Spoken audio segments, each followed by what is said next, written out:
And I guess the first thing I'd like to do is just do a roll call of the board members, see who's here. If Pamela could do that for us.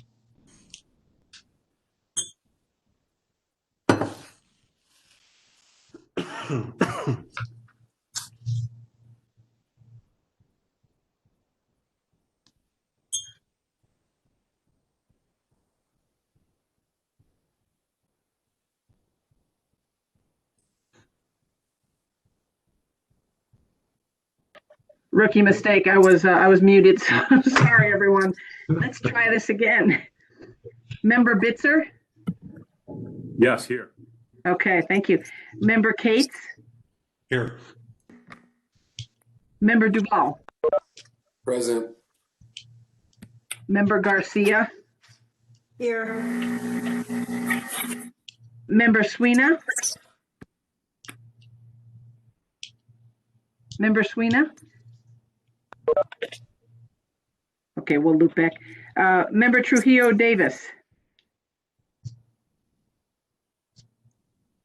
Member Trujillo Davis? Here, present. Thank you. Let's go back. Is Member Sweeney on the call?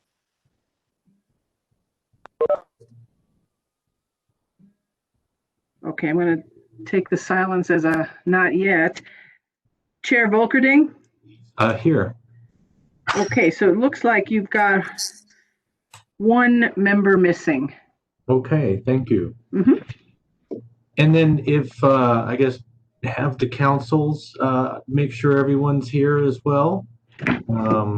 Start with Wild Earth Guardians. Yes, Mr. Chair. Daniel Timmons on behalf of Wild Earth Guardians. Okay. And the Environment Department? Good morning, Mr. Chair, members of the board, Lara Katz on behalf of the New Mexico Environment Department.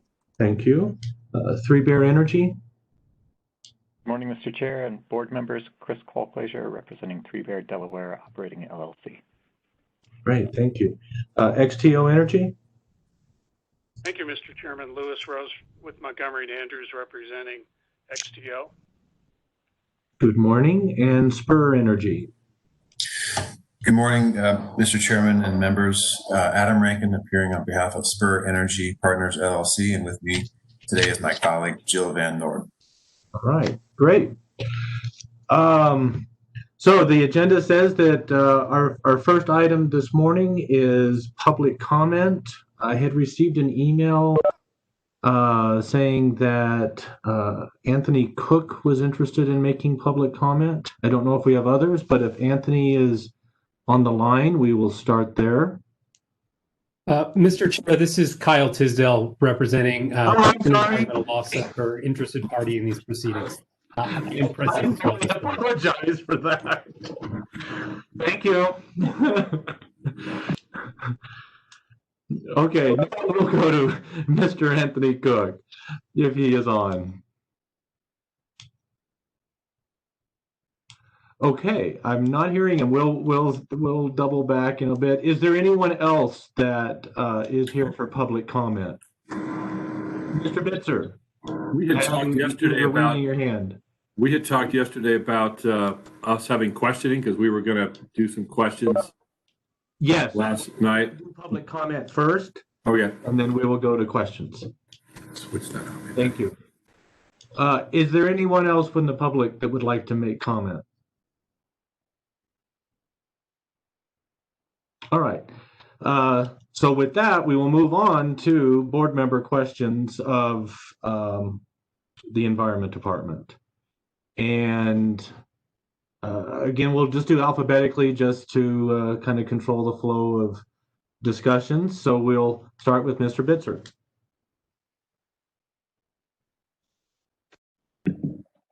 Be careful what I ask for. I might get it, right? So, open question, I guess, to starting with staff at the department. Is there any evidence that our minor source respondents are intentionally subdivided to avoid being a major source? Because you said they tallied up between them, they were a major source, yes? Somebody said that. That's correct, Board Member Bitzer. And there is no evidence that the applicants have attempted to split facilities in order to circumvent a larger permitting requirement.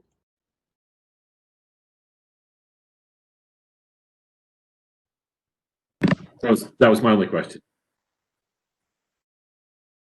Great. Member Cates.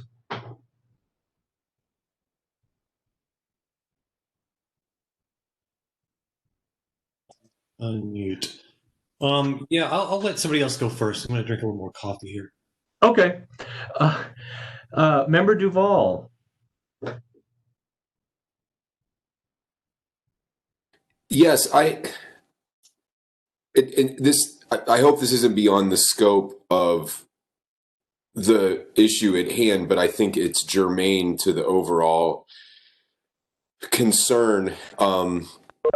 These monitoring points, I still would like to know more about what the actual instrumentation is, and also thinking about the footprint of what concentration means as opposed to actual mass of emissions. And so any of you that have taken a basic chemistry or physics class should appreciate that if you have the same concentration, molar concentration of a gas in, say, a coffee cup versus a room or a region, the same concentration is going to be very different than the actual amount of emissions. And so again, I don't want to get like off topic on some pedantic spiel about greenhouse gas flux but this is very much things that I think about on the daily, and I'm wondering that not considering these small what are being characterized as small outputs are leading to a very large footprint, if you will. And Mr. Chair, I just want to say that I am a bit concerned that is quite beyond the scope of any of the testimony that any of the staff has given. And so, in the spirit of answering the board members' questions and concerns, the witnesses, I guess, can answer if they have knowledge about it, but I do want to point out that it is quite beyond the scope. Thank you. Yeah, I think that maybe the way to proceed on that is have the witnesses answer to the best of their ability as it pertains to the permitting process, since that's what we're adjudicating and we're not really looking at policy at this point. I think we'll have an opportunity to do that with a different hearing. So if we can maybe focus the discussion on concentration and outputs as related to the permitting aspect of this. And just one more thing, I guess I would reserve the right to, in our closing briefing, to object to certain things that shouldn't be considered evidence to the extent they're beyond the scope. No, absolutely. Member Duval, is that an okay approach? I understand council's reservation in interrogating that line. I wanted to put that out as just a point of scientific veracity that I would hope that the NMED would consider in the future. And I guess I think we will have that opportunity with the ozone policy plan, whatever the terminology is, to really dive into that at that point. So I don't want to cut off Member Duval's question. So what would you like the witnesses to answer? Well, the actual Well, again, it's not clear what the measurement instrumentation is, and I think that, and this is just like, and this is not advocating one side or the other. I think you can't fully evaluate the quality assurance, quality control, which in previous dealings with NMED, this is part of what they require for any sort of funded project, is that you submit, it's a QAAP or QAPP document. And I haven't seen anything related to that with these monitoring devices. And so it's really difficult to, I think, objectively discern if the emissions are even, above the threshold, below the threshold. What's the, I haven't seen anything showing standard deviations around these measurements. It's, there's been a lot of legalese tossed around, and I don't know that we have enough information right now. And I mean, I'll put that on whoever is controlling these monitoring instruments. Like, I want to know what instrumentation they're using and what their quality assurance and quality control is. And then, because there's got to be some error around these measurements. And if that falls outside of an acceptable range, that's important data to know as well.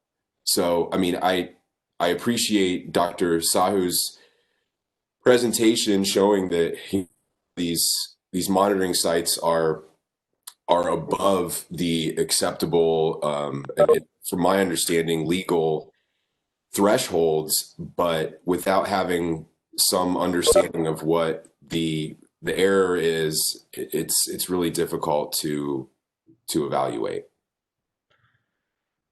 Okay, we don't have anyone, at least to my knowledge, that's from the monitoring group with us. Is any of the Environment Department staff able to answer what type of instrumentation is used to make these readings? Chairman Bookerding, I can address that question. Okay, thank you. Thank you, Chairman and board members. The type of instrumentation that is used to monitor ozone concentrations is a continuous gaseous monitor. Okay, and I will let Dr. Duvall follow up with any clarification he might need. So my understanding from the little bit of information that's on the NMED website is it is a laser-based instrument, but again, that's not, I mean, that wouldn't pass muster in trying to, say, publish a scientific paper. I mean, just saying it's a gas analyzer, I mean, that could be anything from a $50 thing you could pick up at Home Depot, or a $100,000 instrument that you bought from a specific manufacturer.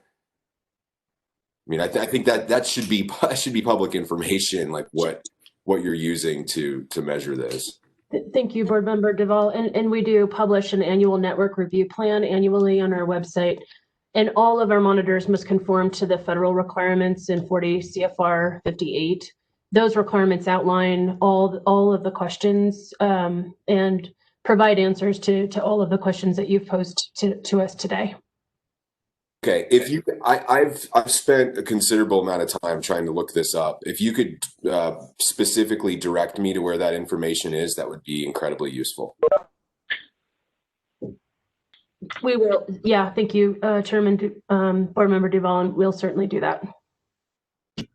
Okay, thank you. Do you have any other questions, Member Duvall? No, that's all I've got. Okay, thank you. Member Garcia.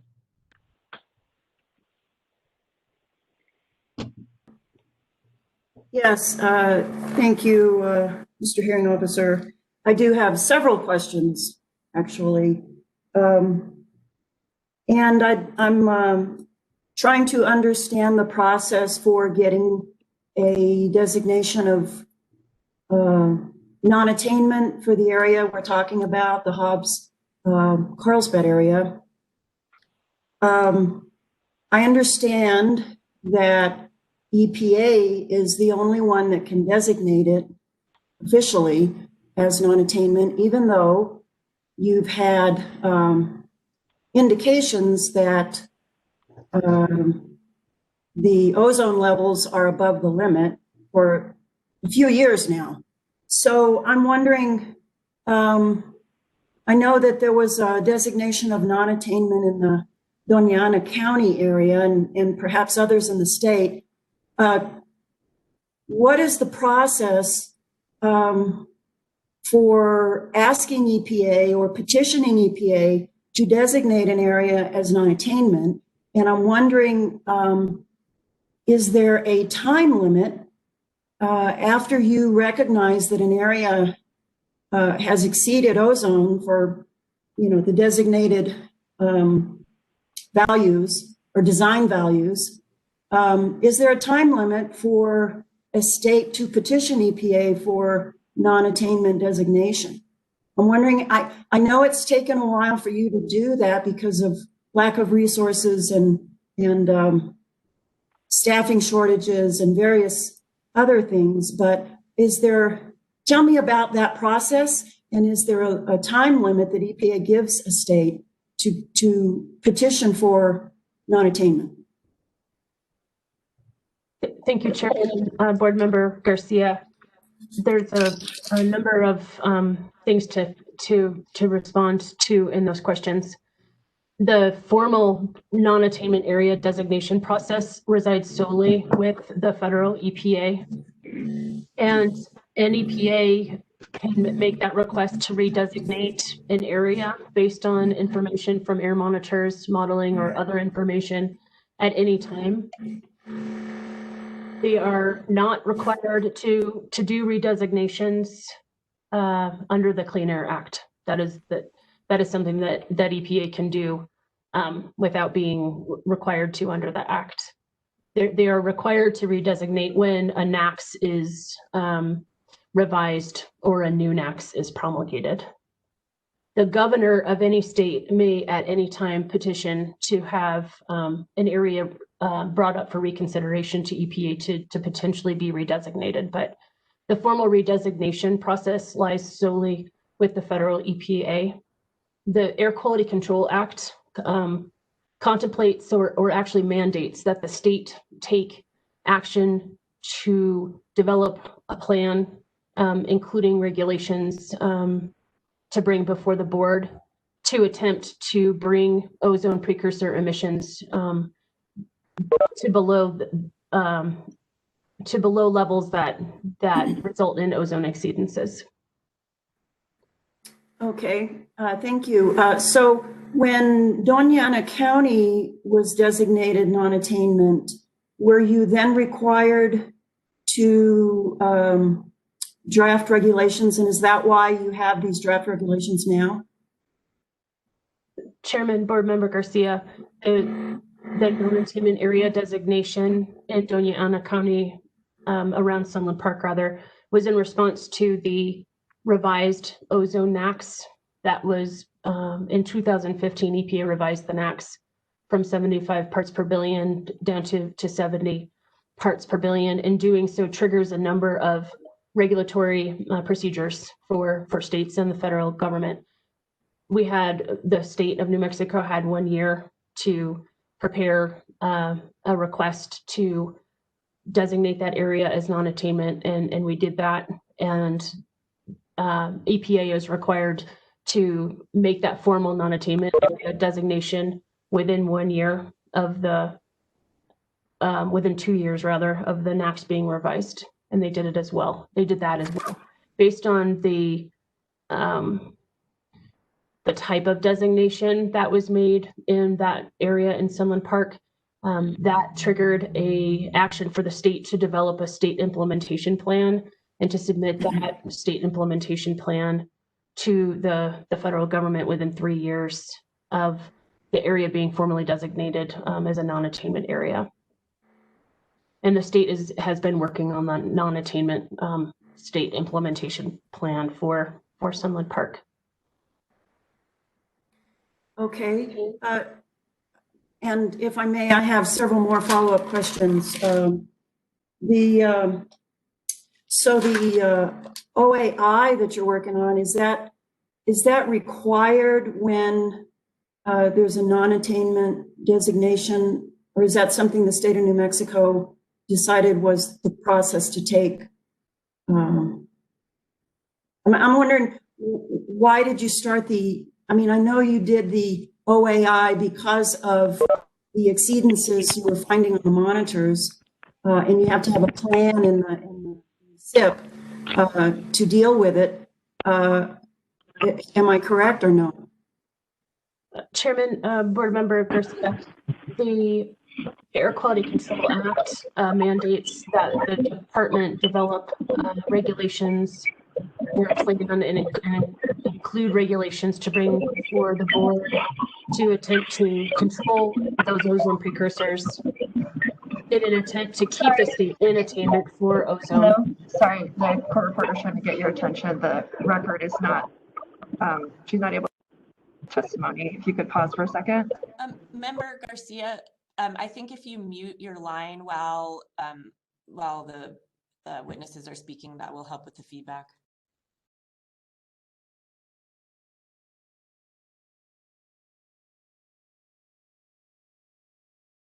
Thank you. I'll resume. The Air Quality Control Act mandates that the board develop a plan, including regulations. Sorry. The court reporter needs Ms. Keene to start that response to the last question from the top. Thank you, Chairman and Board Member Garcia.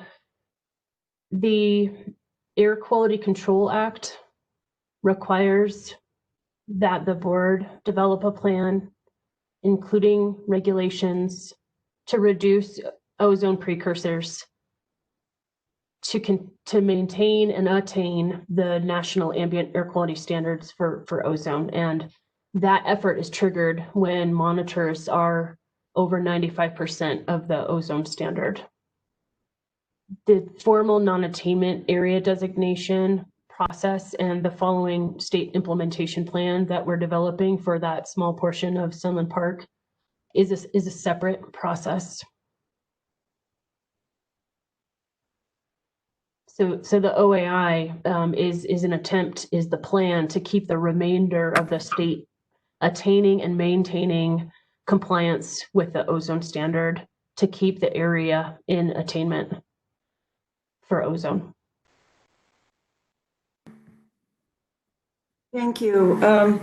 Now, once you put this plan in place and assuming EPA does officially designate the area as non-attainment, and you take measures to try to bring down ozone levels, if those measures fail, what do you do?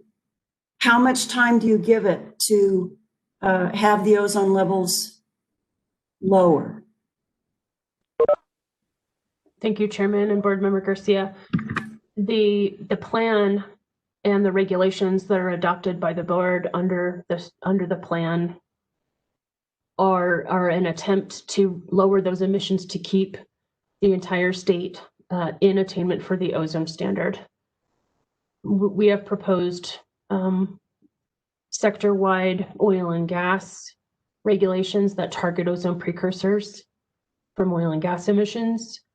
We know that on-road mobile sources or transportation also is a significant contributor to anthropogenic impacts in New Mexico. And so we will bring regulations to address the emissions from the transportation sector before the board next year.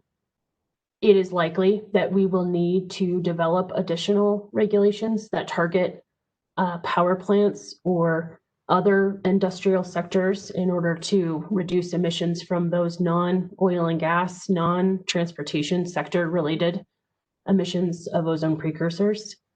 Those regulations need to be given a chance to be implemented and we will need to continue to evaluate how those impacts, the impacts that those regulations have on the ozone concentrations in New Mexico. I don't anticipate EPA taking a unilateral decision to redesignate this area while we have regulations underway being implemented in order to address those rising ozone concentrations. And so the state does need to give those regulations some time to become effective and to realize the environmental improvement that will result from those regulations before any formal non-attainment designation would be made.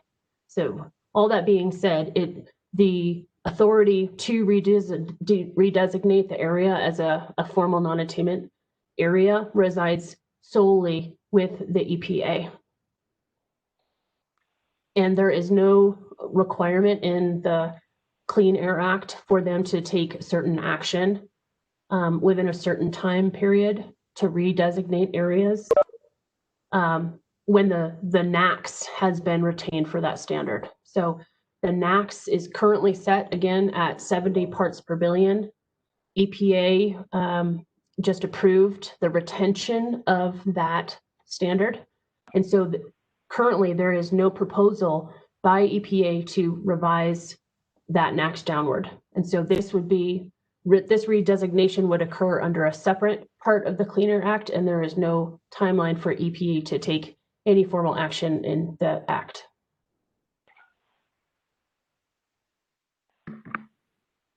Thank you very much. I appreciate your patience with all these questions. I have one more, and that is, I can understand looking at the language in the regulations regarding when to deny permits. It does clearly say, I think it's 208, that if there's exceedances of an air contaminant, then you would deny the permit of the NAAQS, then you would deny the permit. So just reading that, it does seem very clear. However, unfortunately, regulations, as we know, are never clear. And I must say the air quality regulations are some of the more convoluted I've ever read. But I understand that there's a further definition of cause or contribute. Could you please walk me through? I've heard because of the phrase cause or contribute, because of the attainment designation, because of all these things we've talked about yesterday, you would not deny the permit. However, if you could, Ms. Keene, please walk me through and connect the dots as to why that regulation that looks so clear, can you connect the dots as to why you would not deny that permit? Thank you, Chairman and Board Member Garcia. I appreciate that question because it is at the very heart of the matter before us today.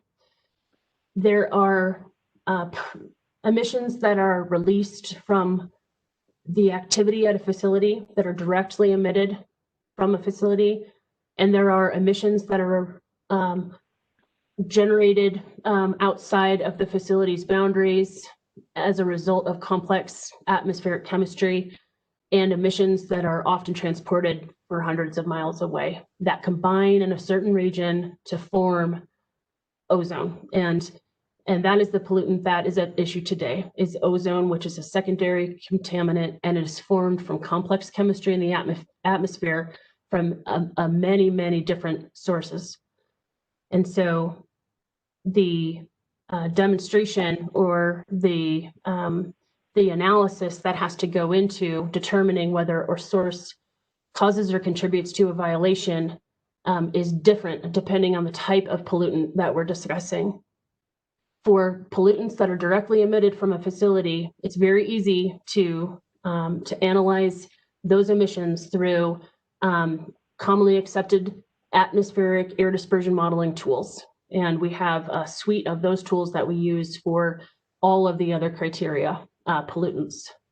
For ozone, we have guidance that the EPA has established, has put out for how jurisdictions and the federal government should analyze impacts of ozone concentrations for major sources only. And so the only guidance that exists today is for PSD major sources, and those sources emit over 250 tons per year. There is currently not federal EPA guidance on how to determine individual minor source emissions of ozone, or analyze the impacts that an individual minor source has on ozone concentrations. And therefore, by definition, based on the EPA guidance, the sources at issue today that are minor sources do not cause or contribute to ozone impacts. The EPA guidance on PSD major sources outlines the significant impact levels. It defines what those significant impact levels are, and it bases that analysis on a certain amount of pollution. And though that level of pollution is for PSD major sources. All of the sources at issue today are below those emission thresholds, and therefore have been shown to not cause or contribute to ozone impacts. And I hope that helps clarify kind of the overarching concept here. Thank you very much. It helps. Thank you. That's all my questions. Thank you very much, Mr. Hearing Officer. Thank you. Member Sweeney arrived with us about 9:20, so if we can note that for the record. And I will see if she has any questions for the Environment Department witnesses.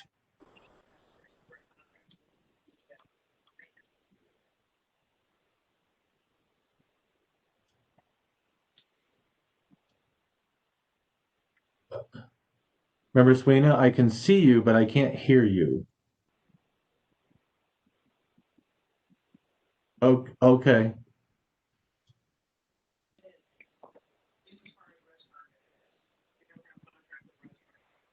I think we're having some technical difficulty there. So I will ask my question, and in the meantime, maybe we can get a better connection.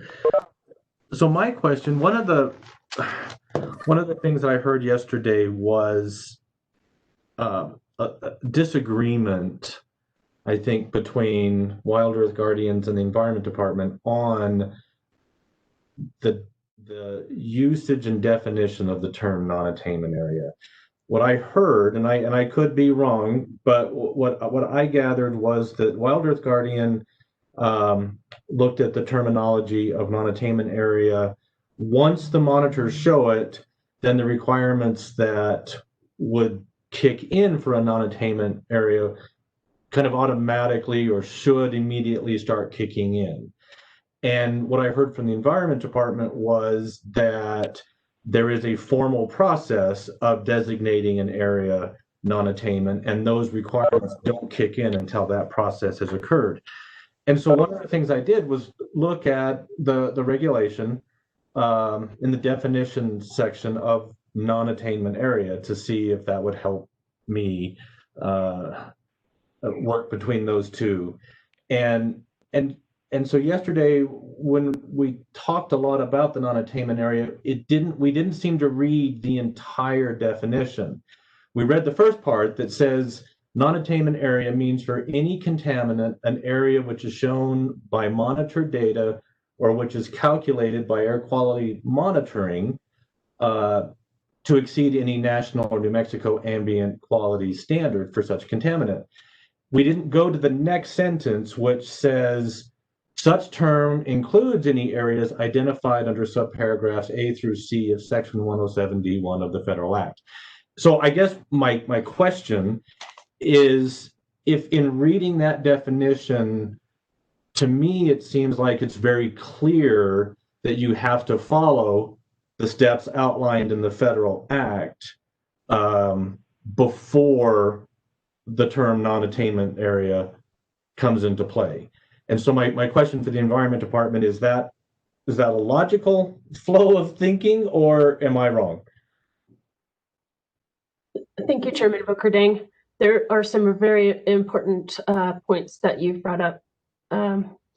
The definition in the board's permitting regulations does not reflect the definition of non-attainment area that occurs in the Federal Clean Air Act and the state's Air Quality Control Act. The Clean Air Act was revised in 1990 to simplify and clarify simplify and clarify the concept of a non-attainment area and the definition. And so if I can find the definition. One second, please. I can read for you the difference between the definitions, but in essence, the definition of a non-attainment area in both the Federal Clean Air Act and the State Air Quality Control Act is an area that has been formally designated by EPA as being a non-attainment. Okay. Thank you. And I just wanted to make a comment. Yesterday, one of the things I also really heard from Wild Earth Guardians was a real frustration in terms of the timeliness of the ozone plan, and that it's taking some time. And I wanted to commend yourself, the bureau chief, that you really owned that. You heard it. You said you agreed with it, that we can't change what happened under previous administrations, and we are definitely dealing with a pretty difficult set of circumstances with the pandemic. And I simply wanted to commend you that you heard what they said, and that you definitely committed. The Bureau is working towards that plan. So thank you and good job. Is Member Sweeney back with us? Yes. Can you hear me now? Yes, I can. Oh, great. Appreciate that, Mr. Chairman. All right, we will turn it over to you for questions. Yes. Good morning, Mr. Chairman, members of the board, and the New Mexico Environmental Department staff and representatives. Apologize. I was hoping to be back in my office before now to have everything in front of me. But I did want to ask a few questions, and I appreciate as well some of the comments and of the petitioners, and much like Mr. Chairman stated a few minutes ago, I sense a frustration in all of these rules, the black and white, and then also related to the data that we've seen. And granted, I know it takes time to quantify, qualify, and review that data. But that said, is one of my struggles overnight as I delve back through all the testimony and reviewing the records and reviewing the data is it goes back to Member Garcia's question of timing and the ability that our state has to, is there a way that, given that we do see, granted the data still has to be reviewed and quantified and qualified, is there a way to somehow address that we are seeing these issues? I know there's the plan, and I know COVID-19 has interrupted the efficiency of the implementation of those measures, but as we continue forward, if there is an issue and we're seeing some preliminary data showing that there is an issue, is there a way to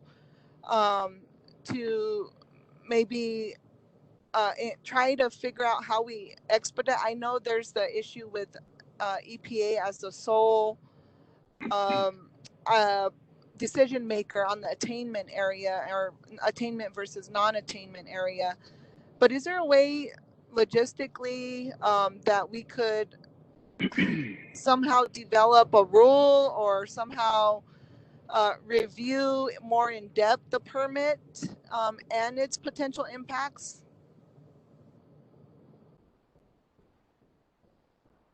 If it were approved? Thank you, Chairman and Board Member Suiza. The state is very much trying to avoid a formal non-attainment area designation in our state, which would have, frankly, devastating consequences for us. Those requirements or that type of designation results in a much more complex permitting scheme for any operator in the state. It becomes incredibly expensive to modify your permit. The length of the permit processing timelines are extended. They're doubled, in fact. And though a non-attainment permitting designation would require additional controls that are beyond, it's a concept of the lowest achievable emission technology requirements for a non-attainment area designation, which would have pretty significant consequences for our economy here. EPA also may withhold federal highway funds. And so there are numerous negative impacts that can come with any type of non-attainment area designation. And so we are making every effort to keep the state in attainment for ozone. And in fact, the Air Quality Control Act mandates that we do so. And we are working as aggressively as kind of humanly possible to get regulations on the books to start reducing these ozone precursors. That said, there are many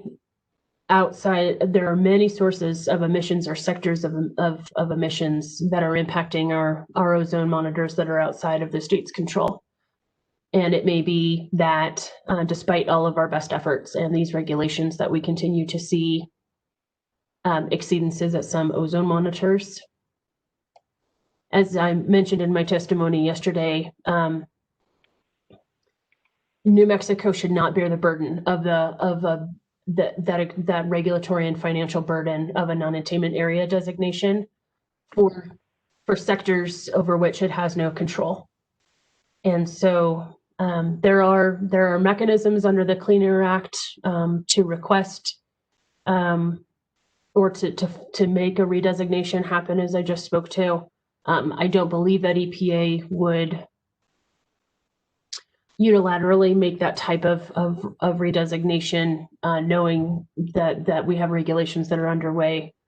Important to note is the department joining the EPA's Ozone Advance program, which is meant to devise emission reduction strategies at the local level to try and reduce anthropogenic causes of rising ozone concentrations. So what you have just alluded to today is precisely what the EPA's Ozone Advance program contemplates and what it does. It asks for measures at the community level to be implemented to reduce ozone precursors at that level from individual sources or from individual citizens. And so I would be happy to share with the board what that Ozone Advance program does, what it contemplates, the types of measures and initiatives that it seeks to accomplish. So, Ms. King, a couple questions, but first one is, you alluded to potential withholding of transportation funds or vulnerability if other actions were taken. Can you elaborate more on that? Thank you, Chairman and Board Member Suiza. I would like to ask Kerwin Singleton, our Planning Section Chief, to elaborate on those if he could. Okay. Good morning. Can you hear me? Okay. So were areas of New Mexico be designated by EPA as non-attainment, we would have, depending on the severity of non-attainment, you have a certain number of years to bring an area back into attainment. So that's what the non-attainment plan would identify, what measures would be taken to bring the area back into attainment. If you do not bring an area back into attainment within a specified time period, EPA, we're not doing enough to bring the area back. EPA has the option to bump us up into a higher classification, which means more stringent permitting requirements would have to be in place, or they could withhold highway funds because we're not doing what we're supposed to do to bring an area back into attainment. Thank you. Thank you so much, Mr. Singleton. So I do have another follow-up question. So I'm a bit struggling a little bit here as we continue to move forward. I just think back to some of the issues that our tribal nations have when we have upstream or upwind polluters or affecting our natural resources, and I wholeheartedly know that our state's in a issue with our finances and our budget, and that there's just not enough funding at this point. As you mentioned, Ms. Bisbee King, that we have enough funds for our regulators and our and the New Mexico Environmental Department to do oversight on what is already on your table and on your plate. That said, I'm just struggling because as we move forward,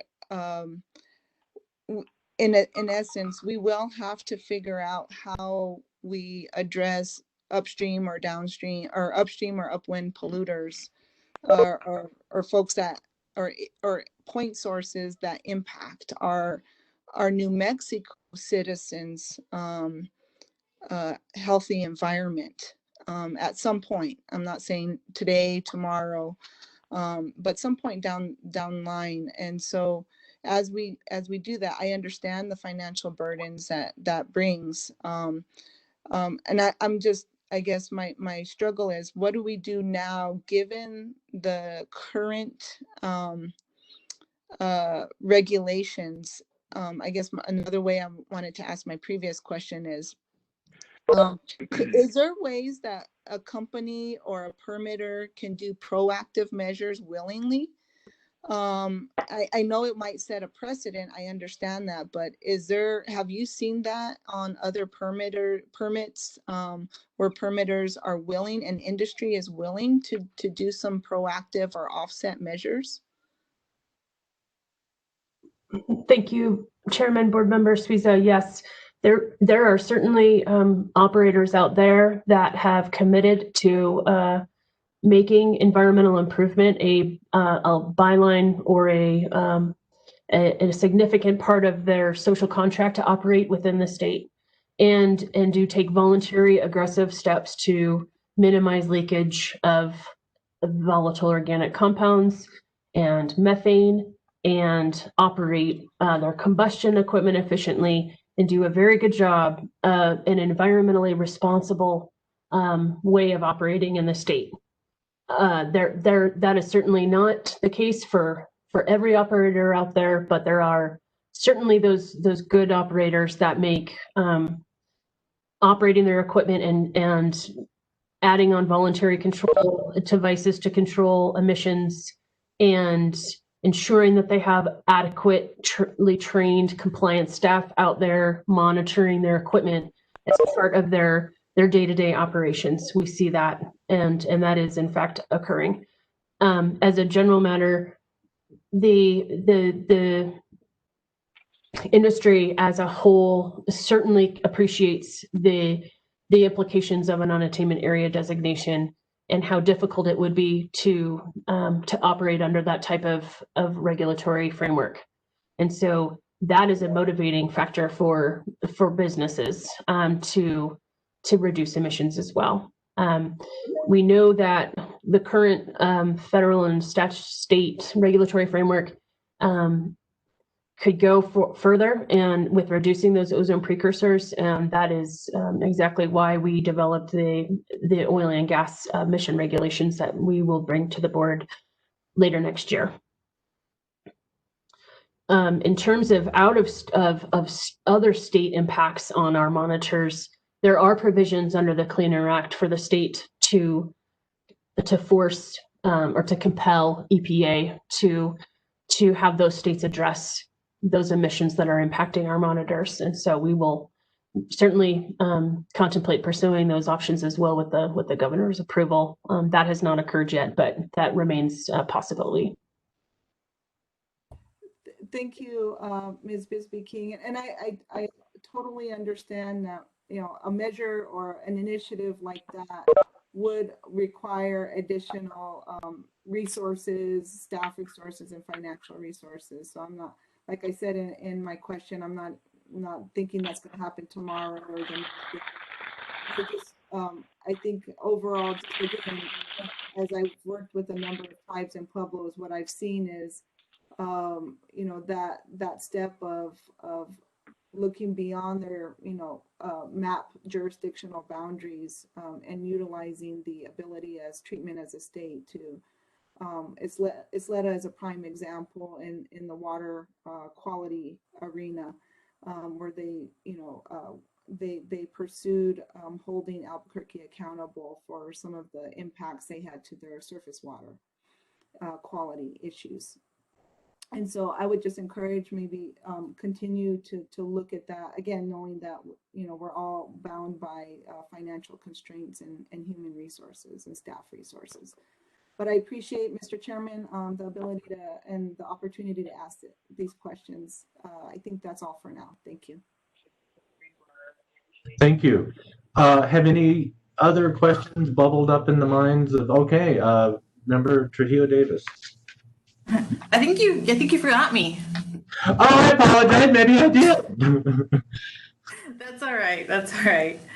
And again, it's kind of nice going last. I get to kind of back clean up here. So I just have kind of follow up on some of the other members' questions. Did Spur, XTO, and Three Bear, did they follow the regulatory process and the framework when they obtained their permits? I just want to establish where they were on this. Yes, Chairman Vokerding and Board Member Davis, the applicants did follow the correct regulatory request process and application process. Does NMED issue GCPs for construction projects outside of oil and gas projects? Member Davis, yes, that is correct. The department issues GCPs for construction industry as well. Are they different types of GCPs, or is it like a general GCP? Chairman and Member Davis, the general construction permits are catered to the specific industrial source. And so those general construction permits are specifically crafted to require emission control technology, monitoring, and record keeping reporting requirements of the equipment that is unique to that specific industry sector. So since these are crafted to the industry sector that's being issued the permit, would all the same contaminants be examined for these permits across the board for GCPs? Chairman Vokerding and Board Member Davis, that is correct. The department has to evaluate the criteria pollutants, and largely those pollutants are emitted across the industrial sectors. So if you had denied, was hypothetical, but if you had denied these 3 permits on the basis of ozone, would you have had to deny other permits in other sectors on the same basis? Chairman Bookerding and Board Member Davis, that is in a hypothetical situation, yes. Are there, I noticed just like a glance through the NMED site that there are other permits that have been, or other GCPs that have been issued this year for Mosaic, which is a mining company of potash, and Intrepid Potash, as well as our county landfill. Do you have any idea how like an impact, if you guys have done this analysis or not, how that would impact these two counties if those GCPs had also been denied? Chairman Bookerding and Board Member Davis, I believe that the permits that you're referring to are regular NSR permits and perhaps not general construction permits.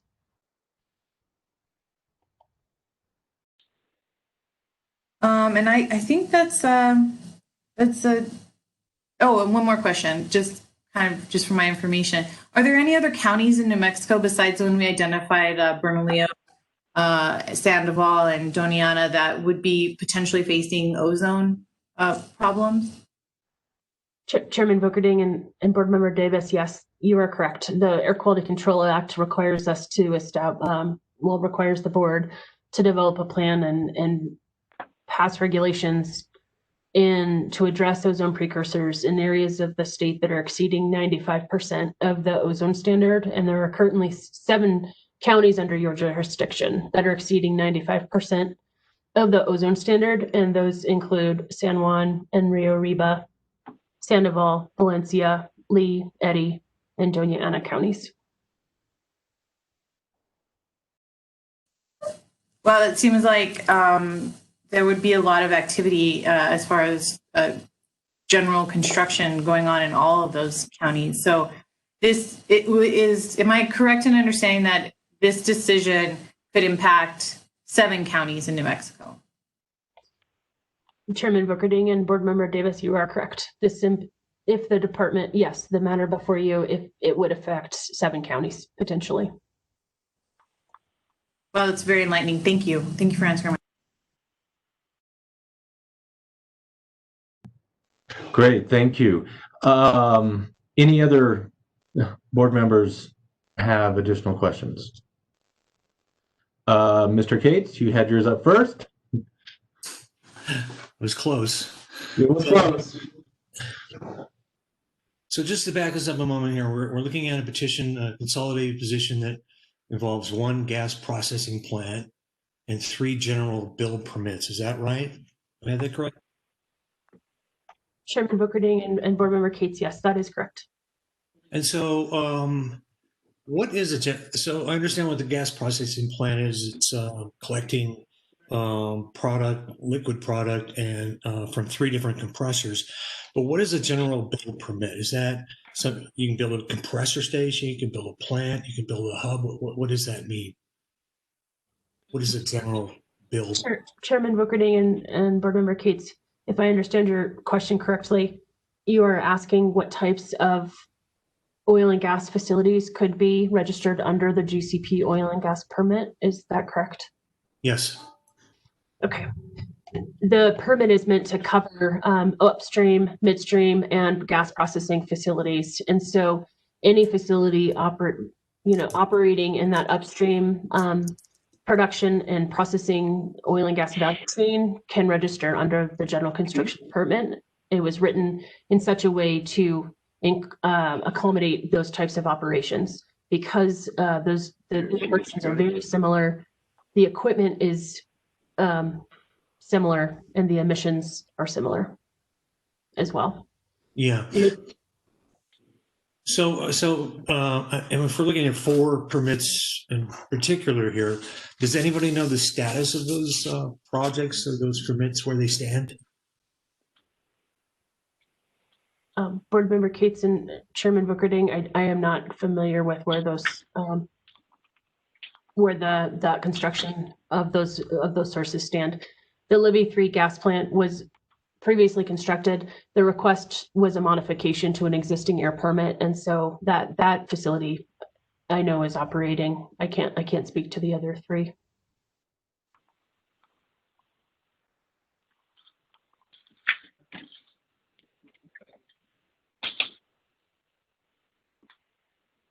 And I would just remind the board members that the permittees will also be presenting cases and testifying today, so they will be able to speak to those issues as well.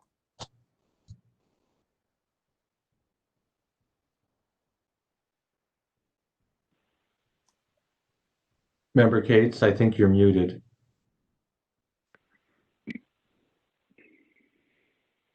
Sorry. So a couple more quick questions here. One, if the petition is granted, it means ozone has to be regulated on a source-by-source basis. If that's the case, is there any sense of how costly such a program would be in terms of dollars and cents? And that's probably a hard question for you to come up with a hard figure. To ask it more bluntly, would it mean that it blows a hole in your budget and in your staffing demands? I'm trying to understand the impact, the internal impact on the department if we approve this. Chairman Bookerding and Board Member Cates, that approach is so novel and extreme. That has never been tested by any regulatory agency in the country. And so I would not be prepared to speak to that, but I can tell you that decision would be challenged, and rightly so, because there is no regulatory mechanism in EPA guidance or the Clean Air Act or the State Air Quality Control Act that contemplates that type of analysis. Okay. So I understand reading the paper that the state of New Mexico across the board, department by department, has had to reduce its budgets this fiscal year by 4%, and that the governor has asked each department to submit budgets for next fiscal year with reductions that encompass 5%. And if you do the math on that, that pencils out over 2 years to just actually a little less than 9%. Are you exempt from those budget cuts, or are you just having to swallow them as well? Chairman Bookerding and Board Member Cates, we are subject to those cuts, as well as a hiring freeze that's preventing us from filling current and future vacancies. Right. One last question. So what would be the effect if we approve this petition on the work that the department is doing now, especially in terms of the draft rules that are out for public comment? Will they still come to the board by early spring or summer, or would this slow the process, do you think, if we approve the petition, that is? Chairman Bookerding and Board Member Cates, you bring up an excellent point. These types of litigation do halt our progress on many of our initiatives, and it is likely, if this draws out, that it will impact our staffing resources and our capacity and our ability to bring these regulations before you this spring. Okay, thank you very much. That's all I've got. Thank you, Mr. Chairman. Member Garcia?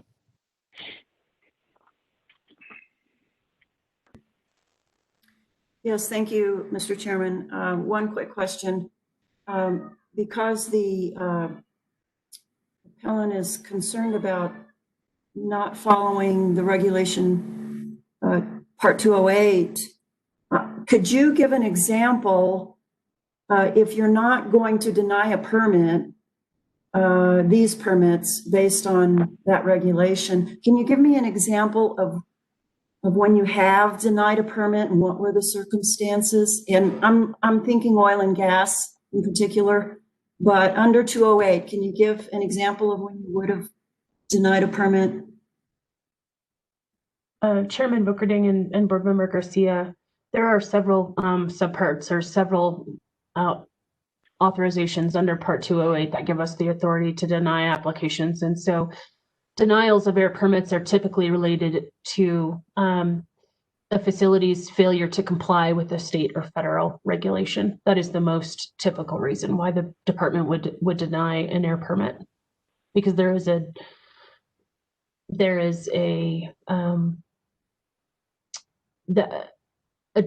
there may not be the correct regulations that are identified in the application, or they have not done a proper regulatory applicability analysis to certain regulations.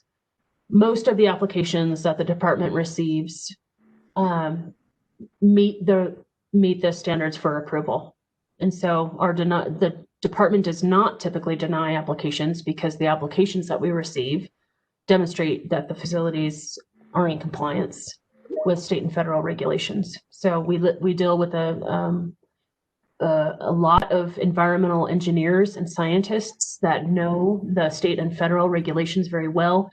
They do not spend time and effort preparing, spending 6 months preparing an application that doesn't pass muster and doesn't qualify for an air permit.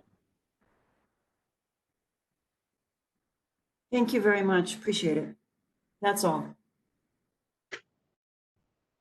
Thank you. Member Bitzer, did you have a question or were you? Okay. Any other board members have additional questions for these witnesses? All right. Thank you. Ms. Katz, did you want to do redirect at all? I will just ask maybe just a couple of follow-up questions so that we can keep moving. So this could be to, so this would go to Liz, to Ms. Kuhn. If the department, if the board promulgates the regulations that the department brings before it under the ozone attainment initiative, and they do not end up, the ozone concentrations in some of these areas do not end up coming down, would that indicate to the department and to the board that the sources contributing to those concentrations are not within the ability of the board to address? Yes, they would. And if I could ask Kerwin Singleton to explain in the context, if EPA were to designate formal non-attainment areas, how does EPA take into account, or are there ways that they would take into account the fact or the issue of a state not being able to control what are the sources that are contributing to its ozone concentrations? Yes, that can be taken into account. And as an example, for the Sunland Park non-attainment area, there's only one point source in that entire non-attainment area. And the study that has previously been referenced, the Southern New Mexico Ozone Study, demonstrated through photochemical grid modeling that that area would be in attainment of the standard were it not from emissions from Texas and Mexico. So the EPA is aware of that, and that's allowed under the Clean Air Act. It's called a 179B demonstration, a But For demonstration. And what about events like major wildfires or sort of natural causes? Are there other demonstrations that we can make that the department would make in the context of a non-attainment designation or a classification under non-attainment? Well, if the department believed that concentrations were due to an exceptional event like wildland fires, we could do a demonstration that those values should not be considered in the calculation of the design value. And we typically do that in Doña Ana and Luna County for PM10 because they have exceedances of the PM10 standard, but those are solely due to high wind dust events. So those are instances that are out of our control. Okay, and then one last question. If there were, if the non-attainment designation process were to go forward, would the department bring before the board for the board's approval the proposed non-attainment plan that they would submit to EPA?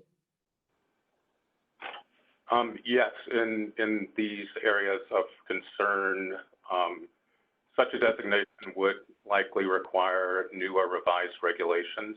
And because we would need those regulations, we would bring those regulations and the plan before the board for approval prior to submittal to EPA.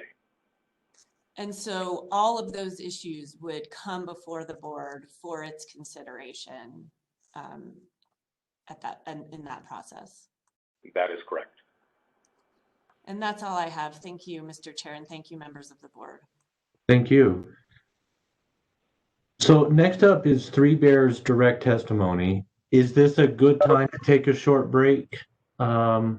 Yes, I'm seeing the court reporter nodding. So let's try and reconvene in 15 minutes. Thank you. Hey, it's 10:30. It looks like most people have returned. Is the court reporter ready? Great. All right, we will go back on the record. The next item up is Three Bears case, and is Mr. Colclaser on? Okay, I see him now. So go ahead and proceed with any opening statement that you may have, and then we'll get your witnesses sworn in, and we can begin with testimony. Yes, good morning, Mr. Chair. Thank you for that. Chris Colclaser for Three Bear Energy. I presented a brief opening statement yesterday, so I think we proceed directly to my witness testimony. And I believe that Jeff Bennett and Lori Marquez are both online, so I'll ask them to unmute and turn on their video to be sworn in.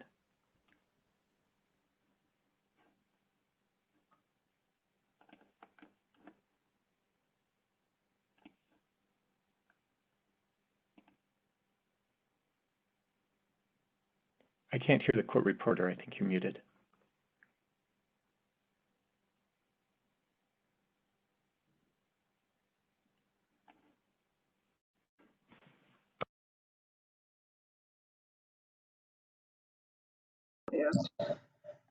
So would you raise your right hands, please?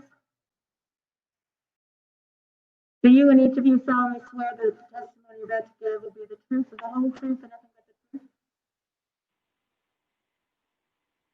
I think I heard you. I do. Okay, please wait till I go get to my seat before you tell me.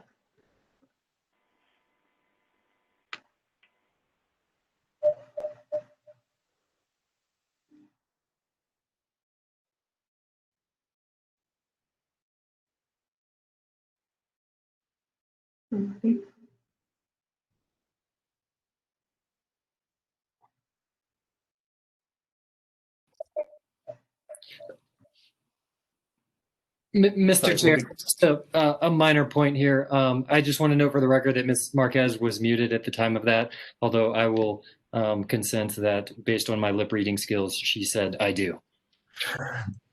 Thank you for bringing that up. I was going to make that point. So, and Mr. Colclaser, I'm not sure I'm able to hear you at the moment. Yes, I'm unmuted. Okay, there we go. Okay. I will just give Ms. Marquez the opportunity to say I do, so it's on the record.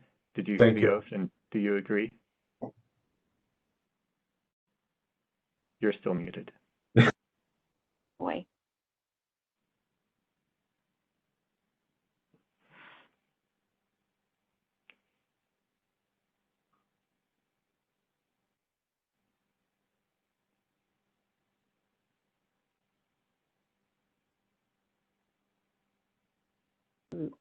I've called in through my phone. We can hear you now. Are you hearing me? I wonder if you're hearing me through my phone or the computer, because now I've got them both unmuted. I don't know what the feed is. I do hear you now. It would be good just to have one so we don't get an echo. Let me try muting my computer and let me know if you can still hear me. I cannot hear you anymore. Okay. Okay, so my voice is coming through the computer. I have to listen through my phone because my speakers are behind my monitors and I can't hear.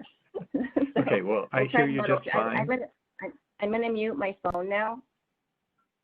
Well, you're going to testify first, so please unmute so we can hear you. And I was not picking up an echo, so I think we're okay. If you want to just test again so we can hear you. Okay. Okay, can you hear very me? good. I can hear Sorry you now. about that. And there was a comment that you were on mute when you were responding to the oath. So let me just ask, did you hear the oath and do you swear to the oath? Yes. Okay, I think we're in good shape. Can you state your name and spell it for the court reporter? Yeah, my name is Lori Marcus. Lori is Lori, Marcus, Marquez, and I'm a senior environmental consultant with Bar Engineering. Can you describe your experience with air quality permitting? Yeah, I have about 35 years of engineering and environmental experience, with 23 years of that doing air quality permitting specific to the oil and gas industry in multiple states. What are some of the states where you have prepared permit applications? Yeah, I would say primarily the states I've worked in would be Oklahoma, Texas, New Mexico, Colorado, but I also have a fair amount of experience in Utah, Kansas, Michigan, North Dakota, and Wyoming. And have you prepared air quality permit applications in New Mexico? Yes. Including for the Libby gas plant? So for the Libby gas plant, I oversaw that project and managed the original permit application and the amendment. I worked closely with 3Bear on what the permitting requirements would be, and I also worked closely with the state in multiple communications regarding that facility and the permit application that we submitted. Could you give us an overview of the Libby gas plant facility? Sure. Yeah, the Libby gas plant, it's a minor stationary source under PSD rule. It's located in Lee County, New Mexico, and I actually mapped it out for the board's benefit. It's about 25 miles southwest of Hobbs Monitor and about 45 miles northeast of the Carlsbad Monitor. Its purpose is to process up to 60 million standard cubic feet per day of gas. It separates natural gas liquids from field gas, producing natural gas liquids and then a residue gas. Those products are ultimately sold for beneficial use by end users. The initial permit was issued January 8th of 2018, and we did not receive any public comment at that time. With the initial issuance of that construction permit, 3Bear began construction of the Libby plant, and it began limited operation in September of 2018. Great. We had some questions today about whether the Libby gas plant was aggregated for permitting purposes with the other facilities that are part of this appeal, the Spur Energy and XTO facility. Are these facilities aggregated on the air permit? No, they're not. And are you familiar with the criteria for aggregating facilities for permitting purposes? Yeah, there's, I would refer back to 40 CFR Part 70, which is the state operating permit programs, provides a three-pronged test. one of those would be location. So if it's on contiguous or adjacent properties, there's also a test for under common ownership or control. And then the third test requirement would be belonging to a single major industrial grouping. Honestly, I hadn't heard of these other facilities until this hearing, but XTO and Spur are not under common ownership or control with Three Bear, so they would not aggregate sources. So are these completely separate companies? Yes, they are completely separate companies. And are the facilities adjacent to each other? Honestly, I don't know. I don't believe so because in our initial review of anything within a quarter mile, they didn't come up. So I don't really know where they're located, but it's not near our facility. Very good. Thank you. You mentioned that there was both an original permit and a permit modification. How was the Libby gas plant permit modified? Yeah, so in September of 2019, Three Bear submitted an application to modify the facility and provided updates to that initial amendment both in November and December of 2019. We received a modified permit April 8th of 2020 in accordance with New Mexico Administrative Code, Title 20, Chapter 2, Part 72. We modified the permit to increase potential emission rates by about, I think we've already gone through this, 21 tons per year of NOx and about 72 tons per year of VOC. Those emission increases are just calculated based on the original permit and the modified permit, which I believe are Three Bears hearing exhibits 3 and 4. So it's basically just the delta between the two permits. Understood. Which permit is being appealed in this hearing? The 2020 permit modification, the original permit was not challenged and has not been challenged. And what does this permit modification authorize the facility to do? So it did several things. The original permit included Caterpillar 3516 compressor engines. That's what was originally authorized. We wanted to allow the option to install Waukesha 7044 Richburn engines in lieu of the CAT, depending on availability. We also added a generator engine for power.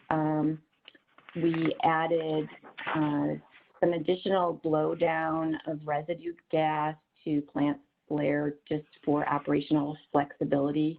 That would be a non-routine emission. We made some other minor changes and administrative changes to better reflect the as-built condition. We didn't expand the facility. I think it's sort of a mischaracterization of what our modification was to refer to it as an expansion, because the facility remained at 60 million standard cubic feet per day, and the status of the facility did not change either. It remained a minor stationary source under PSD. Can you describe the information that you and your team included in the application to modify the permit? Yes, so I refer back to the New Mexico Rule 20.2.72.203. There's basically 14 content items that must be included in the application, which we provided, and I don't want to read all those, but just to highlight some of those, in paragraph A3, it requires calculations and computations necessary to describe the specific chemical and physical nature of the facility. We estimated the maximum quantities of any regulated air contaminants the source will emit through routine operations, and estimated maximum potential emissions during malfunction, startup, and shutdown. As required by paragraph A4, we submitted a regulatory compliance discussion demonstrating compliance with each applicable air quality regulation, ambient air quality standard, PSC increment, and provision of 20.272.400, which is associated with air toxics. Also part of that paragraph, we provided modeling guidelines, we provided our modeling. Yeah, let me just interrupt because I think that's an important point. So you said that you did include modeling, air quality modeling information in the permit application. Yes, we did. As required by that paragraph A4, we provided air dispersion modeling to demonstrate that emissions of CO, NO2, PM10, PM2.5, and SO2 from routine operations will not violate any New Mexico or National Ambient Air Quality Standard or PSD increment. And then and I noticed you did not say ozone modeling, but we'll get to that in a minute. I just have a couple of other background questions about this permit. So was the permit modification was approved? Yes, it was. And has Three Bear made any of the changes that were authorized by the permit modification? Yes, they have. They're building the plant sort of incrementally. The last compressor engine that they put in was a Waukesha 7444 in lieu of that Caterpillar engine. The tanks and loadout are operating as presented in the most recent application or recent permit, and I believe they flared residue gas. But I would have to check on that. But my understanding is that they have flared some of the residue gas. But they've made some physical changes, including the engine. Okay. Yes. And you said that you had some email communications with the department during the application process. And I understand that they reviewed the application and issued it. Did they provide you any documents about the modeling that was performed in that review process? Yeah, they provide a modeling summary, and it concluded that the modeling analysis demonstrates that operation of the facility described in the report neither causes nor contributes to any exceedances of applicable standards. And that was also in the conclusion in the statement of basis for the facility. And I'm not going to put it up on the screen right now, but is that modeling summary before the board as hearing Exhibit 6? Yeah, I think that's correct. Okay, just. And then the statement of basis, I think the statement of basis was Exhibit 5. Okay, so those documents from the permit review process are in front of the board if they wish to refer to them. Yes. Okay, and earlier we mentioned you identified the pollutants that were modeled. You did not include ozone on the list of pollutants that were modeled. So just to confirm, did you prepare a modeling analysis of the facility's impacts on ambient ozone concentrations? No, we did not. And why not? The Bureau's dispersion modeling guidelines that would be dated June 2019 specifically say that ozone modeling is not required. I think Three Bear Exhibit 7. Yeah, let me go ahead and put that up on the screen and I will ask you about these. Okay.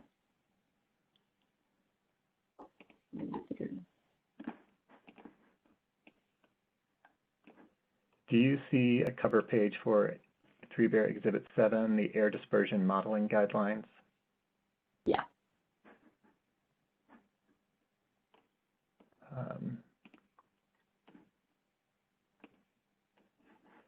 make this a little bit bigger. Okay, so this is section 2.2 of the department's air dispersion modeling guidelines. Will you read the last two sentences that are highlighted in yellow? Yeah, it says ozone and volatile organic compound VOC emissions do not currently require a modeling analysis for a PSD minor source. If NOx or VOC are subject to PSD review, you should contact NMED and the EPA regional office to determine current ozone modeling requirements.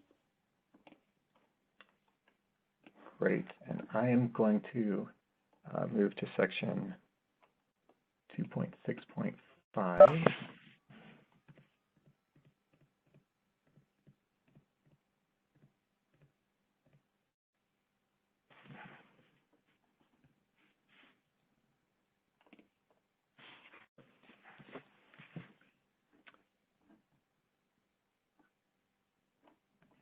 So this is section 2.6.5 of the same document. I don't have this highlighted, but will you read the first sentence of this section?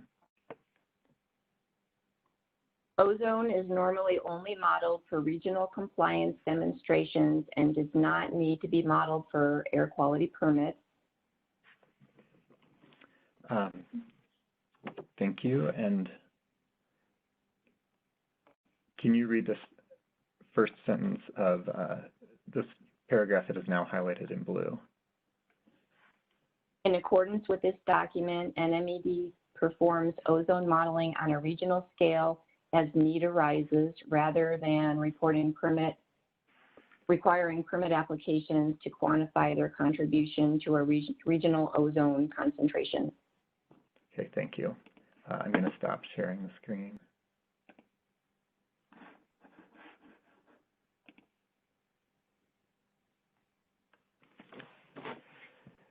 So the information you just read from the department's modeling guidelines said that ozone modeling is not required to the source. Is the absence of a requirement to model ozone, is that consistent with the permitting requirements of EPA and other states for minor sources? Yeah, it is. The relevant provisions of New Mexico's permitting regulation have been approved by the EPA, and they are consistent with the rules followed by other states with respect to source-specific ozone analysis for minor sources. Thank you. In your written testimony, you talked about the requirements in Colorado, Oklahoma, and Texas. And I'd like to talk a little bit about those states. And first off, just some background on those states. Do you know if they have ozone non-attainment areas or areas that have been designated or areas with elevated monitored values for ozone?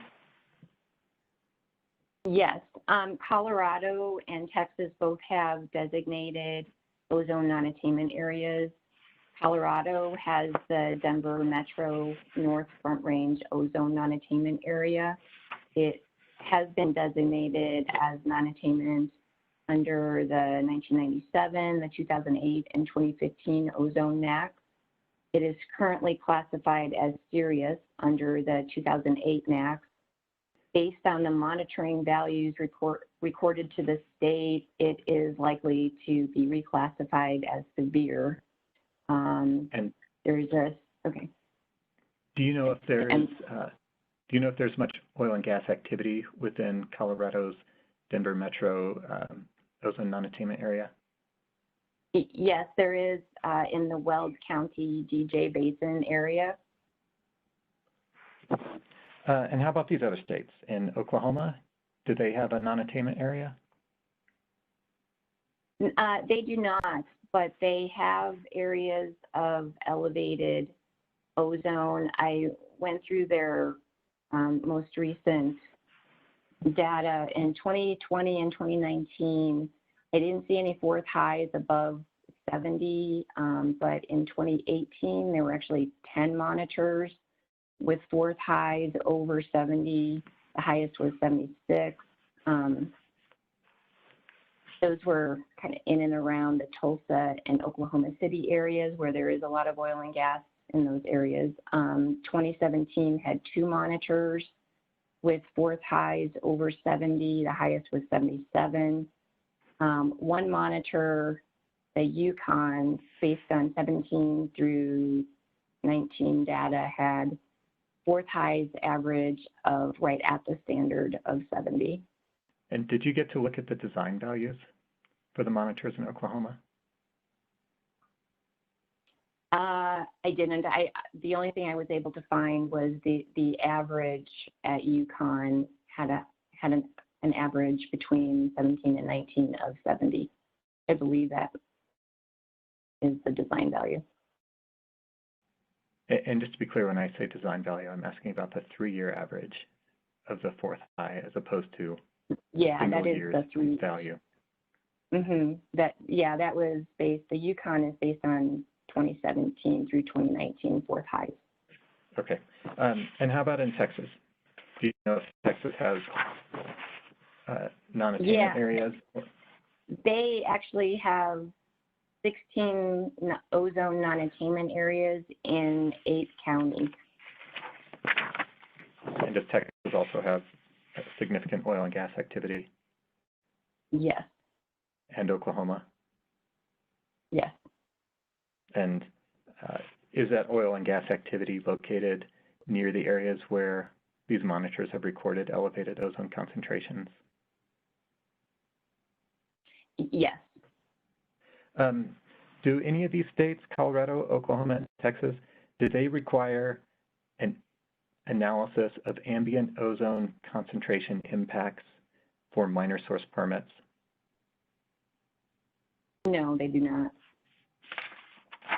Are you familiar or are you able to point out any of the relevant regulations for these states about issuing permits to minor sources? Yes. Colorado has their regulation number 3. That's the Colorado Air Quality Control Commission Regulation 3, Part B, Section 3D, 1D. And it states that a permit will be granted if the source or activity will meet any applicable ambient air quality standards and all applicable regulations. The requirement to meet the NAAQS is comparable to Section 20.2.72.208 of New Mexico's rule, which makes issuance of a permit contingent on finding that the facility will not cause or contribute to a NAAQS exceedance. Does Colorado have a modeling guideline? Yes, modeling they guidance. Do. Does it address ozone modeling? Yes. Similar to New Mexico, page 54 of the draft Colorado modeling guidance for air quality permits, which is dated May 2018, states that ozone modeling is not routinely requested for construction permits, although it could be in unusual cases, such as situations where the division believes ozone standards could realistically be violated by the proposed source or modification. And how about in Oklahoma? Are you able to point to Oklahoma's permitting regulations? And you said that they don't require ambient ozone impacts modeling for minor sources, but can you tell me where to find that in Oklahoma's regs? Yeah, so their air permitting rules are in the Oklahoma Administrative Code, Title 252, Chapter 100. There's no requirement in there for minor sources, and then they also have a modeling guidance as well that speaks to that. And how about Texas? In Texas, that would be found under Title 30 of the Texas Administrative Code, Section 116.111, and it requires an air quality impacts analysis for construction permits and amendments. But Appendix Q of the November 2019 Texas Air Quality Modeling Guidelines clarifies that for ozone, the ambient impact analysis is required only for PSD permit applications. Okay. So I appreciate you reciting those regs. That's quite a few. So you testified that you have prepared air permit applications in many other states. I believe you mentioned Utah, Kansas, and some others. Are you aware of any other states, any other jurisdictions, tribal, state, federal, or local jurisdictions that require an ambient ozone impact analysis before a minor source permit is issued? No, I'm not. No state where I have prepared permit applications would require that. And sorry if you've already said this, do you know whether EPA has reviewed New Mexico's permitting program? Yes, the permit program is SIP approved. Thank you. Have you had a chance to look at the appeal that was filed by Wild Earth Guardians in this case? Yes, I have. And can you comment on whether they are challenging, whether their challenge would apply to just the Libby gas plant, or would it apply to additional sources, additional oil and gas sources? In my opinion, that the challenge, they didn't have any technical challenges to the Libby plant. Their petition and technical testimony challenged the entire minor new source review permitting program, not just the Libby plant. The New Mexico permitting program is federally approved SIP program with specific and stringent rules tied to the various permitting mechanisms. Is there anything unique about the Libby gas plant permit that was challenged by Wild Earth Guardians? No, they didn't challenge anything specific to the permit application or the permit itself.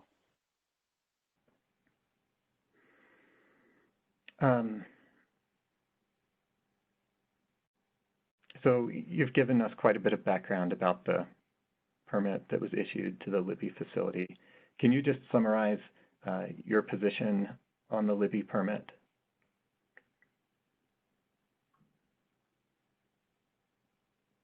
Yeah, I've worked with Three Bear for a long time. They take their environmental responsibilities very seriously. The modification of the Libby gas plant was completely ordinary, a minor source permit amendment. There was nothing unusual about it. The permit complied with all applicable requirements and was properly issued in accordance with New Mexico's regulations and guidance. WEG's claim appears to be unprecedented with the implication that no permits can be issued in areas where exceedances have been recorded. They appear to have created a new classification of actual non-attainment with no regard to how permits could be issued in an area of actual non-attainment. Understood. I have one more question before I conclude with Ms. Marquez. At the outset, I should have asked you about your pre-filed written testimony and whether you adopt that testimony for the record today. I neglected to do that. But just to confirm, you did file written testimony, both direct and rebuttal testimony in this case. Is that true? Yes, I did. And do you adopt that written testimony as your testimony in this hearing? Yes, I do. Thank you. I have no further questions for you, but other parties may have cross-examination or the board may have questions. Thank you. We will start with cross-examination with Wild Earth Guardians. Yes. Thank you for your testimony, Ms. Marquez. I'm Daniel Timmons, attorney with Wild Earth Guardians. I just have a few questions based on your testimony, both written and what you've stated here today. So it sounds like you have done extensive review of Colorado, Texas, and Oklahoma ozone conditions. Is that correct?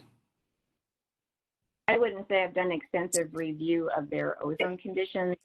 I do know of the non-attainment areas, and I did happen to look at Oklahoma's current standing with regard to their monitors, but I haven't done extensive review.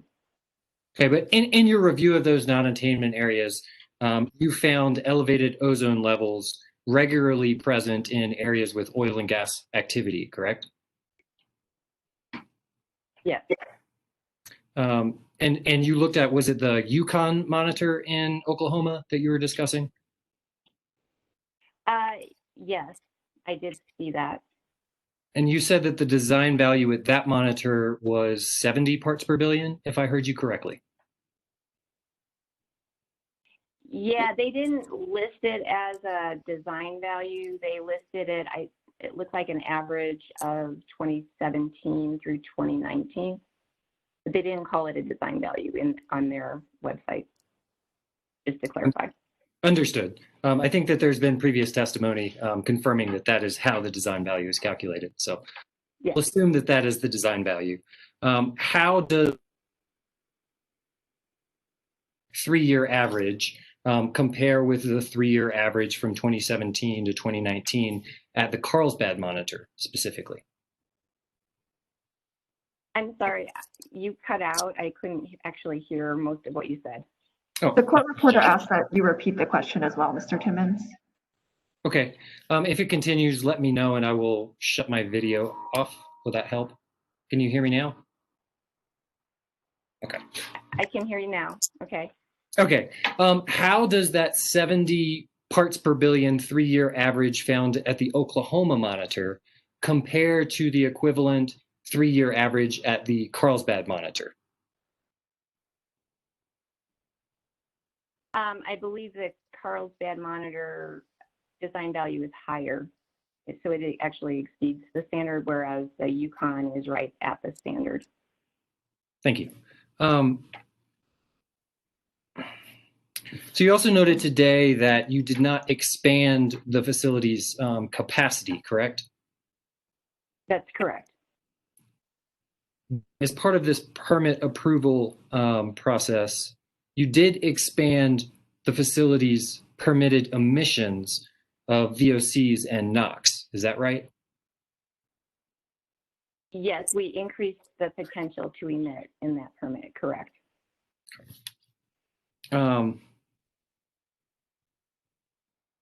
You also said that there's essentially nothing unique about the Three Bear facility, right? In terms, you mean in terms of the modification? That's what I was referring to. Is the modification was a pretty routine modification.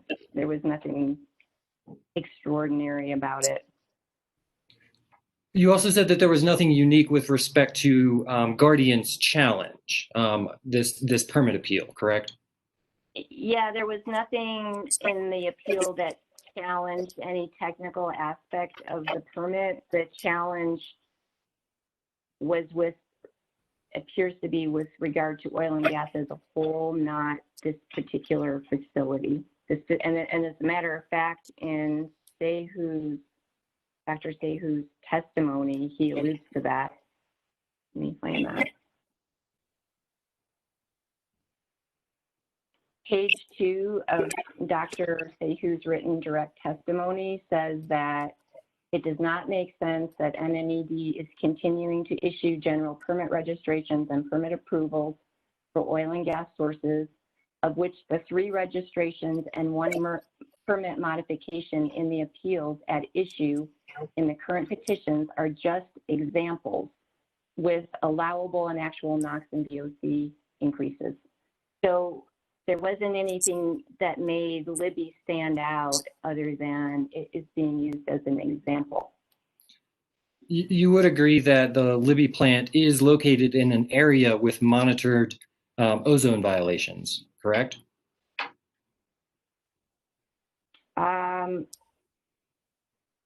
It is within one of the counties that has had exceedances.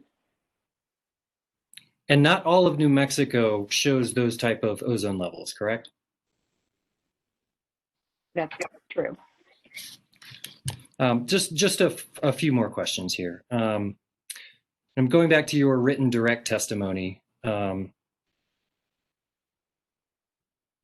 You stated that The New Mexico permitting program, sorry, you stated, quote, this is page 3, line 30, if you have that. The New Mexico permitting program does not require an ambient air quality impacts analysis for ozone precursors emitted from minor sources or modifications. Is that right? Yes, that's true. Further down on page 7, line 18, you stated, quote, NMED appropriately determined that it is not necessary for minor sources of NOx and VOCs to analyze their potential impacts on ambient ozone concentrations. Is that correct? Yes. And earlier here today, you stated that ozone modeling specifically was not required, right? Correct. I just want to be clear. The permit application for the 3-bear modification did not include any analysis of impacts on ambient ozone levels. Am I correct? That's correct, nor were we required to do so. Thank you. No further questions. Thank you. Ms. Katz, does the department have questions of this witness? No, Mr. Chair, the department has no question, no cross-examination for this one. All right, thank you. Does XTO have any questions of this witness? No, Mr. Chairman, we have no questions. Thank you. And Spur Energy, do you have any questions for the witness? No, Mr. Chair, we do not have any questions. Thank you. All right, thank you. Board members, alphabetically, Mr. Bitzer? Mr. Chair. Gosh darn it. I swear I am so sorry. I need to put a big sticky note on my screen. Mr. Tisdale, do you have any questions for this witness? I just have a few, Mr. Chair, and thank you for affording me the opportunity. Ms. Marquez, just a few questions for you. Your testimony included that you had worked on permit applications throughout the region, and including neighboring states to New Mexico. Is that correct? Yes. And are any of those areas that you have worked in designated, have any of those areas been designated by the EPA as in non-attainment for ozone? Yes, in Colorado. And so you have worked on permit applications in Colorado that has been designated as non-attainment, correct? Correct. So how would the permitting process for the Libby gas plant have differed if the area were designated as in non-attainment by the EPA? That would depend on the severity of the designation. Would it still be possible to for a permit to be issued in an area for a facility like the Libby gas plant in an area that had been designated as non-attainment? Yes. And how would that be possible? We would follow the permitting program appropriate for the state, and in Colorado, for example, the non-attainment area has a different requirement for its new status as a serious non-attainment area, but prior to that, it was classified as moderate. So the thresholds for doing an ozone analysis still were applicable to major sources. So at the time, prior to this new designation, we would not have had to do any additional ozone modeling. So would that permitting process, it would essentially involve offsets, or there would be a scheme by which additional emissions could be produced, but offsets would need to be secured, correct? No, that's goes back to the level of the designation. Okay. Earlier, have you been attending the entirety of today's hearing? Have you heard all the testimony and questions prior to your testimony here today? Yeah, I have heard. Have you heard, did you hear the question from Board Member Sweeney with respect to an operator affirmatively offering to pay for offsets even if the area was in attainment? Yeah, I heard that. Is that an option for Three Bear for this facility? Would they be able to prepare offsets for the Libby gas plant? I couldn't possibly speak to Libby's ability or Three Bear's ability to do that. That would be their decision, and I'm not able to speak to that. Are you aware whether Three Bear has engaged in a process by which they've attempted to offset their emissions? I am not aware. I would have to ask them. So no, I can't answer that. Okay, thank you. No further questions. Thank you for your testimony here today. Thank you. Now, board member questions. Mr. Bitzer? Nope. Member Cates? No questions. Thank you. Thank you. Member Duvall? Yeah, I have a couple. Thank you, thank you, Mr. Chairman and Ms. Marquez. I know that a lot of what's been discussed is related to, you know, like legal definitions and business practices. I want to circle back to some of the science, because if we really get to the heart of this matter, it is essentially a public health issue and a scientific issue in a lot of ways, and that's something that I can speak to more. I'm wondering, we keep talking about these modeling guidelines. Do you have any knowledge about what input parameters are used for these models? How are these coded? I mean, what validation data are they using? I think I would reserve that for my colleague. He's more well-versed on the modeling aspects. If you wouldn't mind holding that question. Okay. Yeah. No, I just like I was. Specific, are you referring to ozone modeling? I'm referring to, yes. Well, I think that the term modeling is being bandied about in a very loose way. And that means something very specific to people that actually do that kind of work.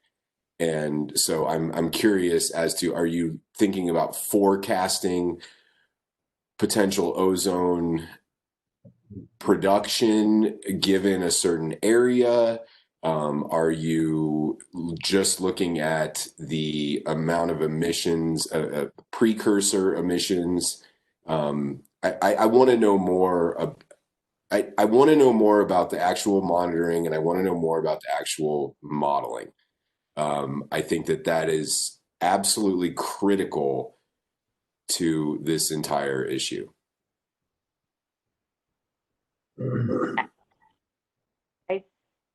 Again, I think I would probably defer to my colleague on the modeling aspects of ozone. Okay. Could you speak to at least, like, do you know what like model format they're using? I mean, is this a established EPA model? Is this something that's I've been doing a lot of researching online trying to find out what this is, and I'm running, and it's very opaque to me right now, which is frustrating. So the modeling that we were required to do as part of our permit application for the pollutants that we were emitting from the Libby gas plant, we used a model called AirMod, Right. which Okay. is a dispersion model. Yeah. And we looked at the pollutants that I specified earlier. So we looked at carbon monoxide, nitrogen dioxide, PM10, PM2.5, and SO2. So those are the pollutants that we modeled and were required to model as part of our permit application. And we did use a dispersion model to do that. Mm-hmm. Yeah. Okay. Knowing that you're using AirMod helps. Okay. But yeah, definitely like knowing, it's as the famous statistician George Bach said, all models are wrong, some are useful. And, knowing what you're putting in is good to know too, because if this is coming from NMED versus coming from industry, it could definitely color the results, right? So and I'm sure you appreciate that. Yeah, I understand it. And we used, obviously we had to put in a lot of input parameters into the model. NMED validated the model. So they didn't just take our word for it. They actually validated our model, and they asked a lot of questions in the process to assure that what we modeled was appropriate before they approved it. This is part of the process. Well, thank you very much. That was very helpful. I'll yield. Okay. Thank you. Member Garcia. Nope. Member Sweeney.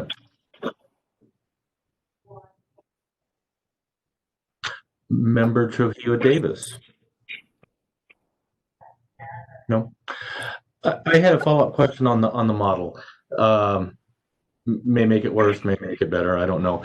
But in terms of like the criteria pollutants of NOx, CO, SO2, PM, etc., what is put into the model is the permit limit. It's the maximum emission level. Is that correct? In order to show compliance? Correct. So it's not anything that's been monitored or anything like that. It is what the applicant is seeking as their maximum rate. Yes. Okay. I don't know if that helps, Dr. Duvall. I just thought I would throw that out there. I don't have any questions. Oh, I'm sorry, Ms. Marquez. Oh, I was just going to say, in addition to the source-only modeling, we also do a cumulative analysis, I think that was what you were asking. Well, thank you. Okay, yeah, no, that's. I'm glad you added that. Thank you. Okay. I have no further questions. Any other board questions? Okay, Amanda. Yeah, I just want to follow up on that. So, as you were saying, the model is the PET, or potential to emit. That's what it's based on? Yeah, we use what we're requesting in our permit application. That's actually what we model. Is there a mechanism? And Board Member Davis, if I could say, our next witness, Mr. Bennett, may be better positioned than Ms. Marquez to answer questions about modeling. So, questions about the permitting process and overview of the modeling, I think Ms. Marquez can answer. But if you do have additional sort of more specific questions, it may be better to direct them to our next witness. Okay, thank you. And I think Ms. Marquez will still be available for additional questions. And just clarify if this helps you to frame your question. So Mr. Bennett has more expertise in modeling, but the permit was prepared by Ms. Bennett and her team. So maybe that helps decide which question or which witness to direct the questions to. Oh, okay, thank you. And actually, my question wasn't specifically about modeling. It was about emissions. So as you mentioned, the model, which does PET. Is there a mechanism to report excess emissions? Is that built into the permit, or is that in NMED structure? Because that question may actually be better for NMED. There are there are mechanisms for excess emissions, and I believe our permit has it does include non-routine emissions.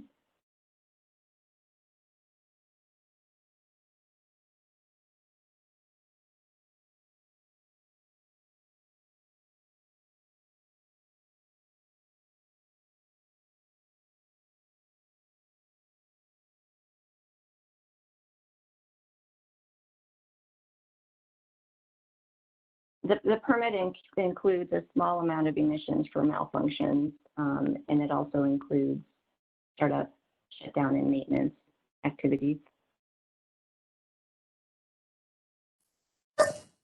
Thank you, Ms. Marquez, and thank you for taking the time to answer our questions. All right, thank you. Is there any redirect for the witness? Yes, Mr. Chair, I do have some questions following up on the line of inquiry from Mr. Tisdale. Right. And so, Ms. Marquez, you were asked questions about what permitting requirements would apply if this facility were located in a non-attainment area such as Colorado's, and recognizing that this is a little bit hypothetical because, of course, the source is not there. But there were questions about what permitting requirements would apply, and you mentioned that that depends on the classification. So I just want to make sure that the record is clear on this. Do you know the current classification of the Denver Metro North Front Range ozone non-attainment area under the 2008 standard? Yes, it's currently classified as serious. And as a serious non-attainment area, do you know what the major source thresholds are for emissions of NOx and VOC? Yeah, the major source threshold dropped to 50 tons per year, and, as opposed to 100 tons. Okay, and the 100 tons applied under what classification? The moderate classification or marginal. And what were the what was the increase in allowable emissions rates between the original Libby permit and the modified permit for NOx and VOCs? The delta was about 21 tons of NOx and 70 tons for VOC. Okay, so 70 tons per year. 72 tons. 72 tons per year of VOCs. That's between the current 50 ton per year major source threshold and the previous 100 tons per year major source threshold. Is that correct? Mm-hmm. Yeah. So under the prior classification of moderate, when the major source threshold was 100 tons per year, this emissions increase of 72 tons per year, would it have been a major increase or minor? Is it above or below the former 100 tons per year threshold? It's above. Say that again, I'm sorry. I missed you. Was the 72 tons per year increase in VOCs above or below the former threshold of 100 tons per year? Oh, it was below. But it's currently it's above the current threshold of 50 tons per year. Mm-hmm.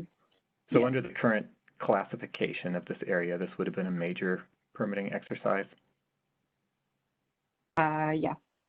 But it would have been a minor source permit under the former classification? Mm-hmm. Okay. Yeah. Appreciate that clarification. And then Mr. Tisdale also asked about the requirement for offsets.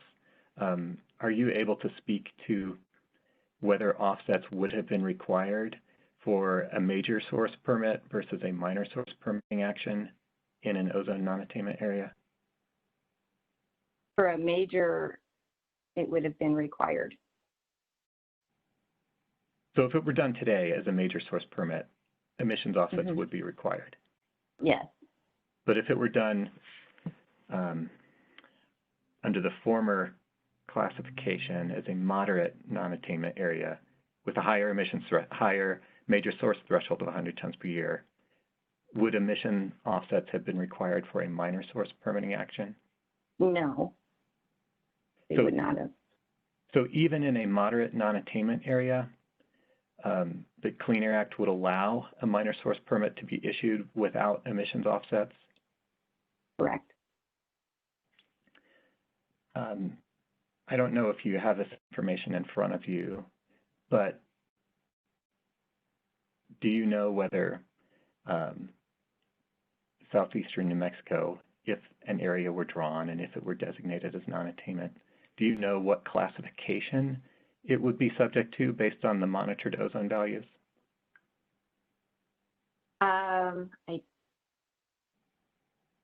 It would either probably be marginal or moderate. I don't have the exact numbers in front of me though. It wouldn't be classified as serious. Okay, and so if it were classified as either marginal or moderate, and you went through the Libby gas plant permitting exercise again to permit a source that had an emissions increase of 72 tons per year of VOC, would that be a major source or a minor source permit under either marginal? Minor. And it would be a minor. Could it be permitted without requiring emissions offsets, even if this county were already designated as a marginal or moderate non-attainment area? Yes, that's correct. I have no further questions. Great, thank you. So we can move on to your next witness. Thank you. Three break calls, Mr. Jeff Bennett.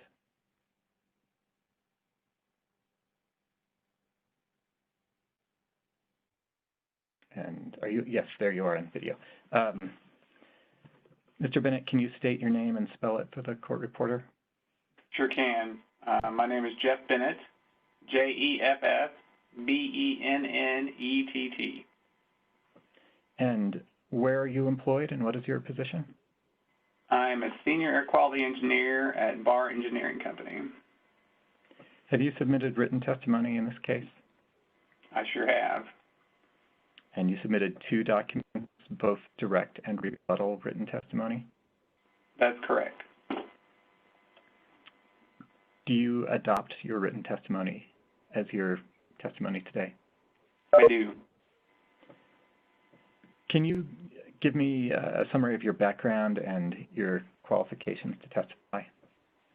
Yeah, my educational background is I have a bachelor's degree in chemical engineering from the University of Missouri, and I have 25 years of air regulatory modeling to get to some of the questions that were being asked before, and permitting experience, excuse me. And I've got 17 years of regulatory experience with the Missouri Air Program, conducting and supervising the modeling activities within that program, including preparation of ozone non-attainment, designation boundaries, recommendations for those, development of attainment demonstrations for ozone and PM 2.5, and development of regulations for control of ozone precursors. And for sure, permitting for major and minor source increases in and around what used to be my career, which was the St. Louis, Missouri, and Illinois ozone non-attainment area. Do you have experience with air quality modeling? More than 25 years, a lifetime's worth. Thank you. So is it safe to say you're familiar with minor source permitting and the methods for analyzing ambient air quality impacts? Yeah, 100%, and including the regulations and guidance from EPA to conduct both major and minor permitting activities. Have you reviewed Dr. Sahu's assertion that NMED should have analyzed the ambient ozone impacts before issuing the Libby permit amendment? Yes, sir. And what is your understanding of the basis of Wild Earth Guardian's claim? So I'm gonna say the things that most people have been saying about this, which is it's my understanding that the Guardians are claiming that NMED was required to deny the permit modification for 3 Bear under .7.2.72.208D, and I can spout that off again if you need me to, but basically it says deny an application that causes or contributes to air contaminant levels in excess of an act. In his written testimony, did Dr. Sahu perform any technical analysis of whether the Libby permit modification causes or contributes to ozone violation? No, they went down the pathway of I think he used the word presume a couple of times. They presume that any increase in ozone precursors causes or contributes to a violation of an act. A number of different times.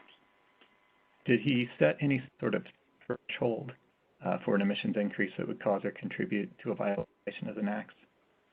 No, it was this sort of construct around. I call it the one molecule threshold. If anybody emits anything, you cause or contribute, and that's counter to EPA historical precedent and guidance, and specifically in this particular case, what NMED says in terms of what's in their regulation and their air quality modeling guideline.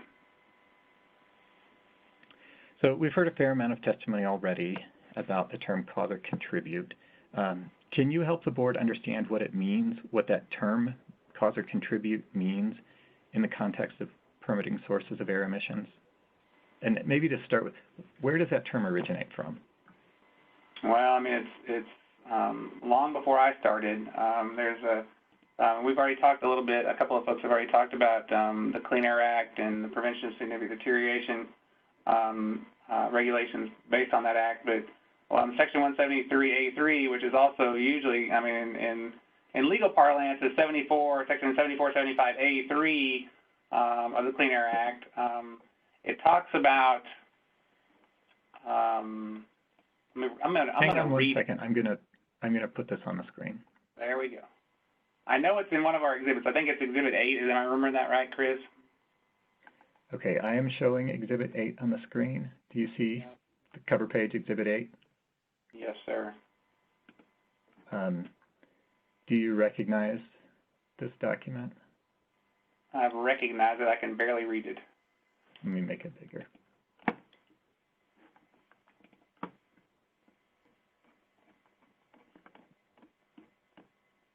Can you tell me what we're looking at? 7475A, which is the pre-construction requirements for permitting. So is this the statute, Clean Air Act, section? Correct. 42 U.S. Code, section 7475. Sure looks like it. All right. Could you read, starting with section A, could you read the portions that are highlighted, just the first 3.5 lines? If I squint real hard. I can make it bigger. No. Okay. I almost could do this without it on the screen, I think. Is that large enough? Can you read that? Yeah, that's good.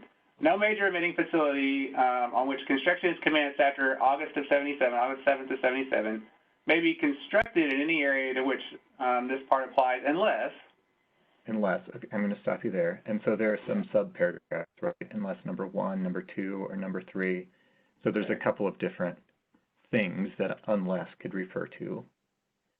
Could you read, so saying no major emitting facility on which construction is commenced after August 7th, 1977 may be constructed in any area to which this part applies unless, that's what you just read, unless what? Please look at section 3 and read that. There we go.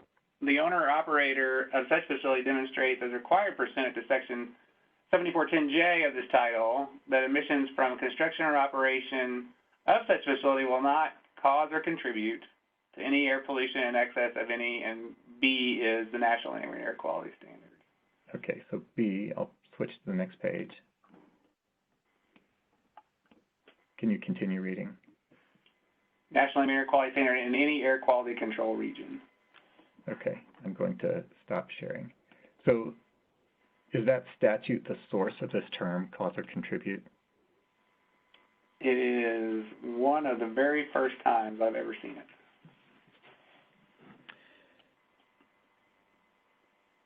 Has the EPA published any guidance or other references that explain that term, cause or contribute? How long have you got? I don't want to take 2 hours to go through all the guidance documents that are out there. There are many. It goes back to a guidance document that was issued in 1977, guidelines for air quality maintenance planning and analysis. I know a lot of folks that are in the industry know about what they call the Puzzle Book, which is the 1990 New Source Review Workshop Manual. That explains very explicitly what cause and contribute means in the parlance of PSD. And there's guidance that have been issued since then. There's guidance that came out in August of 2010 for 1RSO2. There's guidance for NO2, the new NO2 NAAQS. New is relative, right? But the 1R NO2 NAAQS. I don't want to hit all those. I mean, there's so much guidance that you could spend hours and hours and hours digging around on the internet trying to figure out where all the guidance is. But the one that's specific to this particular case that's of interest to us today, I think, is the April 2018 guidance on sills for ozone and fine particles. Okay, I'm putting that on the screen as well. We've talked about this a couple of times already. This, just for the record, is 3 Bear. Excuse me, the court reporter needs us to take a pause. What do you need? Can you just ask the witness to slow down? The court reporter asked the witness to please slow down if you can. Thanks. Sure enough. Okay. Do you see Exhibit 9 on screen? 3 Bear Hearing Exhibit 9. Sorry, Mr. Clasher, the reporter also asked that you go ahead and repeat that last question and then just start from the top with the witness.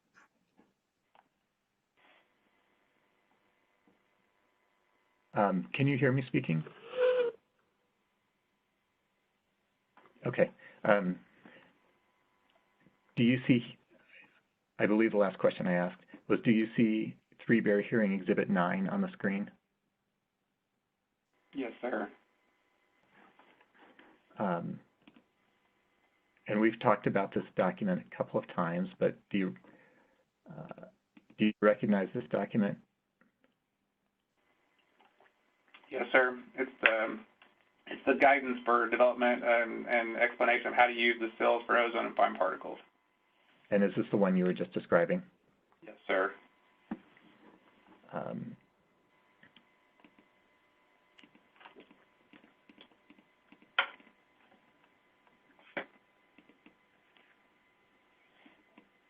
I won't ask you to read all of this language because I put this on the screen earlier and Mr.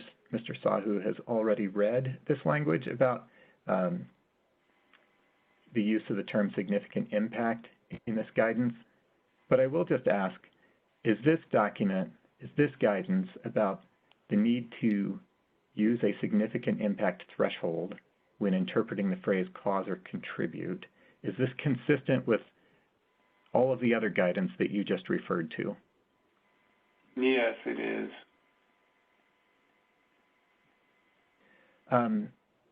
This document includes a footnote 17 where it refers to an environmental appeals board, an EAB decision in the case of Prairie State Generating Company.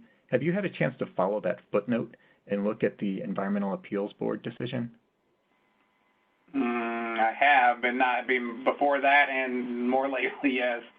That's a decision that was related to a permit that was in Illinois that was upwind of the St. Louis area, which sort of had my interest. Do you know if that decision cited in the footnote also applies a significance threshold to the term cause or contribute? It specifically does that very thing. And you mentioned a document called the Puzzle Book a few minutes ago. Can you tell me what that is? The Puzzle Book was a guidance that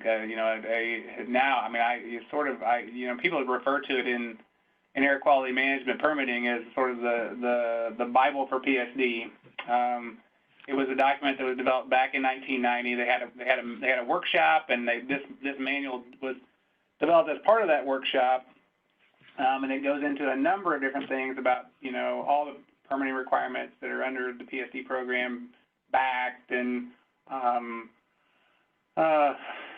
modeling, and there's everything you could possibly consider from a PSD perspective. And so that particular document is of interest to everybody who does air quality management, has been over the years.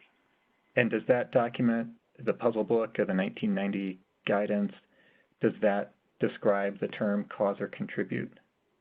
Yes.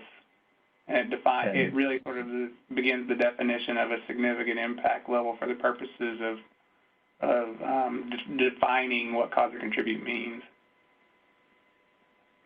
And so based on all of these guidance documents, is it fair to say that the concept of a significance threshold is baked into the term cause or contribute? Baked in, I think that's a yes, yeah. I mean, is it a core part of the definition of that term? Yeah, I think it's at the heart of the definition. You have to have that as part of any kind of determination. Otherwise, you're just in a vacuum. You don't know what the level you have to compare to. I didn't quite follow that. Can you explain that last comment? If you don't have, sort of get back to what I was saying about Dr. Sahu's testimony, the one molecule approach. Any amount of emissions is too much, or causes or contributes. That perspective doesn't allow any emission source to receive a permit if they are in an area or near another source that causes or contributes. So it becomes a question about how much is enough, and this is one of the biggest issues that they struggled with when folks tried to determine what cause or contribute meant in the early days, even before I was part of the air quality management. They didn't understand how much was enough, and so they had EPA from a national perspective had to step in and say, oh, you guys need to understand this, and we're going to provide you guidance and a strategic paradigm on how to deal with that. Does that help? It helps. And so I think this is in the record already, but just to be clear, that guidance from EPA, the paradigm that they provided, directed states to use a significance threshold. Let me rephrase that. I won't say directed. Established a significance threshold and incorporated that in the meaning of the term. Yes, that's correct. Thank you for that. And I guess my next question, moving on, does every emissions increase in an ozone non-attainment area cause or contribute to a violation of the ozone standard? No, it does not. And is that because there are thresholds? Yeah, there are permitting thresholds out there. It's sort of what you were asking my colleague, Ms. Marquez, about. You have to understand that there are provisions within the Act that allow sources that are of a certain amount of emissions, minor sources in this particular case, to avoid consideration for any kind of evaluation for non-attainment permitting activity. Okay. So, we've gone through the definition, we've gone through some guidance. Let me ask you at sort of a more practical level. When a permit application is submitted, how does the permitting agency determine whether a proposed emissions increase will cause or contribute to a violation of the ozone standard?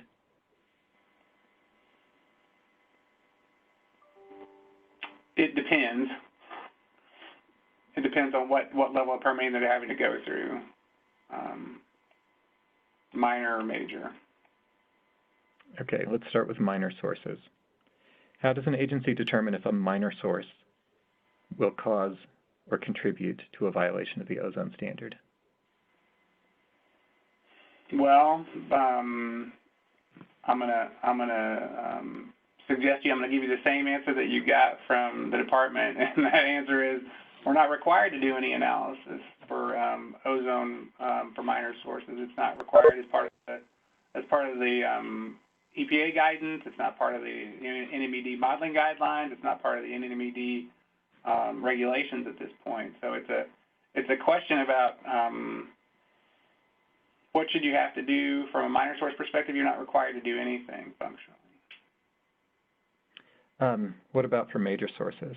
how does the permitting agency determine whether a proposed major source emissions increase will cause or contribute to a violation of the ozone standard?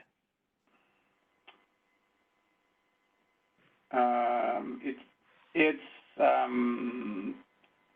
directly related to a couple of things. It's sort of there's a paradigm, right? Same thing we were talking about before. 2 tiers. The first tier is a screening analysis using existing model demonstrations, a tier 1 analysis they call it, and that's an example of that's the MERPs that we've heard about already. And so to use the MERPs in a tier 1 evaluation, you're going to calculate an ozone impact from that particular source. You compare the emissions from that project to the emissions from a hypothetical and representative source that exists, and the EPA has done some modeling analysis for basically the entire country, or tried to do it for the entire country. And there's maps to show that in our rebuttal testimony. The comparison gives you ultimately a conservative estimate of what ozone impacts would look like given your source and that representative source that EPA ran, the hypothetical source that EPA ran, and generated a ozone impact for. Okay. The second tier is, you go first. Before you move on, you talk about first and second tier. Can you explain the difference between these tiers? Yeah, the first tier, and it's sort of every EPA modeling activity is it goes from a level of conservative screening to slightly refined to more refined, and so as you step through the process, you get additional refinements to those modeling analysis. And so the modeling itself is a screening approach first of all, and then that's you sort of go from less effort to more effort to significantly more effort in this case, but. The first tier is this use of previously modeled emissions and impacts, and the second tier is can result in a full-on photochemical modeling demonstration like the department is currently doing for their ozone initiative program. Okay, but just so I'm clear, the first tier, it's simpler, less effort, and is it more conservative? Much more conservative, yes. And so if you go through the first tier and it shows you don't have a problem, then what does that mean? That means you're not going to have a problem if you advance further. And so you're not required to go to second tier? Correct. Okay, and so MERPs, just to be clear, that's a tier 1 analysis? Yes. All right, and I'm sorry, I interrupted you. So I'd asked you previously, that's all right. How does the agency determine whether this proposed increase will cause or contribute? You described the tier 1, and then you said there's also a second tier. Yeah, the second tier can result in a photochemical analysis like NNEBD is doing for their ozone advance initiative. So it's a significantly higher effort. I think we heard yesterday that they had paid Ramble, who was a bunch of nice folks. I know those guys. $300,000 to do that. So. It's and that's on the. I mean, I would suggest to folks that when we were doing analysis back for St. Louis, $300,000 would have seemed like a bargain at that time. We were spending a lot more money than that to do analysis ourselves and with contractors. So it's a serious undertaking and should be treated as such for sure. Okay, so you mentioned this MERPS analysis is tier 1. We've heard about the MERPS analysis.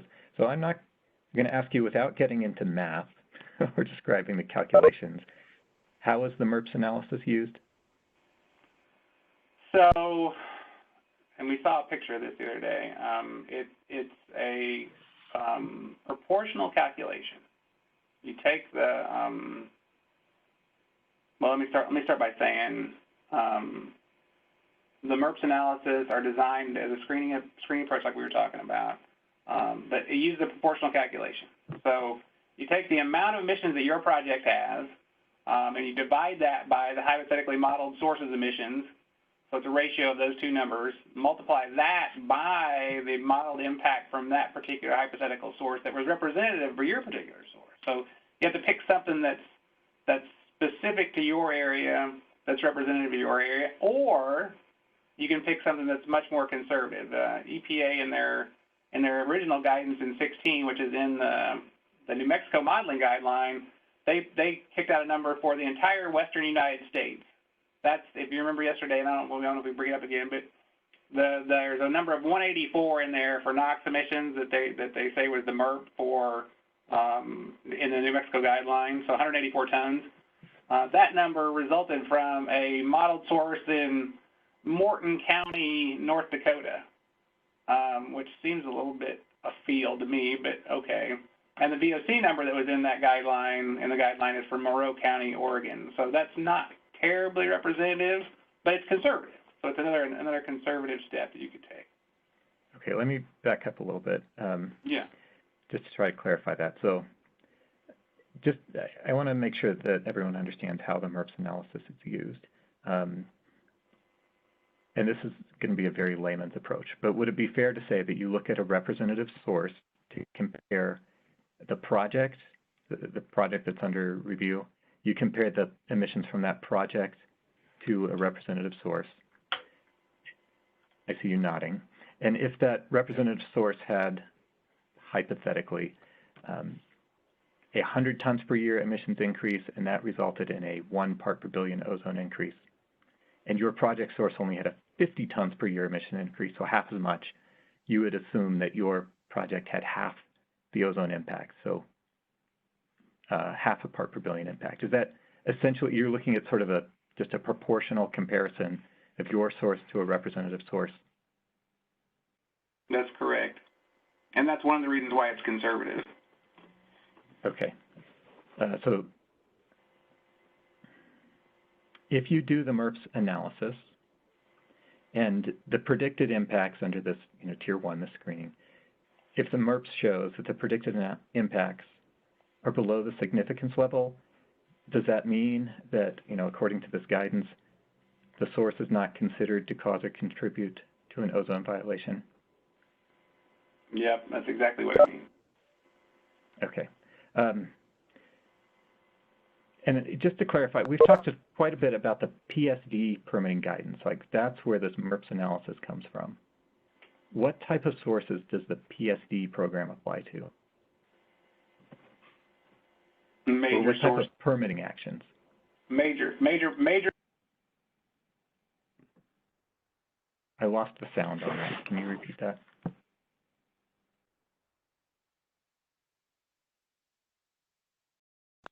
The audio cut out and I could not hear what you said. Can you repeat that?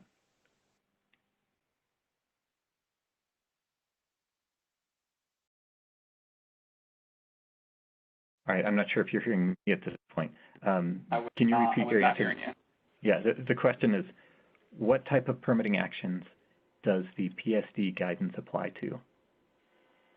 So you didn't hear me. I said major emission increases. Major emission increases are major sources, basically. So even if the guidance doesn't technically apply to minor source permitting, can you do a MERPS analysis for a minor source? You can do a MERPS analysis for any source, hypothetically.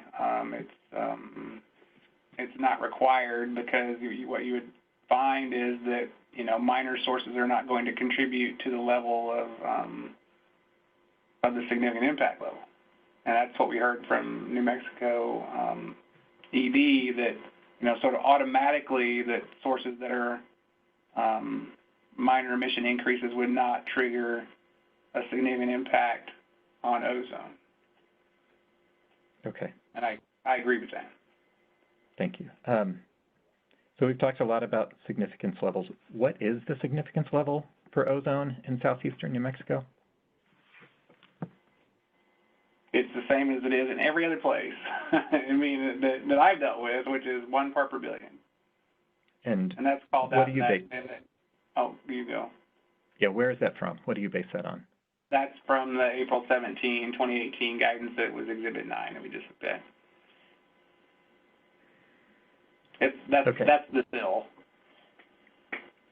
And you testified a few minutes ago that this concept of a significance level is at the heart of a cause or contribute demonstration.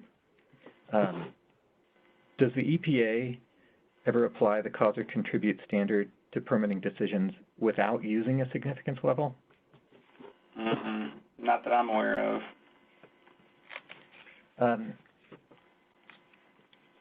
There was a statement in Dr. Sahu's rebuttal testimony.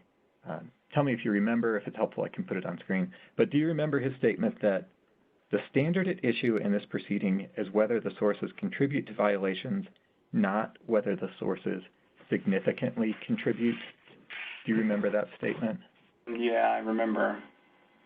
Do you agree? No.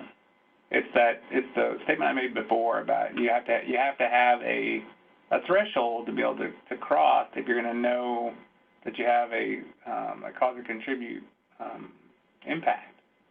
It's the vacuum. If you don't have a threshold, you're not going to be able to decide if you cross the regulatory hurdle, which is cause or contribute. That's why it's at the heart of this conversation.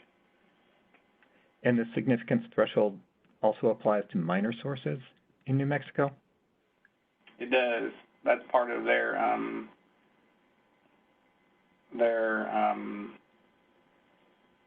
permitting regulations, and it rolls over into their modeling guidelines, section 2.4.1 of the modeling guideline, which specifically addresses significance levels. And it's also, I'm going to go chapter and verse a little bit, but 20.2.72.500, which establishes the significance thresholds within their regulations. Are you aware of any other jurisdiction, again, state, local, tribal, or federal, any other jurisdiction that makes cause or contribute demonstrations without using a significance threshold? No. I'm not. Is it possible? No, go ahead. No, you go. Is it possible to make a cause or contribute demonstration without applying a significance threshold? I'm not sure how you would. I'm not going to go with why no. not? Because you have to have a threshold. I mean, it's sort of, if you don't apply a significance threshold, how are you going to know if something causes or contributes or not? So is it fair to say the threshold gives you something to compare your results to? Absolutely. That is the tool. And it's not only for ozone. This is sort of important in my head. From a modeling perspective, it's important to understand that it's not only for ozone, but it's for these other primarily emitted pollutants. So the analysis that was conducted by the BAR team for the 3-bear permit looked at, SO2 and NOx and CO, and all those things could have used a significant threshold for each one of those to get out of additional analysis. And so it's not only about ozone, it's about all the criteria pollutants in this fashion. Okay. One last question, then I'll move on to a slightly different topic. So in Dr. Sahu's written direct testimony, which again I can put on the screen if it's helpful, just let me know. In his written direct testimony, the final sentence in his conclusion says, finally, in the absence of modeling or analytical data demonstrating otherwise, it is my professional judgment that it is reasonable to presume that any, which is in italics in his written testimony, any additional emissions of VOCs or NOx in Eddy and Lee counties, such as from the particular facilities at issue in this matter, will contribute to violations of the ozone NAAQS in the area. Do you recall that statement in his written testimony? Yes. And what is your reaction to his conclusion? It's not technically accurate for at least a couple of different reasons. It directly contradicts the Clean Air Act statutory language, and the non-attainment area permitting program is non-major source increases can be permitted even if it's in designated non-attainment area. We already thought you had that testimony from Lori earlier, Ms. Marquez. But from a strictly technical perspective, emission increases of VOC and NOx. I'm gonna go down a rabbit hole just for a moment. Board member Duval asked a question about ozone modeling, and I'm gonna give him a little bit on this. But the fact is that additional emission increases of VOC and NOx may have an impact, but not both. And here's why. When you look at ozone photochemistry, you have a relationship between VOC and NOx. It's typically called the VOC-NOx ratio. And that ratio, given an excess amount of VOCs or an excess amount of NOx, causes ozone to be formed in a particular way. And meaning that if additional VOCs are included when there's already excess VOCs in the atmosphere, that's not going to have any impact on ozone formation. But if NOx, that's probably a little bit complicated. So yeah, maybe I should stop. Yeah, and I think that's a little bit different from what I was asking. But let me just move on. Did you run a MERPS analysis for the Libby permit modification? Yes, sir. And what did the results show? The results showed about 5% of the significant impact level, or 0.05 parts per billion. I'm going to put this on the screen also. This is from your your rebuttal testimony.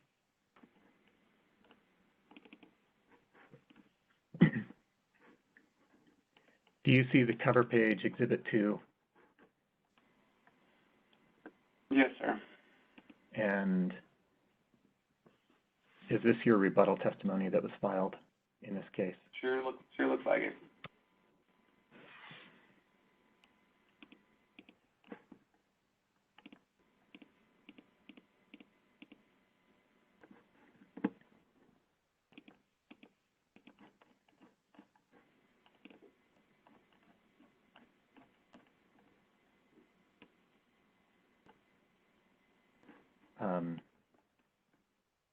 Actually, I'm going to back up a little bit.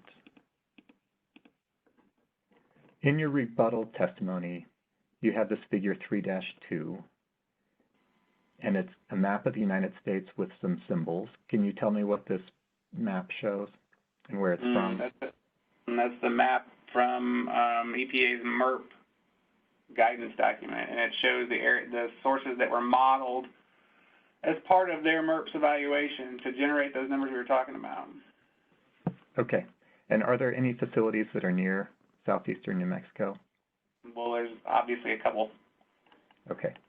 I'm going to scroll down. Also, in your rebuttal testimony, you have this map. What are we seeing on this map? That's what's labeled as Terry County, Texas source is the one that's in Terry County, Texas. That's the closest one to the Three Bear Libby gas plant.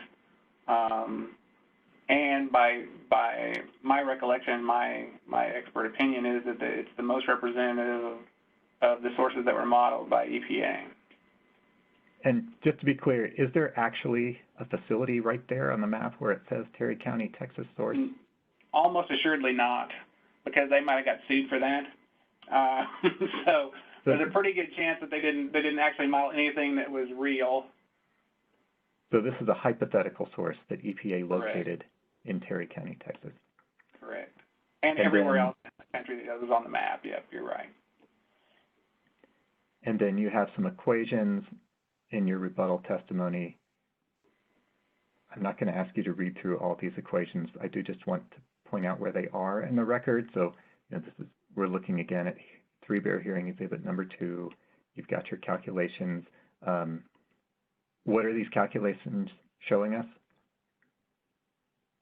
Those particular calculations are determining what the impact is from the hypothetical source, which was 500 tons. What's provided by EPA in their MERPS, they call it a QLIK, Q-L-I-K website. They give you a number, and to get to the impact for a 500 ton a year source, you have to divide 500 by the MERP. So that so it's a ratio. You get basically 1.168 parts per billion for a 500 ton a year NOx source, and 0.03 parts per billion of VOC for that same 500 ton a year VOC increase, of course. Okay, and then I see on line 21 you've got the emissions increase in the Libby project. Is that correct? Yes, sir.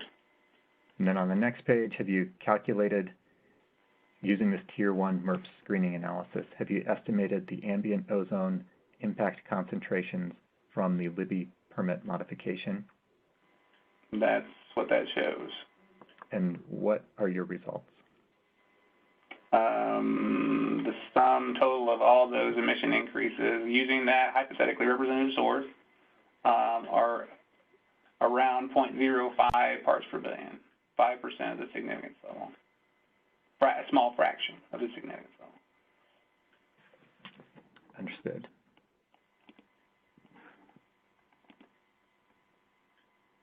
Okay, so I've taken that off the screen. Did you hear Dr. Sahu's testimony yesterday that the Libby plant could have an ambient ozone impact of approximately 0.18 parts per billion? Yes. So he has a different number than you did. How do you explain the difference between his number and yours?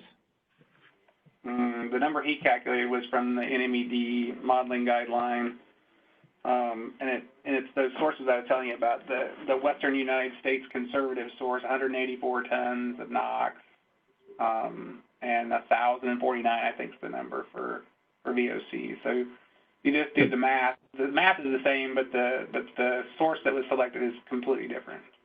So he also ran a MERPS analysis using the same technique? It looked like it. But he just had a different hypothetical source to compare it to? Yeah, well, a couple of different hypothetical sources, but yes, that's right. Okay, so we have these two different estimates now in the record, but they were both calculated using the same method. Is that true? Yes. And in either case, are both of these numbers below the significance level for ozone? Assuredly. So looking at these MERPS results, do these results allow you to draw any conclusions about the ambient impacts of permitting minor sources in Eddy and Lee County? And I'm not asking specifically about the Libby plant. Like, if you were to look at any potential minor source permitting action in Eddy and Lee County, does this MERPS analysis we just went through let you draw any conclusions about those potential impacts? Yeah, the impacts for any particular permitted situation like this, minor source permit in these two counties would be unequivocally less than the significant impact levels and the significant ambient concentrations in New Mexico as they're defined in the modeling guideline for NMED. So the conclusion that NMED reached that these sources wouldn't arrive at a significant impact on ozone is correct. Understood. In Dr. Sahu's rebuttal testimony, and this was discussed some yesterday, he calculated the ambient ozone impacts based on combining the emissions from more than one facility. Do you recall that? Yeah, I do. Is that a valid method to estimate ozone impacts in a permitting action? It's and not. Why not? I'm gonna refer back to the modeler at NMED, what she said yesterday. I can't remember her name now, but she had it right. Yeah, she had it right. It's you can't add this stuff up. It's in different locations, different types of emission releases. There's all sorts of things that get to why this is not a cumulative calculation. It doesn't work that way, and especially since ozone is a regional pollutant. We've already heard some testimony about that. It's not like you can sort of add up all these individual sources and come up with, a tenth of a part per billion each, and you multiply that by 200 or 300 and get to, 75 parts per billion, which would be above the standard by itself, some number like that. Yeah, understood. So we heard some testimony from Dr. Sahu yesterday that, in his opinion, the department should regulate emissions more stringently in non-attainment areas, or what he described as an actual non-attainment area where it hasn't been designated but the monitored values exceed. Do you agree that the department should take action to ensure attainment or to bring an area back into attainment if it exceeds the standards? That's the requirement of an air quality management agency and of the act itself. Yeah, I agree with that. And would you also agree that it's just good policy to do that? Yeah, to protect your citizenry. I mean, for sure, this is, you know, we're not arguing about whether you should reduce. I'm not arguing that we shouldn't reduce values to protect folks with respect to the National Ambient Air Quality Standards. I spent most of my career on the regulatory side trying to do that very thing. And from what you've seen in the public record and the testimony, is the department taking action to reduce emissions? Yeah, for sure. And it's, I would suggest to you that it's, you know, the board chairman sort of brought this up. I think they're doing more than would be required by by EPA and the statutes. I think that they've taken additional steps that are, by all accounts, beyond what's required. I mean, they're going through a modeling analysis for an area that's not been designated yet. I mean, that's by itself. You know, we already talked about how much that costs and the amount of effort it requires. I mean, I think that from that perspective, they're doing, in my opinion, considerably more than many other folks are doing throughout the country. And have you also seen them take actions that would reduce oil and gas emissions specifically? For sure. I mean, the draft rule itself is specific to having emission reductions not only from, you know, point sources or big sources that are out there, but from small sources as well. And so I think, you know, they're taking the steps that they think they need to take, not only for oil and gas, but other sources. You know, there was a discussion about mobile source emission reductions as well. And so, again, that's above and beyond what many other states are doing, for sure. And the draft rules, you know, they've been discussed in this testimony. Are you able to say whether they would reduce emissions from both major sources and minor sources in the oil and gas industry? Sure looks like it. And would they reduce emissions from oil and gas sources in both non-attainment areas and attainment areas? Yeah. Let's talk about non-attainment areas, and recognizing that this area has not been designated non-attainment, it is still designated attainment, as testimony said. Does the Clean Air Act impose more stringent emission limits in non-attainment areas? More stringent emission limits. It can. Or more stringent requirements for non-attainment areas? For sure, more stringent requirements, yeah. RACT, you know, the reasonably available control technology on existing sources, it's a control requirement for all sources above the major source thresholds. I went through that a number of different times. That's a requirement for non-attainment areas. There's the non-attainment new source review program that requires LAIR, lowest available emission rate technology to be installed. It's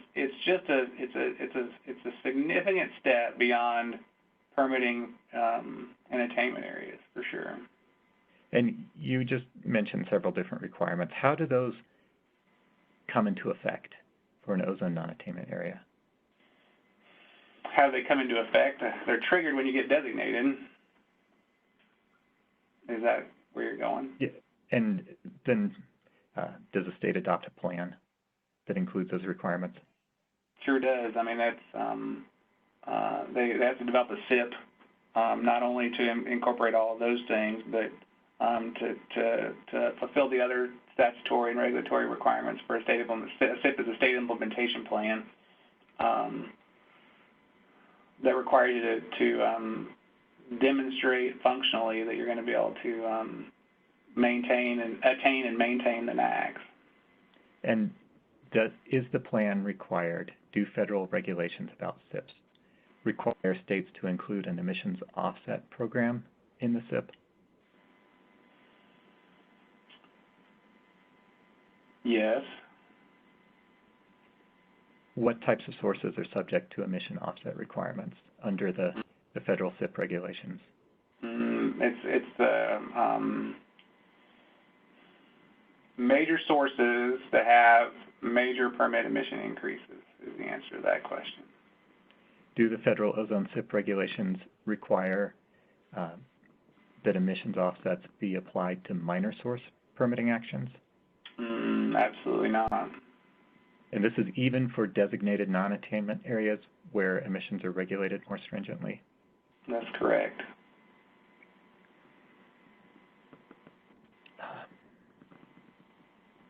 Okay. We heard some testimony yesterday about the monitored ozone values at the Carlsbad and Hobbs monitors. Did you hear that testimony yesterday? Yes, sir. And there was testimony that the design values for these two monitoring stations for 2017 through 2019 exceed the 70 parts per billion standard. Did you hear that?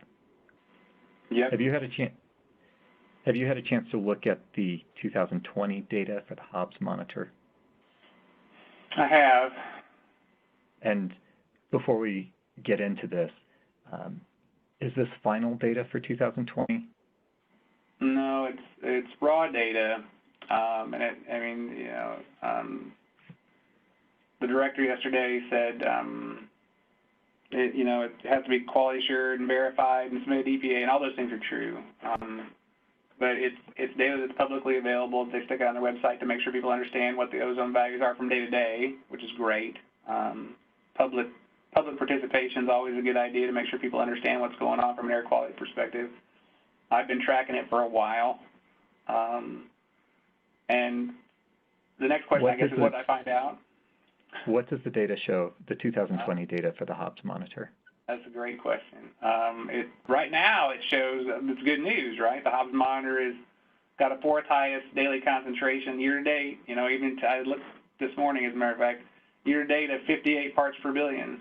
So, considerably less than the standard. And that results in a 3-year design value. We talked about the average of the concentration, results in a design value of 68.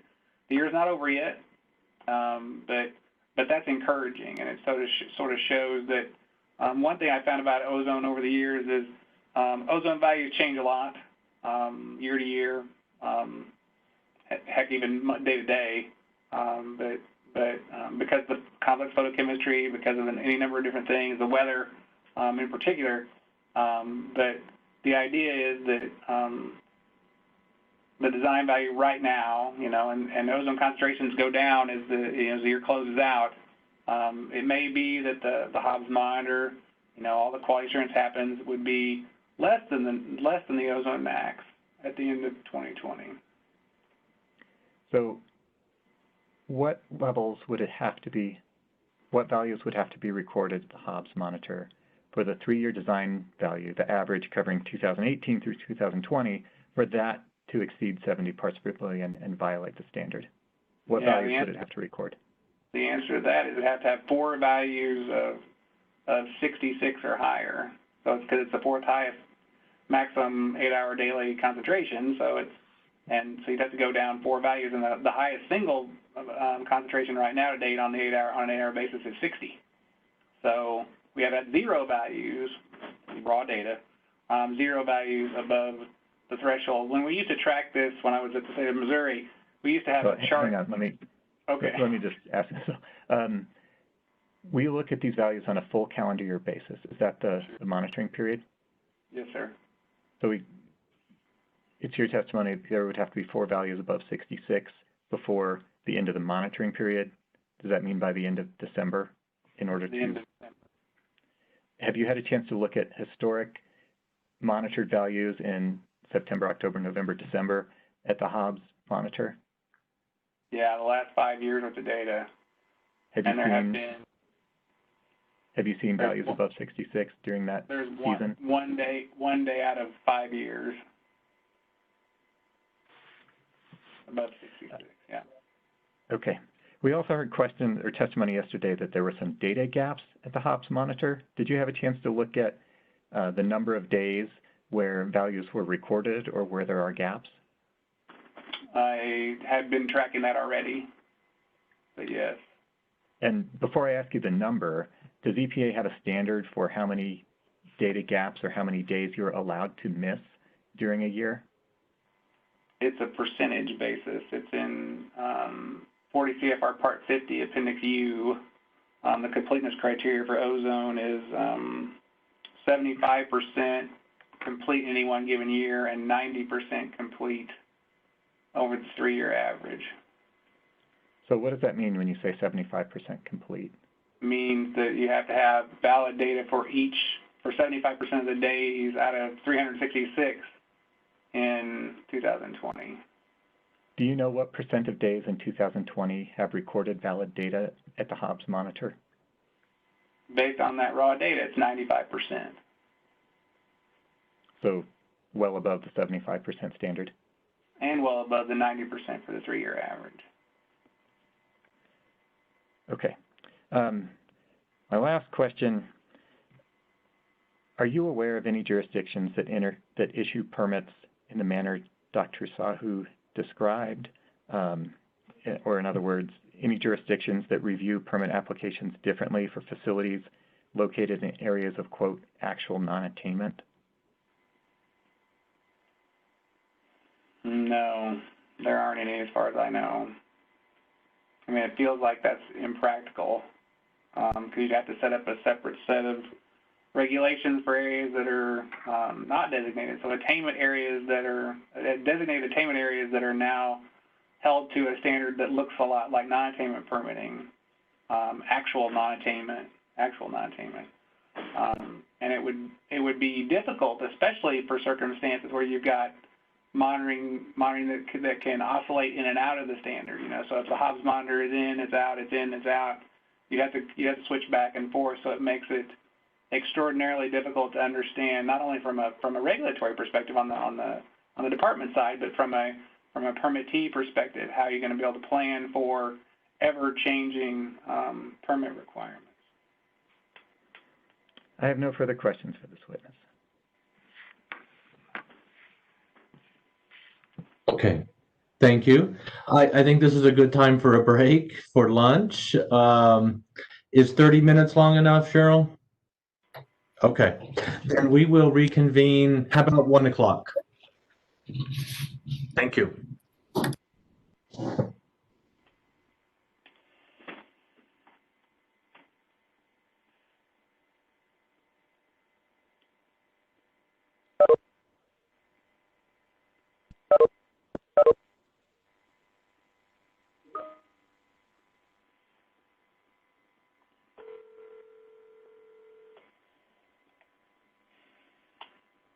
Hey, Jeff. What up?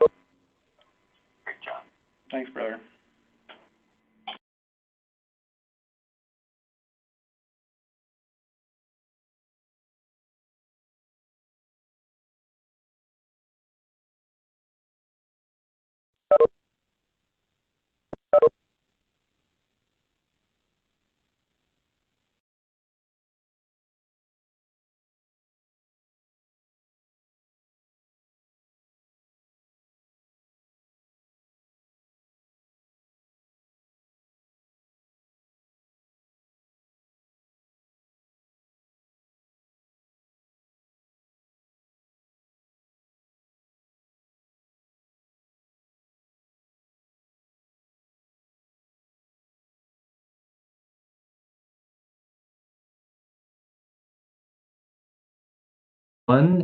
Do we have the board administrator?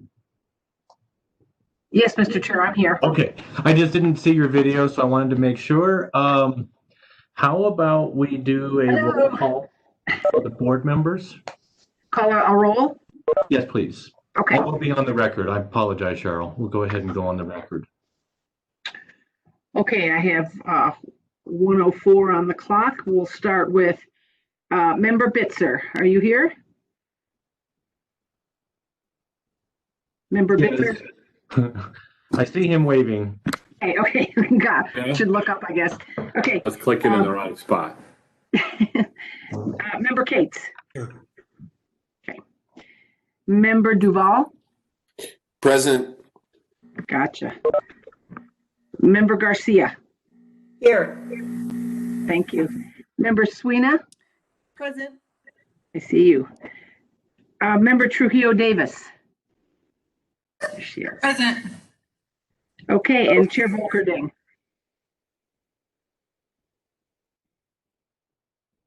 I see you. Yes, sorry. That's okay. I know you're there. You have a full house. Great. So where we left off was to begin cross-examination of the witness, and that will be done by Wild Earth Guardians. Excuse me, very quickly before we start. Mr. Bennett, I'm going to ask you to please speak slower. No problem. Thank you very I'll much. do what I can. Thank you so much. And if you need to get back with me, I can be available on that too. So. Thank you, Mr. Chair, members of the board. Mr. Bennett, thanks for your time today. I'm again Daniel Timmons with Wild Earth Guardians. I didn't expect actually to have too many questions for you, but there was a little more there to unpack, so bear with me. So your testimony ended with a discussion of the 2020 Hobbs monitoring data. So I'll just start right there. That data is not yet complete, correct? Correct. And it has not been quality assured. Is that correct? I can't speak to that. I didn't collect it myself. And my suspicion is it undergoes quality assurance as it's collected, so that's probably incorrect. Were you listening to the testimony yesterday of Ms. Bisbee Kuhn? Yes. So you recognize that she declined to testify regarding that data because of its incomplete, correct? Yep, I understand that. There were also 9 days of missing data at the Hobbs monitor, right? 9 days. From July 23rd through July 31st, correct? I think it was June. But I don't have the data right in front of me, so I can't tell you if that's right or not. Regardless, it was at the during the ozone season, as we call it, correct? The ozone season in New Mexico is January through December. Okay, it was within the height of the ozone season. If you want to define the height of the ozone season, you sure can. Would you agree that it's more critical to monitor ozone in this area in the summer as opposed to the winter? It's critical to monitor during the ozone season, which is the whole year, is how I would respond to that.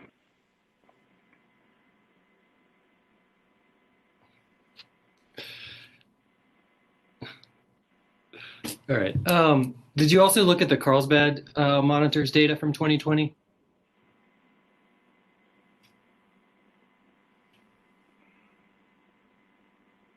Not in the same level of rigor, but yeah, we did take a look at it. So are you aware that, at least as of a few days ago, the 4th highest value shown at the Carlsbad monitor was 73 parts per billion?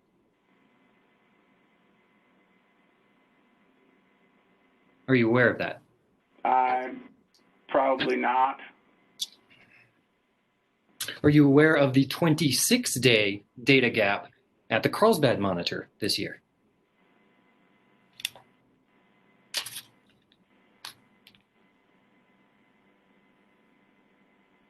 That doesn't sound right to me, but no, I wasn't aware that there even potentially was a 26-day data gap. That was also in July and August, which my question is, you are unaware that there was a 26-day gap in July and August. And Mr. Chair, this is Laura Katz from the department, and I'm just wondering if this, if the information that Mr. Timmons is talking about was testified to, and maybe I just am not remembering. My recollection of Mr. Bennett is he did discuss the EPA criteria for the amount of data that can be missing in a time frame and still be considered acceptable. So I'm assuming that's where Mr. Timmons is possibly going. So I was going to go ahead and let Mr. Timmons continue. I just was wondering if there had been testimony regarding those numbers of days or Not those numbers specifically that I remember, but there was a percentage cited in terms of what the EPA considers to be acceptable data coverage. Okay, thank you.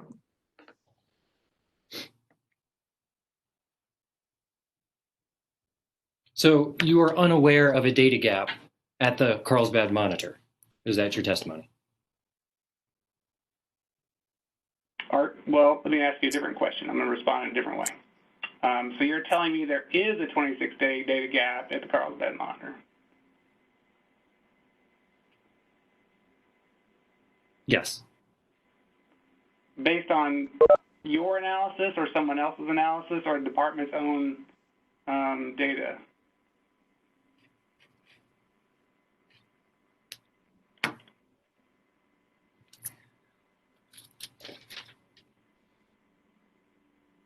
Would you acknowledge that the current design value at the Hobbs or the Carlsbad monitor, either one of them, does not incorporate any 2020 data?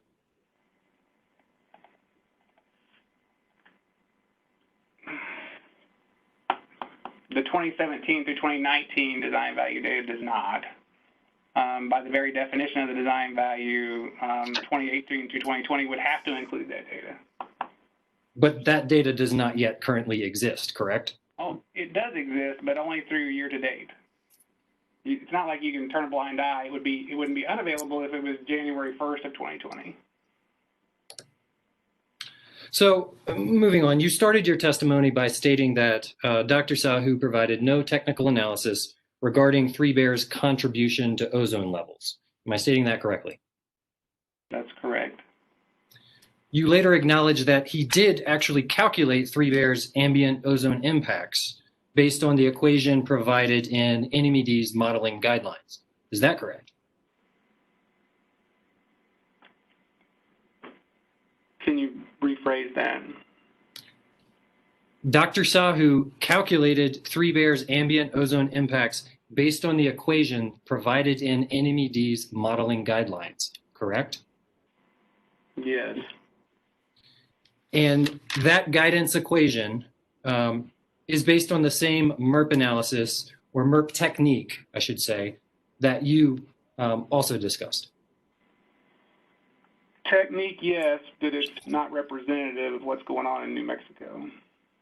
But you don't dispute that Dr. Sahu accurately applied the equation that was included within the New Mexico Environment Department's modeling guidance, correct?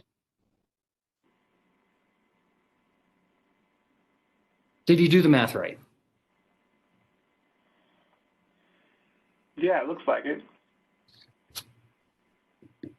And based on that math, he determined that the modification of the 3Bear would increase ambient ozone levels based on that equation by 0.18 parts per billion, correct? Yeah, I mean, that sounds like the right number. I don't have it right in front of me, but that sounds right. So at the 3Bear facility, with this modification, the total NOx emissions at the 3Bear facility, the 3Bear Libby gas plant, the total allowable emissions are now 145.8 tons per year, correct?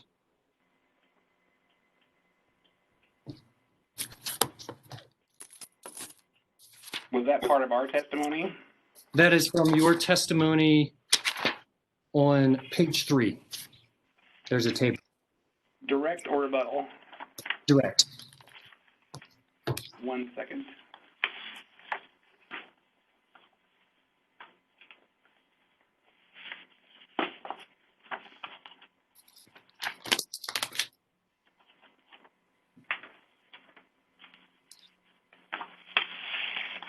You said page 3, yes? Yes. Old school, gotta get the paper out. Say the number again? 145.8 tons per year. That's correct. And for VOC emissions, the total allowable emissions at the 3Bear facility are now 182.8 tons per year. Yes. And Dr. Sahu also calculated the total impacts of that 3Bear facility using that same NMED modeling guidance equation based on these total numbers. Is that correct? Did you see that in assessment? I mean, I don't remember that exactly, but that's not the correct way to do it. Are you, based on your review of, you did review Dr. Sahu's testimony, correct? Yes. And are you aware that he calculated, based on those total emissions, that the total ambient impacts from the 3 bare emissions would be 0.97 parts per billion? It's not relevant. That's not the way that you do the analysis. Did he do the math correctly?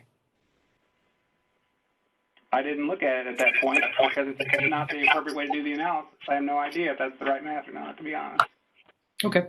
You discussed the April 2018 EPA guidance on significant impact levels, right? Correct. So you're familiar with that guidance? Yes. Under that EPA guidance, do you believe that it is appropriate to assume that an ozone impact level below 1 part per billion can never contribute to ozone NAAQS violations?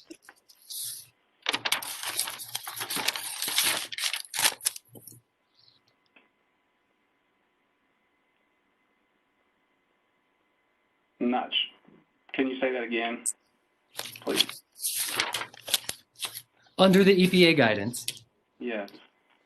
is it appropriate to assume that an ozone impact level below 1 part per billion can never contribute to an ozone NAAQS violation?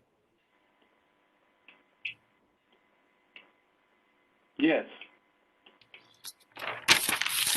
So is 1 part per billion? Understand what you're asking, though. It's sort of it's out of context question because it's about the particular project that you're talking about, not whether 1 part per billion is significant or not from an industry group, a set of mobile sources, an existing point source that's out there. So it's the definition of significance is important that you provide in a contextual way. Does that make sense? It does. So is 1 part per billion a magic threshold below which a source, an individual source, can never cause or contribute to an ozone exceedance? According to the EPA guideline and NMED's, the EPA guidance and NMED's modeling guidelines, the answer to that is yes. So you believe that the EPA authorizes a blanket threshold, anything below 1 point per billion never contributes? Again, contextually, you have to understand. I mean, it's not. You can just sort of blanketly say much of anything. I mean, everything is evaluated on a case-by-case basis.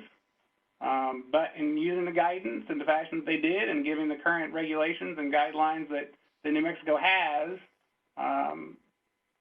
the way I would answer this is they appropriately issued this permit given the statutes and the regulations that are out there.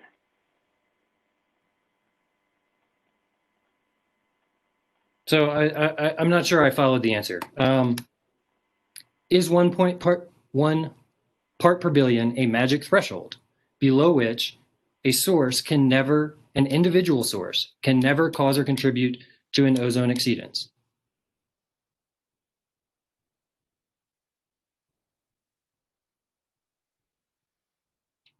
I would never say never on anything. There's always an exception, right? So you can't. I mean, it's not a fair question. So does it matter in evaluating contribution of a source what the ambient ozone levels are?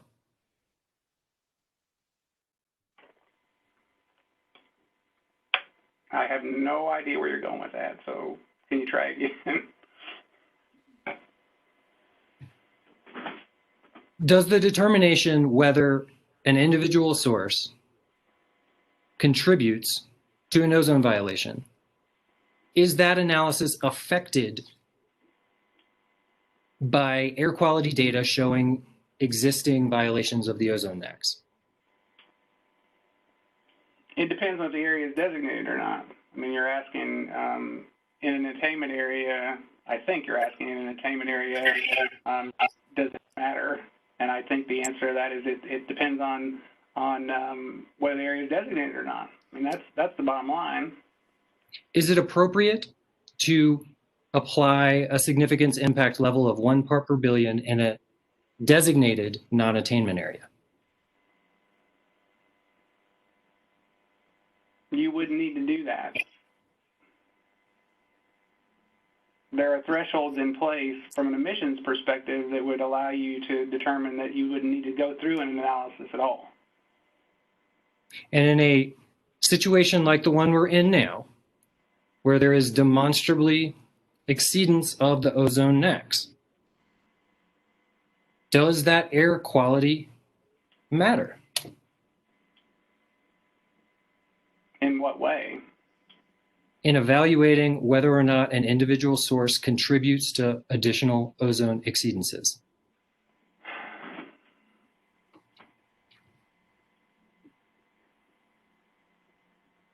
I'm going to go back to the guidance again. It's based on the designation. If you're designated, you have a different set of rules. If you're not designated, you don't have that same set of rules. And so the question is, I would suggest that the question is unfounded.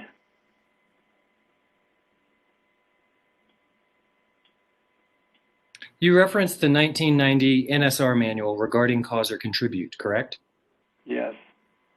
Does that manual apply in non-attainment areas? It's an interesting thought. The short answer is it's a PSD guidance document, but I'm going to take you down a pathway here. A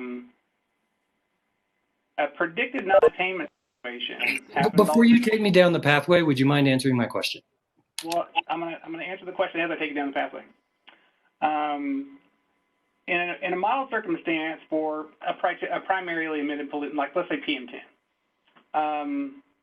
there are all kinds of times, even in SIP circumstances, where a SIL is used to demonstrate that a source doesn't cause or contribute. So a violation of a primary NAC PM10 in an area that's got, let's say the standard is 150 on a 24-hour basis, 150 micrograms on a 24-hour basis. The idea here is that, if you have a source that's, predicting a violation of that, 200 micrograms, and your source, your project, emits less, doesn't contribute more than, 5 micrograms in this particular case, which is silver PM10, then yeah, it doesn't contribute. So the answer to your question is, there is a circumstance, I think, if I get the question right, there is a circumstance where well, let me stop right there and have you ask this very specific question again. I want to get it right. Does the 1990 NSR manual apply in non-attainment areas? And the answer to that is, it depends on the specific circumstance that you're dealing with. And the circumstance I was describing gives you an indication that it could apply in a non-attainment area based on a predicted model violation.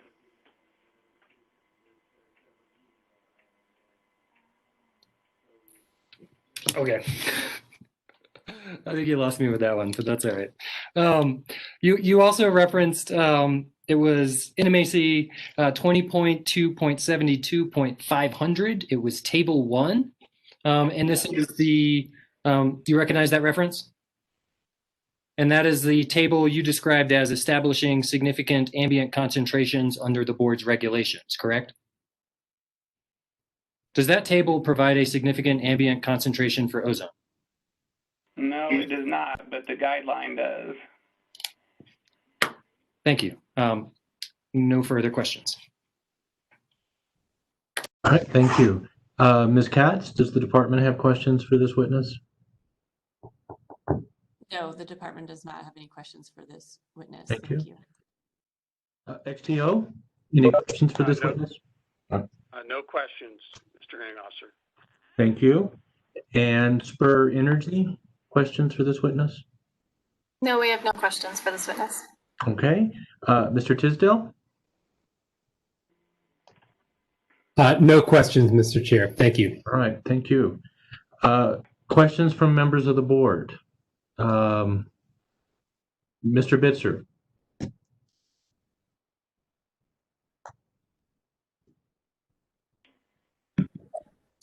I did have one, but I think it kind of got answered in the context of ozone season in southeastern New Mexico. It sounds like we can get ozone year round.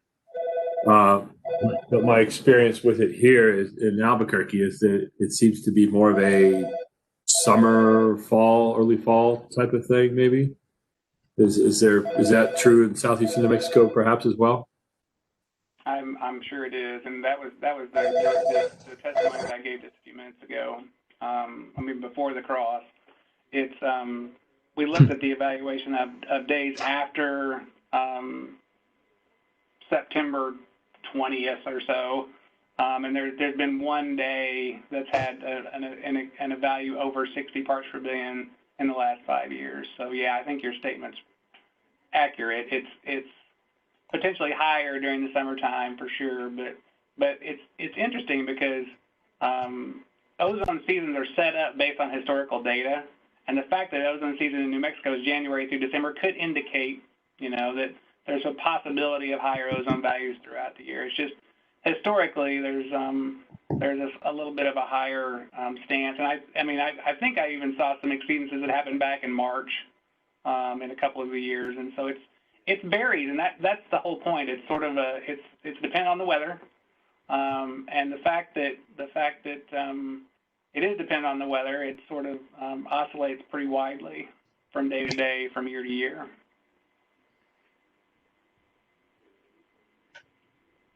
All right, thank you. Member Cates. No questions. Thank you. Member Duvall. Yes, I have a couple, and then I need to hop off for a minute for a faculty meeting. So just to circle back to this whole idea of the seasons of ozone production. I mean, it's very much going to depend on the UV load and also when the activity of the production facility is occurring, right? So there's this interaction in the atmosphere, and so we tend to see higher values in most areas in the warmer months when we get more solar radiation coming through the atmosphere. And so and unless there is greater production going on in those winter months, and I plead ignorance as to what these specific production facilities like operation scales are like, but you would expect that during the summer months when there's warmer weather and you have higher UV radiation, that's when you're going to get your a greater production of ozone, and I'm sure that Mr. Bennett is aware of that, and that's concerning related to this data gap that occurs in the months when we would expect higher amounts of solar radiation. But I'm not as concerned about that. I think that's something that we can interrogate later. I would like Mr. Bennett to please talk a little bit about the validation steps that are taken with the modeling efforts. I mean, it seems like you have a good background in atmospheric chemistry modeling, and so if you could just talk a little bit about, like what data sources are you using for validation? Mm-hmm. And that's not a challenge. That's just a quest. I feel like you're an educator, so I'm gonna try to go down this road from that perspective. The answer is, you said before, it's sort of the way I characterize it. It's lies, damn lies, and modeling, right? So you have to verify what the modeling shows, right? So and every modeler who won't tell you that's not worth their salt. And I perpetuate that I am kind of worth my salt on a day-to-day basis. But the point is, what you're asking, how do you verify the model is predicting appropriately, right? That's sort of where you're going, I think. Yeah. Just like what data sets are you using to validate these models, or if you're not doing it specifically, like where are the raw numbers coming from?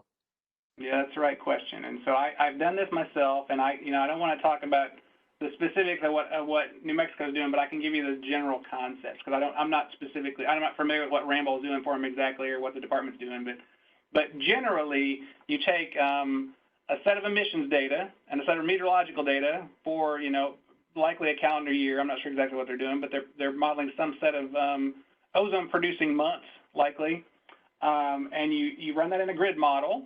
And you compare that model to on-the-ground monitored concentrations, and not only of ozone, but many times you compare it with on-the-ground monitoring concentrations of NOx. And if you have VOC, which I haven't looked at the network in New Mexico enough to know if you guys have a set of VOC or a PAM site, is what it's called, the photochemical assessment monitoring site. But you use all those data to verify that the model is predicting appropriately. And that happens before you get to a spot where you start comparing the efficacy of controls for different industries. And so you've got a circumstance where you run a base year set of analysis for an emission set, for a meteorological set, and you compare that to the combined monitoring program that you guys have there in New Mexico and probably in Texas and other spots within the network within your modeling domain. And so you have to verify that the model's performing appropriately before you can take that next step that the department's talking about to go down the pathway of determining which sources are contributing, one, and two, if changes in emissions to those sources or set of sources is going to have an impact on ozone. And so it is the fundamental determination when you do an attainment demonstration for ozone and PM2.5, secondarily emitted pollutants, that you have to go through this performance evaluation step to determine the model is performing appropriately. And there are criteria, and generally it's within plus or minus 15% on the data set, whether that shows that it's okay or not okay. Does that help? Yes. And just like I interrogated Dr. Sahu yesterday, I think that's just useful to get a little more background on what the nuts and bolts are on some of this stuff. I mean, I know we're mostly talking about policy, but I think it's quite useful to go through the science behind these things too. So thank you very much. And I don't have anything else. And I'm going to have to hop off for about half an hour. Okay, thank you. So we'll note that Member Duvall departed at 1:34, and when he returns, we'll make a note of that. Member Garcia. No questions. Thank you. Thank you. Member Sweeney.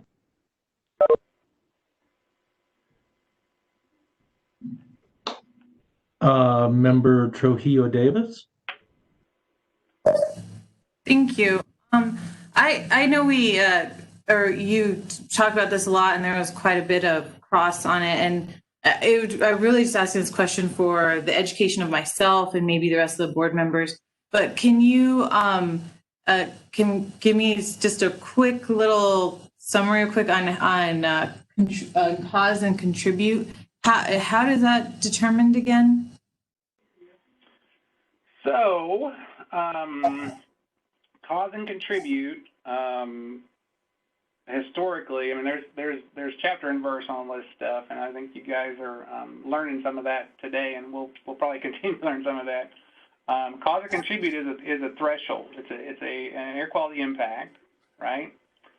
Is that the 1 part per billion? It's 1 part per billion for ozone. There are other significant impact levels. That's what I was describing to Mr. Timmons before. There are other significant impact levels for other pollutants. And so this is consistent. The ozone significant impact level is consistent with the other criteria pollutants that are out there. There's a significant impact level for PM10. There's a significant impact level for SO2. There's a significant impact level for CO. And so any kind of analysis that you do from an air quality modeling perspective has got this underlying paradigm of significance that has been historically driven. Ozone's kind of new because it's a secondary pollutant, and all this fill guidance has come out within the last few years. And so the idea is that this cause or contribute threshold has been, drug around for, decades now. And so the concept is related to how much is the cause or contribute threshold is the question you're getting to, right?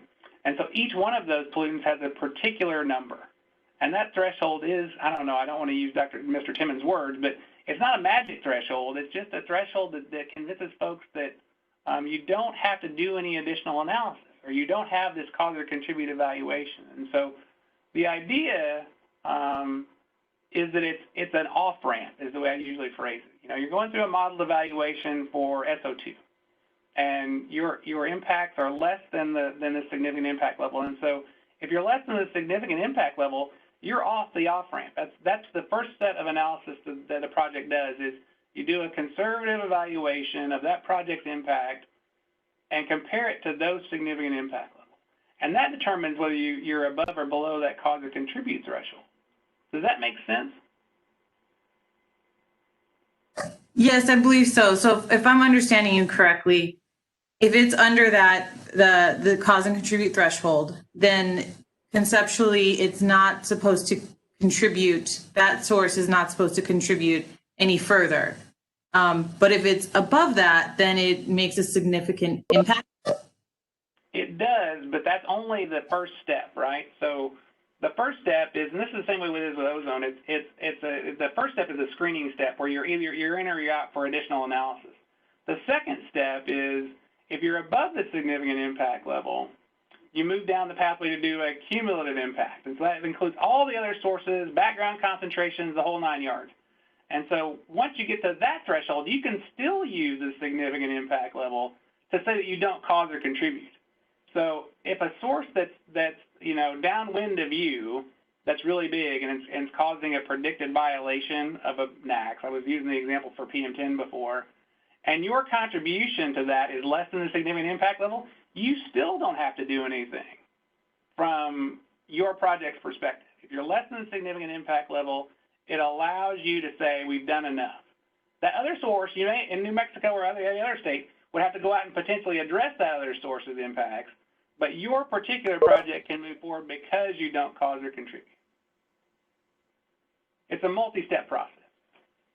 I think I understand. Thank you for answering my questions and giving me a little bit more education on that. Thank you. So my question is, we've spent a lot of time talking about modeling and some of the intricacies thereof and pitfalls, and I would agree with Member Duvall's statement that all are wrong and some are useful. Both my master's and doctoral research was in air modeling. So my question is, though, before the board, in terms of the 3-bear permit, and specifically related to ozone, was modeling required? No, it was not required. Okay.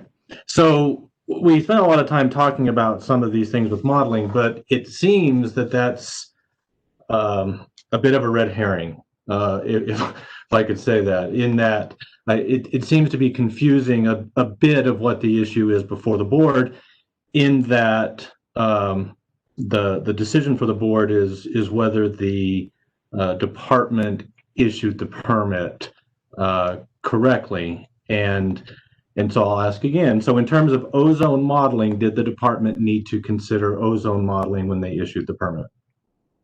It's a Commissioner, Chairman, it's an interesting question. I thought about this a lot. They didn't need to do it. And the testimony that we provided only suggests that determination was acceptable. I think that what we were showing is that even if you had done the analysis under the major source program, the PSD program, that it would have shown less than the significant impact level that would have been required if it was a PSD source. And so in my mind, that's trying to trying to sort of, I use the term belt and suspenders sometimes in this way, right? So if you guys are feeling like they should have done something, we went down the pathway of saying, oh, if they had done it, it would have shown this. And so it provides a little bit of additional information. And I can completely concur with what the department said yesterday. They're not required to do it. Everything would automatically be under from an ozone perspective for minor sources. But if you want to do the analysis, that's the testimony that we provide. Okay. No, I appreciate that clarification. Thank you. Are there any other questions that have risen in the minds of board members? Okay.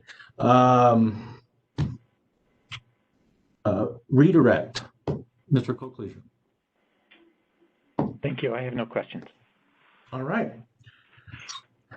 Then we will move on to the next party, XTO. Thank you, Mr. Chairman. This is Louis Rose. I'd like to have my witness, Randy Parmalee, sworn in at this time. He's there somewhere, I think. I hope. Mr. Parmalee, would you raise your right hand? Do you solemnly swear or affirm the testimony you're about to give will be the truth and the whole truth and nothing but the truth? I think you're on mute.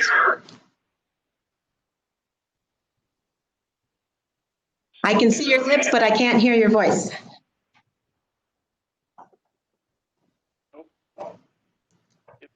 If he's called in, he has to both unmute on WebEx and on the phone to make it work. Could be short testimony the way this is working.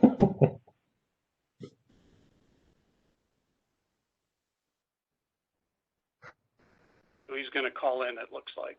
Okay. And hopefully this will work.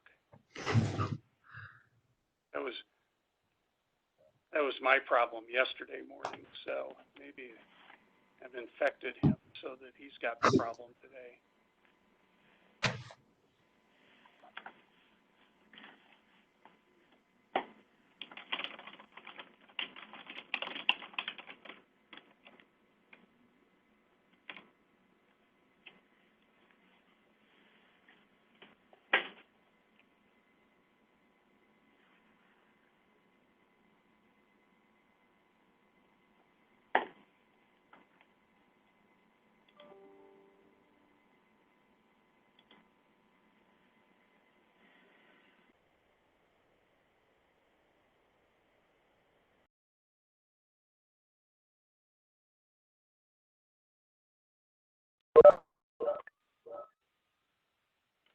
I'm sorry, can you hear me now?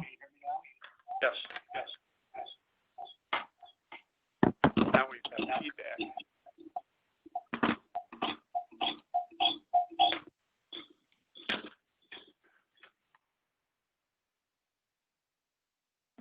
Okay, how about now? I'm getting some serious feedback.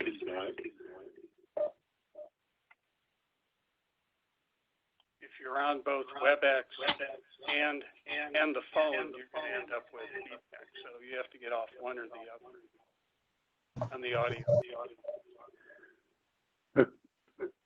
Okay, I guess you guys are just going to have to do it without seeing my pretty face. Well, that's actually better. Yeah, that's what I thought.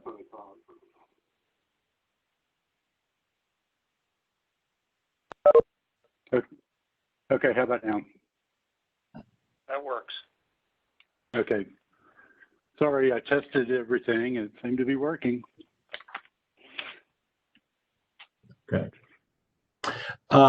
When the court reporter administered the oath, I was able to read your lips saying, I do. Is that going to be acceptable to everyone now that we do not have visual of him? Okay, then please proceed, Mr. Rose. Yes, thank you. Could you state your name for the record, please? Yes, it's Randy Parmalee. And could you spell that for the court reporter? Certainly. That's R-A-N-D-Y, last name Parmalee, P-A-R-M-L-E-Y. And Mr. Parmalee, with whom are you employed? DeSorbo Consulting.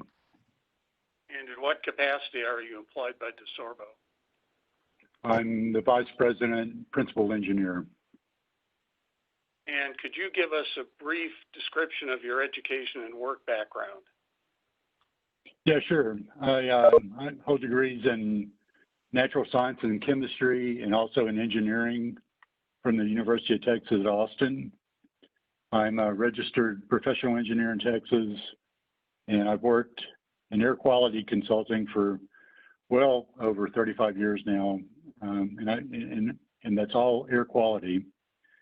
I've held positions in environmental firms ranging from staff engineer to president, and I've worked extensively with air permitting matters in non-attainment areas and in areas facing non-attainment designations. And Mr. Parmalee, are you familiar with the the permits that were issued to XTO that are the basis for this appeal? Yes, I am. And did you prepare pre-filed written direct and rebuttal testimony in this matter? Yes, I did. And do you have any corrections to either your direct or rebuttal testimony? I do not. And do you adopt your direct and rebuttal testimony as your testimony in this matter? I do. Thank you. Mr. Hearing Officer, I don't believe that the testimony was included in our exhibit list because those were just the exhibits to the testimony. So if appropriate, I'd like to move for admission of Mr. Parmalee's pre-filed direct and rebuttal testimony at this time. Okay, are there any objections? No objections from guardians. Thank you. No objection from tree pair. No objections from Spur. No objections from the Environment Department. Okay. Yes, Mr. Rose, they are entered. Thank you. Thank you, Mr. Hearing Officer. Mr. Parmalee, could you give us a summary of your direct and rebuttal testimony, please? Yes, I can. You know, in reviewing the various other direct testimonies from the parties and the rebuttal testimonies offered yesterday and today, I got to say it's been very interesting.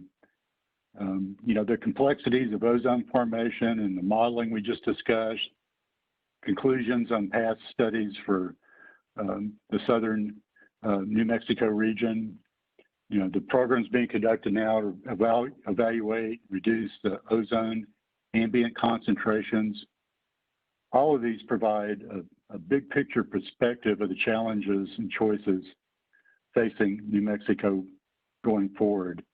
And these are all heady matters. But the matter before us in this hearing, as articulated by the procedural order, it is not complicated. And I agree with you, Mr. Chair. It's a matter of whether the GCP sources are located in a non-attainment area and therefore should have been prohibited from using the GCP regulations. Therefore, my testimony was limited to the issues involving the definition of non-attainment areas. The other matters, while very interesting to debate, to me are largely irrelevant to the basic non-attainment area question at hand for XTO. And I appreciate the opportunity to summarize my testimony for you this afternoon. My testimony was based on two opinions. First and foremost is that the GCP permit does not provide any basis for denial of XTO's GCP registrations based on the definition of non-attainment area, both in the Federal Clean Air Act and in the rules. A non-attainment area is defined as such based solely on the well-established EPA designation process. My second opinion is that the non-attainment area designation process establishes the severity classification, the effective date, and the geographical area, all of which are essential elements for managing a non-attainment area for numerous practical reasons. And I'd like to talk a little bit about those, if that's okay, Mr. Rose, or would you like me to stop there? Go ahead and discuss those. Okay, great. First, a few comments regarding my opinion that the definition of non-attainment area in the oil and gas registrations do not apply to XPO's registrations. A non-attainment area reference in the GCP are found in both the major and the minor NSR permitting rules. The definition in the major rules is the exact Federal Clean Air Act definition as it existed prior to 1990. Although this definition references areas under Section 107D, and by the way, those are the rules regarding EPA designation, it also contains references to monitoring data and modeling calculations and other methods determined by the administrator, that's the EPA administrator, to be reliable in the non-attainment definition. This has been what Wild Earth Guardians has hung most of their arguments on, in my opinion. But it's not unreasonable to me to think these arguments provided in this matter regarding whether an area could be considered a non-attainment area based on monitoring data or modeling were raised previously, and if they were summarily rejected with the 1990 Clean Air Act revised definition of a non-attainment area. The 1990 Clean Air Act and the New Mexico Air Quality Control Act defines a non-attainment area as an area which is designated non-attainment within the meaning of Section 107D. And this was done to remove any ambiguity that non-attainment areas are defined solely on the basis of a designation and not by an exceedance of a monitored design value. As stated previously, the Clean Air Act, New Mexico Air Quality Control Act are statutory definitions which prevail over the New Mexico regulation language, which unfortunately was not updated to exactly match these statutory revisions and remove the exact ambiguity we're discussing here today. After working with state regulators and the regulated community in permitting in areas going into and out of attainment over the years, it's obvious to me why the designation process is so important. The designation process establishes the severity classification, the timing or the effective date from transitioning to non-attainment, and the geographical extent of a non-attainment area. I'd like to say a few words about why each of these considerations is important as a practical matter. First, the severity classification, as we talked about over the last day and a half, sets the major source, the major modification, the netting threshold, and the emission offset requirements that are so important in new source review permitting. Second, the designation process sets the timing or the effective date that's a part of any regulation. The effective date allows both the regulator and the applicant to know what permitting rules apply at all times. Declaring an area as non-attainment based on monitoring data does not establish an effective date and circumvents any planning by the regulator or the regulated community. You know, Jeff Bennett just went through some of this, saying how it's possible that if you did do this, if you did designate a non-attainment area based on monitoring data, you could be flipping in and out of non-attainment on a continuous basis. That would make a permit program unworkable. And finally, the designation process is necessary to set the boundaries of that non-attainment area. This is important since different permitting requirements, like the application of emission offsets at various ratios, and whether you use lowest achievable emission rate or best available control technology controls are triggered. And these are triggered depending on whether the site is within the area or the boundary established by the EPA designation or outside the area. Monitoring data above the design value does not establish a non-attainment area boundary. Setting the proper non-attainment area boundary is accomplished through regional ozone modeling studies that evaluate not only source-specific control measures from both industry, mobile sources, but also considers ozone background and transport issues, as well as the exceptional event issues that we just talked about, like lightning and stratospheric intrusion, and monitored exceedances of an axe does not automatically lead to the designation of a county, entire county, as non-attainment. The importance of these modeling studies is illustrated when considering the Sunland Park non-attainment area, where EPA designated Sunland Park as a marginal ozone non-attainment area, and then designated the remaining part of Donala County as attainment, as we previously discussed. You know, I don't want to belabor it, but in short, there's many important considerations in addition to monitoring data that are extremely important in defining the extent of a non-attainment area. It's my understanding that the New Mexico Environment Department is already implementing such studies. I'm not aware of any state regulating an area designated as attainment as if it were non-attainment in the absence of an EPA non-attainment designation. And based on these considerations, I reached a few conclusions regarding the petition for recession of XTO's GCPs. The first one, the sources authorized by XTO's GPC registration are located in areas currently designated by EPA as being in attainment with the 2015 ozone max. All requirements for use of the GCP are met, and it would be improper to rescind a registration on the non-attainment allegation under consideration in this hearing.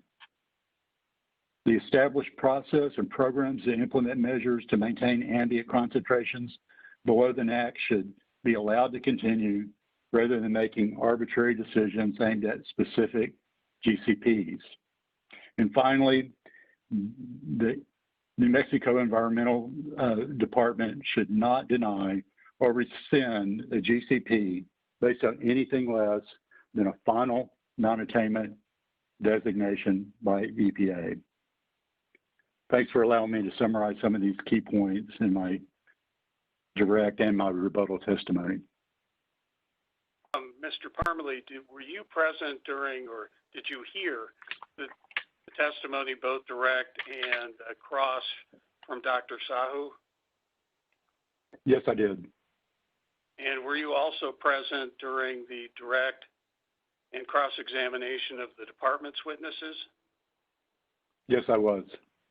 And same for Three Bears witnesses?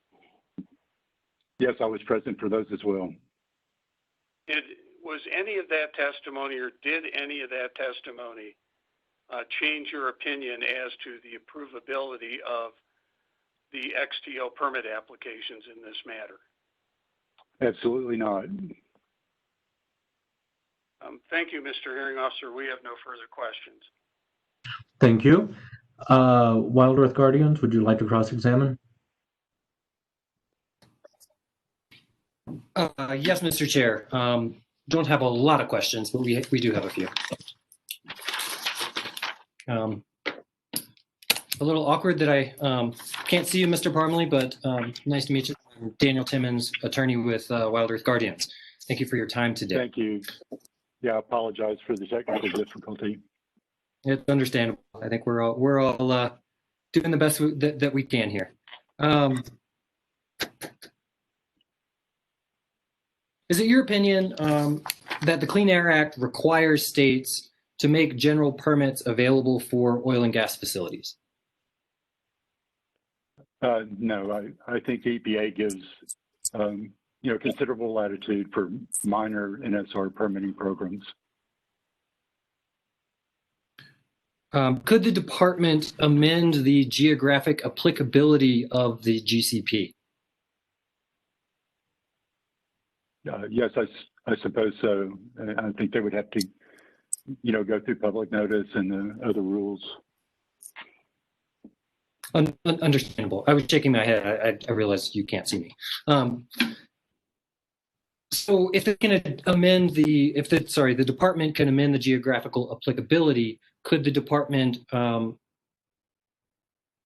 the permit or issue a new permit that simply excluded Lee and Eddy counties from the GCP? Yeah, theoretically, I think they could do anything that after going through the proper procedure. Thank you. You were discussing the non-attainment area definition at 20.2.79 NMAC. I think the board has probably heard enough about that definition, so I'm going to leave that. But in your testimony, you also referred to the 20.2.72.216 Table 1. Is that correct? Yes, it is. Those are the two regulations cited, in A100 paragraph H. Do you believe that the general permit's definition of non-attainment area is limited by the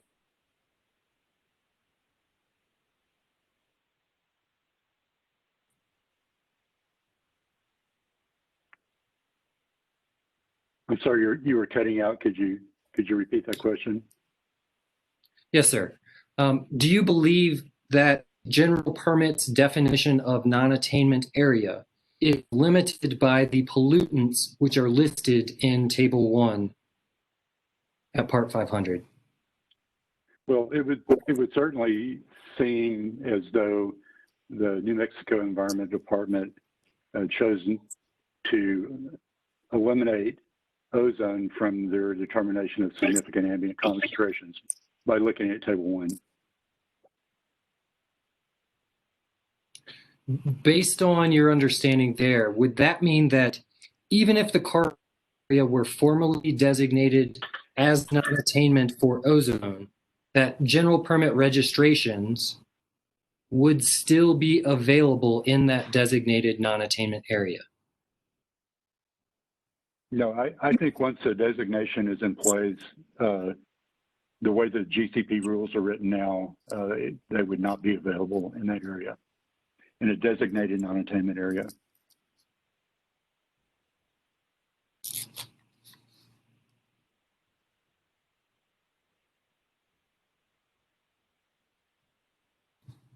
Thank you. I think that's all I have for this witness. Thank you.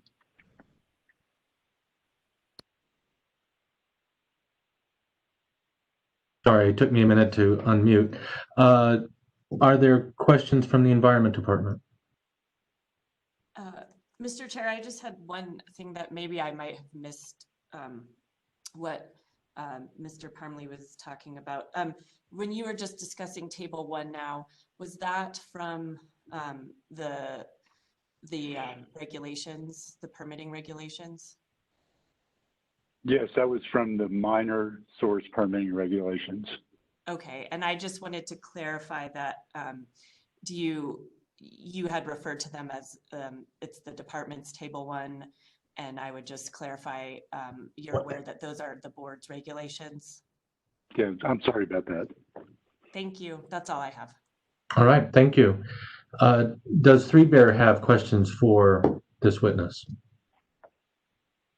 No questions from Three Bear. Thank you. All right, thank you. Spur Energy? No questions from Spur. All right, the Environmental Law Center. Yes, thank you, Mr. Chair. Just one question, actually. What was the ozone level in Carlsbad when the GCP was established? I don't know. Are you aware of monitoring levels at the monitoring stations in the last 3 fully reported years? Just what I've seen in Dr. Sahu's and other reports, other direct testimony. Okay, and those levels all are above the level for ozone violation. Is that correct? Well, they're above the national ambient air quality standards for ozone. And are you aware whether that was the case when the GCP was first issued or established? I assume that it was not the case, but okay. I don't know that for sure. Okay, no further questions. Thank you.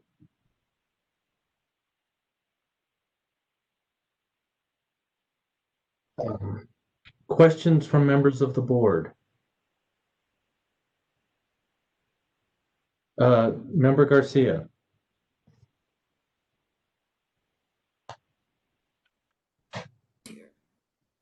Thank you, Mr. Chair. I just have one clarifying question. Mr. Parmley, did I hear correctly that you said GCPs would not be issued in an area designated by EPA as non-attainment? That would be my interpretation. How about based on the way the rules are written right now? Yes. How about GCPs that are already in place and need a modification? Would modifications go through? They would have to be evaluated on their own merits. Okay. Thank you, sir. All right. Other board questions? I had one follow-up with on the question that Mr. Timmons had asked. I think it's an interesting point, and it may not actually, you may not be the best person. It may be the Environment Department that should answer this question.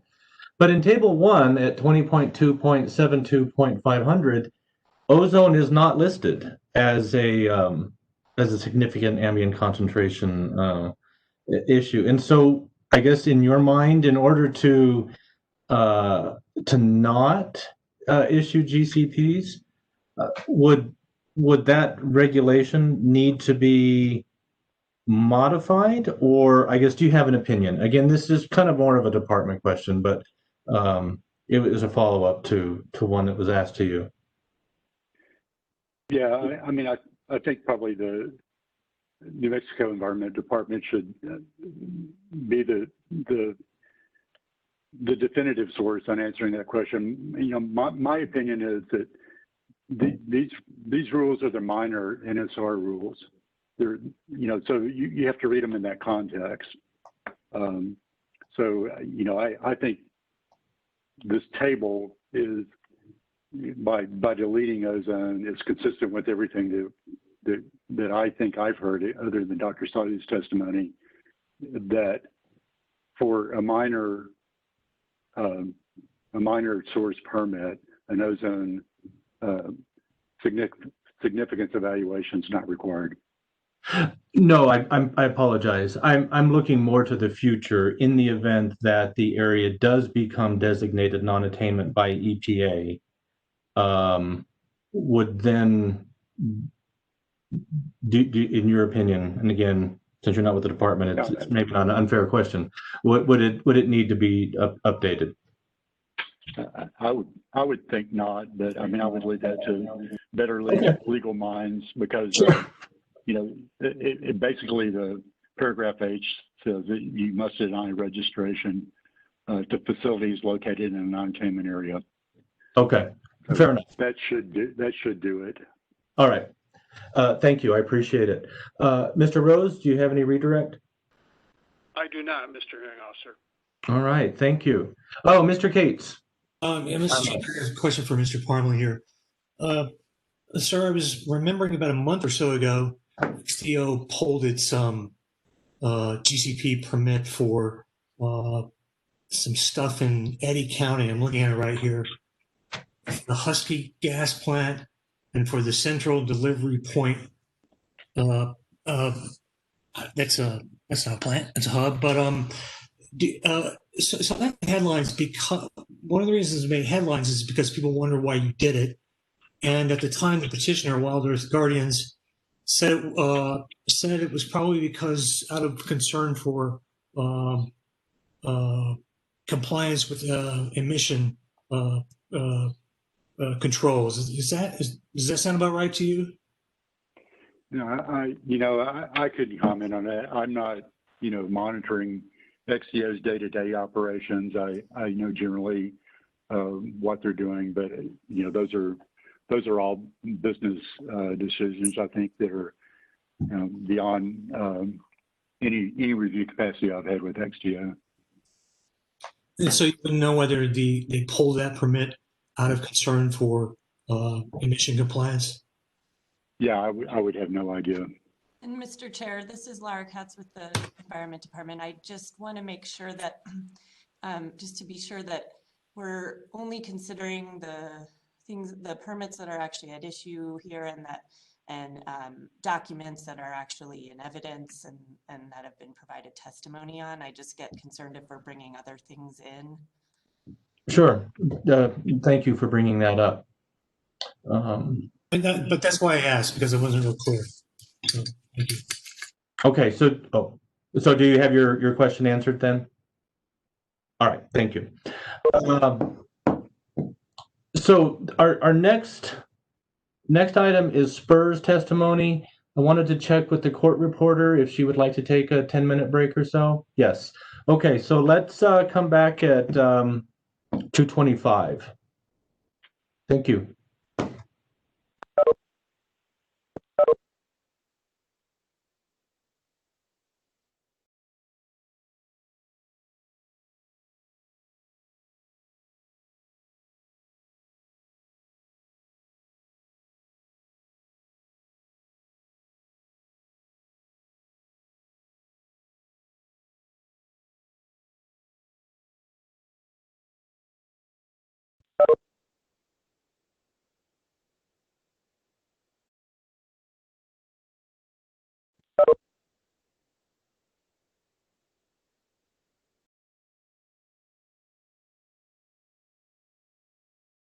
Uh, 2:25. We can go back on the record, and I will turn it over to Spur for their case. Great, thank you, Mr. Chair. Again, this is Jill Venord on behalf of Spur Energy Partners in this matter. Mr. Chair, members of the board, thank you for your time and listening to the testimony and cross-examination. Mr. Timmons, I'm sorry, I think you're not on mute. Appreciate it, thanks. I want to take this opportunity to bring us back to the decision the board is being asked to make today. So petitioner is arguing against NMED's approval of any registration under the GCP oil and gas in Southeast New Mexico. Rather than objecting to the specifics of Spur's application, petitioner is objecting to the approval of the entirety of the registration itself. This is a broad challenge, and petitioner seems to have picked Spur at random. But petitioner is limited in the scope of review available for these registration challenges. So under the GCP regulations, in section 220 of part 72, your review of NMED's approval of a registration is limited to whether a source qualifies to register or not. Here, where petitioner has challenged a specific facility registration, the administrative review cannot, per the regulations, extend to a review of the general permit itself. Despite this restriction, petitioner is arguing about issues already decided during the development and adoption of the GCP oil and gas in 2018. Petitioner is attempting to argue that these sources are contributing to a violation of the ozone NAAQS, and that Table 103 of the permit imposes individual ozone NAAQS compliance on sources registering under the permit. Yet, as outlined in B100 of the GCP oil and gas permit, the department determined that facilities that register and operate in accordance with the permit terms will not contribute to air contaminant levels in excess of the NAAQS. Setting aside the lack of legal support to hold an individual source directly subject to the ozone NAAQS, petitioner is arguing that you should find that the facilities are not in compliance even before the facility begins operation. A future violation of the terms of the permit is not predetermined and cannot be the subject of a challenge to the registration. Petitioner stated yesterday that conditions on the ground have made the GCP oil and gas no longer available. Yet they have not requested that NMED reconsider the GCP oil and gas. Instead, petitioner is pursuing a backdoor attack through these individual facility registration challenges. This has placed the responsibility to defend the use of the GCP oil and gas for the entire industry on two operators. By pursuing this challenge, petitioner is improperly cutting off the public process that NMED utilizes and the board utilizes to ensure that all stakeholders have a chance to be heard in these types of decisions. Petitioners really are jumping the gun on issues that will be addressed in the upcoming rulemaking. Petitioner attempts to support its arguments regarding contribution to a violation of the NAAQS by pointing to the collective impact of oil and gas sources. Talked a lot about that today. They look at both the impact, the challenge registrations, and all of the oil and gas sources in Southeast New Mexico. This reliance on the collective impact of sources underscores that petitioner does not have evidence demonstrating that Spur's facility contributes to an exceedance of the ozone NAAQS and that this is not the appropriate forum to address regional ozone issues. Petitioner could have raised its concerns regarding impacts to air quality from the GCP oil and gas during the adoption process in 2018. It cannot now use challenges to individual source registrations to collaterally attack the GCP oil and gas and NAVD's use of it. So the only question appropriately before you today is, did Spur's facility qualify to register for coverage under the GCP oil and gas? Petitioner's only argument as to qualification relates to whether a facility is located in a non-attainment area. Everyone agrees the area around these three monitors was formally designated as an ozone attainment area. What petitioner would have you find is that an ozone non-attainment area has come into existence at some point and of some undefined geographical boundary merely by the levels recorded at the monitors. There's been extensive testimony on the record and summarized before you that this goes against NMED's interpretation of its own permit. It's not legally supportable, would incur high costs, create confusion, and disorder in implementation. So as outlined in our testimony and supported by the testimony of NMED, 3Bear, and XTO, Spur's facility is located in an area that is in attainment for ozone, and the facility has met the qualifications to register under the GCP oil and gas. So based on this, the petition should be denied. We have 3 witnesses that will present short summaries of the written testimony and be available for cross-examination. So I'll ask them at this time to unmute. Looks like everyone has their video on, and they can be sworn in. For clarification. 3 witnesses, I believe. And would you raise your right hands? Okay, there we go. Do you each of you solemnly swear or affirm the testimony you're about to give will be the truth and the whole truth and nothing but the truth? I do.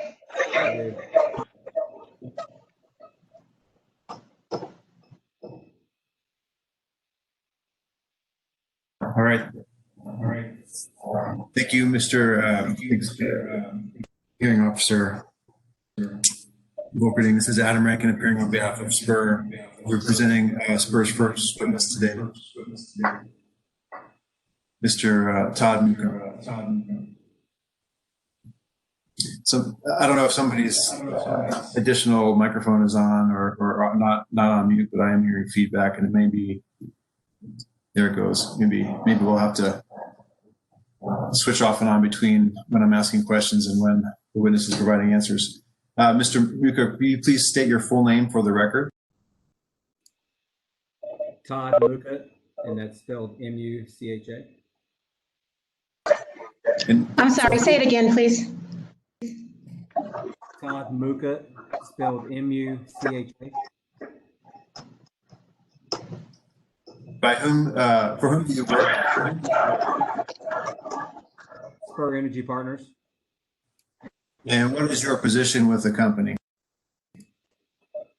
I'm the Executive Vice President of Operations.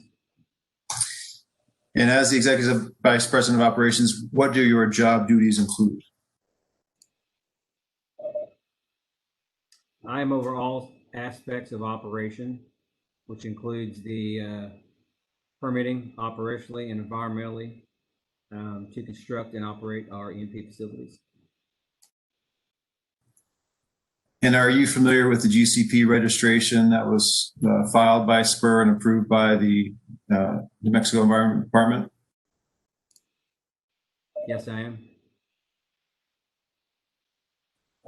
Just generally, what was your role in preparing the GCP?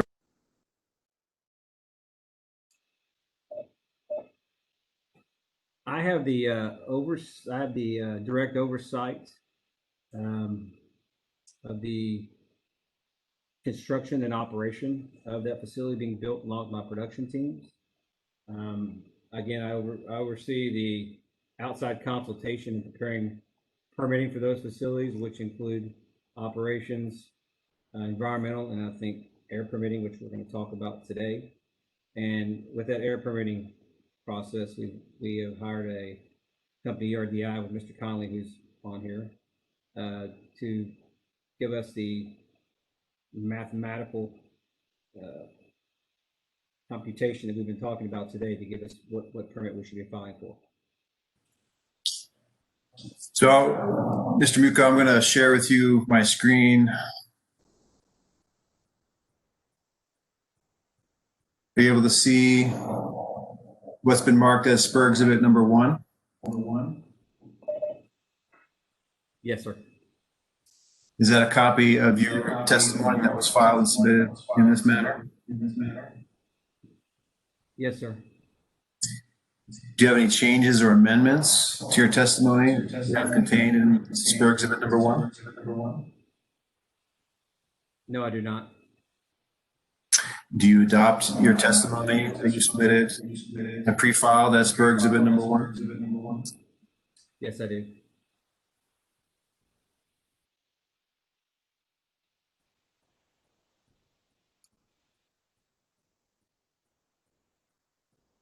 Now,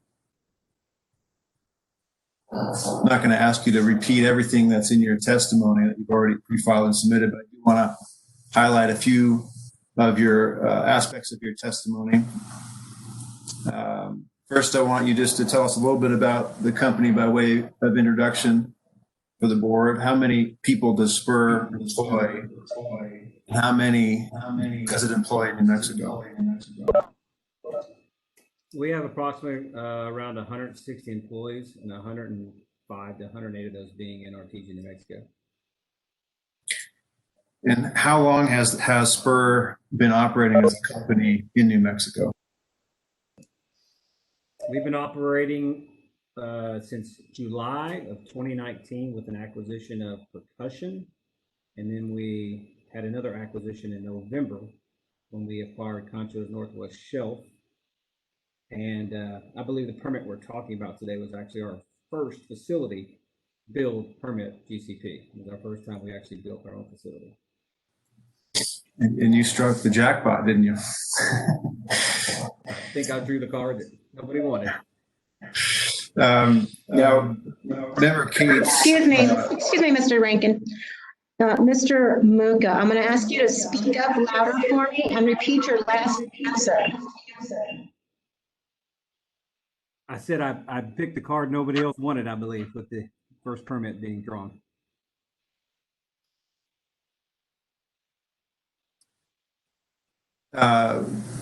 Mr. Muka, Member Cates asked earlier in this hearing, actually yesterday, of Wild Earth Guardian's witness about whether the witness, Dr. Sahu, took into consideration the oil and gas markets and how they have changed over the last year and the economic downturn. If the board has any questions for you about those impacts and in general about the economic downturn, would you be able to address those questions to the board? Yes, sir. Also, the board has some questions about the operational status of some of these facilities. What is the current status of Spur's facility that was approved under the registration that you submitted that's being challenged today? The current facility is producing oil and gas. It's been producing oil and gas since, I believe, pretty sure around July of this year. And now just more about the company. How many wells approximately does Spur operate in New Mexico? We operate around 2,700 wells in Eddy and Lee County. And you're generally familiar with the petition that that Wild Earth Guardians filed in this case challenging Spur's GPC registration? Yes. And what is your understanding of what the basis of that petition is? It's my understanding that they're objecting to any type of approval of GCP permit due to these monitors, and I think Carlsbad and Hobbs is ozone levels. And do you have an understanding about whether Wild Earth Guardians is challenging any specific calculation or computation or aspect of Spur's?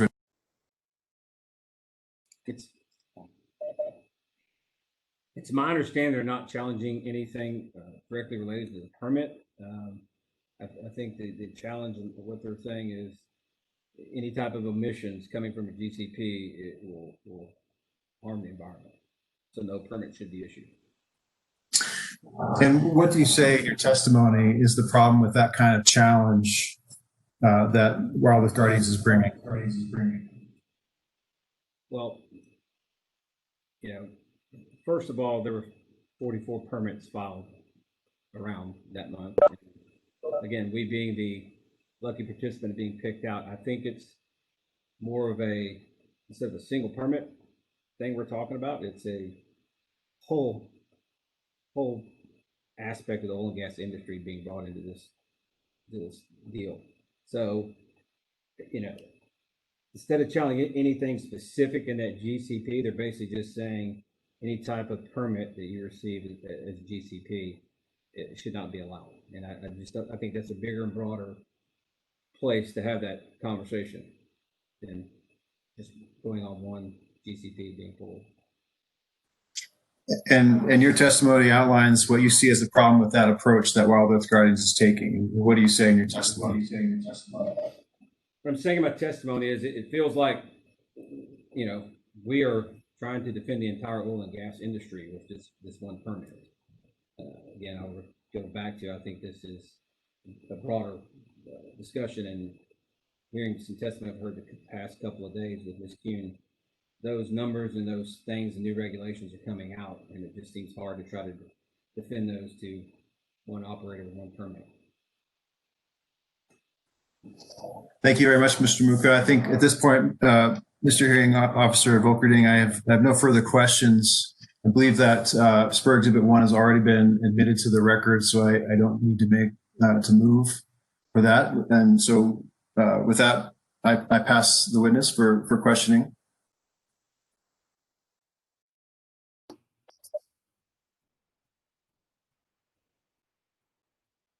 Sorry, struggling with the computer. All right, thank you. So, Wild Earth Guardians, do you have questions for this witness? Thank you, Mr. Chair. Yes, we have just a few questions for the witness. Good afternoon, Mr. Muka. Thank you for sitting through. Thank you for sitting through us for. I'm getting quite a bit of feedback.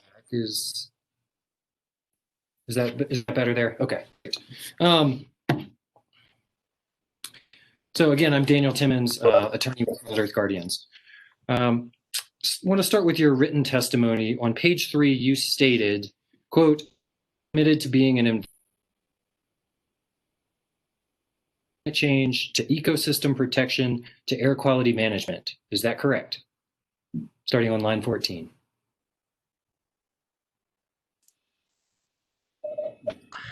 Mr. Timmons, we lost part of that. Would you mind repeating the question? Or at least I did. Yes, I'm happy to. Based on your written testimony, you stated, and I will quote on page 3, SPUR is committed to being an environmental steward on issues ranging from climate change to ecosystem protection to air quality management, end quote. Is that correct? Correct. Yes, sir. Oh, I went too fast. Yes, sir. Can you elaborate on what you mean by as sorry, I can need it a little closer. Or maybe can I have you mute? We're getting somehow some feedback. Yeah, that's much better. Thank you. Can you elaborate on what you mean by environmental stewardship? Is the question related to as in the permitting process or other things in our operations? Can you get a little bit more specific with your question, please? What do you mean with respect to environmental stewardship with respect to air quality management? Okay. In respect to air quality management, again, we hire outside consultation to work with my production team as far as the build of our facilities, and then to do the modeling behind that to submit a permit to the state to figure out where we should be falling and what kind of permit we should be getting. So we're just basically following the rules written by the state.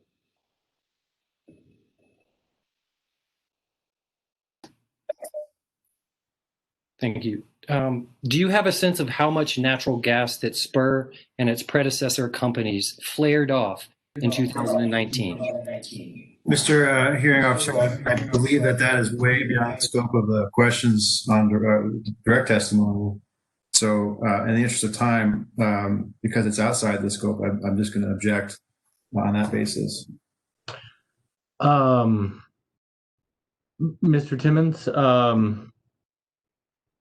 I understand the objection. I want to give you as much latitude as possible. So I guess if you can direct where that's in his testimony, then we can allow it. Otherwise, I would have to agree with Mr. Rankin that it's outside the scope of the testimony. Thank you, Mr. Chair. I believe it's directly relevant to Mr. Muka's assertion of the company's commitment to environmental stewardship on issues ranging from climate change to air quality management. I think that's a valid point, and so I think the witness should attempt to answer if possible. Yes. I would not directly know that exact number. I just would answer that we operate within the permit that we're regulated to operate within. Thank you. Are you aware that it was reported by the Western Environmental Law Center that Spur flared approximately 38% of the total natural gas that it produced in 2019? No, sir, I'm not aware of that report.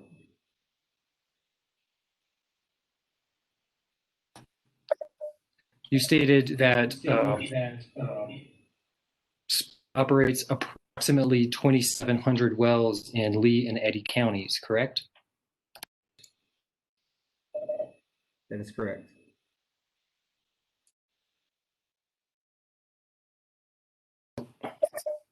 Would you be able to estimate the total amount of VOCs or NOx emissions that were emitted by the facility's wells in 2019? Mr. Hearing Officer, again, I'm just going to object to the line of questioning here. This is a matter relates to one GCP registration. Mr. Muka's comments were in general, and Mr. Timmons here is bringing in matters that are outside the scope of the direct testimony. Mr. Timmons, I think you've somewhat made your point. Is it possible to move on to things more directly related to the GCPs? Yes, Mr. Chair. Thank you. There you go. Mr. Muka, you characterized this challenge essentially as a collateral attack on the GCP itself. Is that right?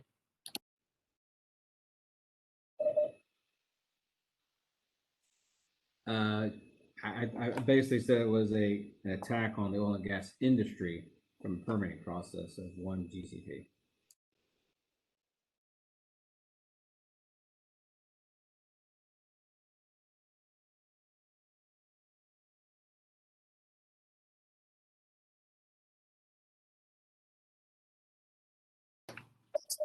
Do you have your testimony in front of you, Mr. Muka? Yes, I do. I will direct you to page 5, starting at line 8. Can you read the sentence that begins with rather? I'm sorry, I didn't hear that. What page, sir? I know I heard line 8, but what page? Page 5.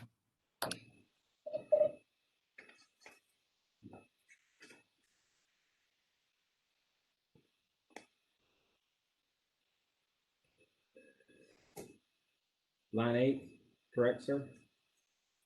Starting with rather.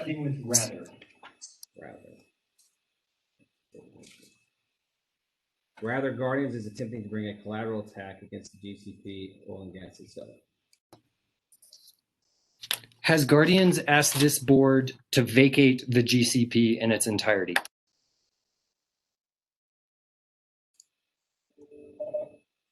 I'm not aware of that, sir. Has Guardians asked the board to vacate the GCP statewide? Could you repeat that? I didn't quite hear that. Has Guardians asked the board to invalidate the GCP statewide? I don't have any direct knowledge of that, sir. Has Guardians asked the board to overturn any previously issued registrations beyond permits 8729, 8730, and 8733? No, I do not have any record of that either, sir. Are you aware that ozone levels have increased at the monitors in the region since the GCP was issued? No, I'm not aware of that.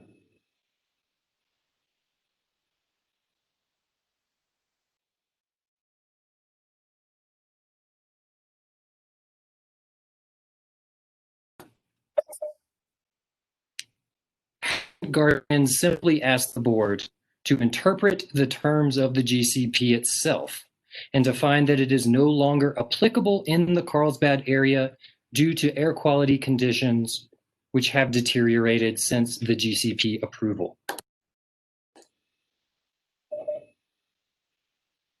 No, I do not know that. Thank you. No further questions, Mr. Muka. Thank you for your time. Thank you. Thank you, sir. Thank you. Are there questions from the Environment Department for this witness? No, Mr. Chair, the department does not have any questions for this witness. Thank you. Does 3Bear have any questions for this witness? No questions, Mr. Chair.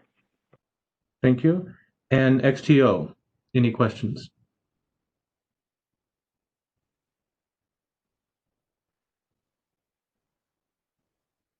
I will take that as no. It is. I just unmute the screen. WebEx go crazy. crazy here on its own. But All right, thank you, Mr. Rose. And don't forget Mr. Tisdale. Yes, does the Environmental Law Center have questions? Thank you, Mr. Chair. No questions at this time. Okay, thank you. Members of the board, any questions for this witness?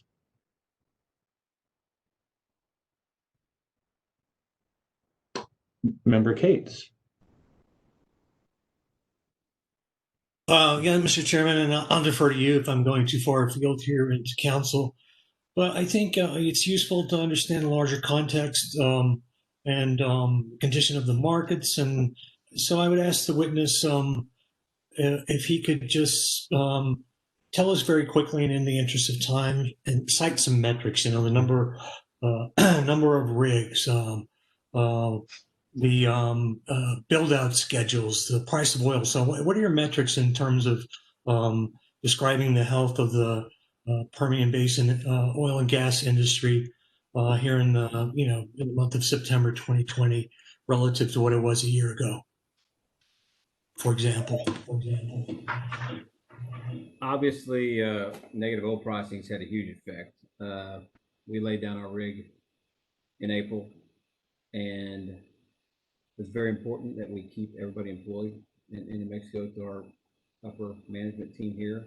Do a lot of hard work and oversight in our operational team in Artesia that we actually have decided to pick up the rig and begin drilling in about 2 weeks. And at the first, we feel like economically at the price we're at right now that we can sustain that and handle it.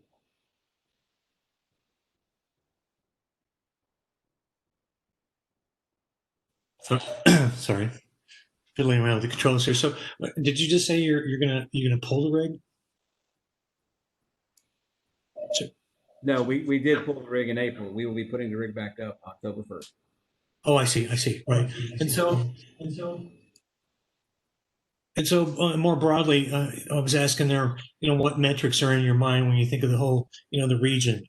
What 3 or 4 numbers would you cite in terms of activity? What are some market measures?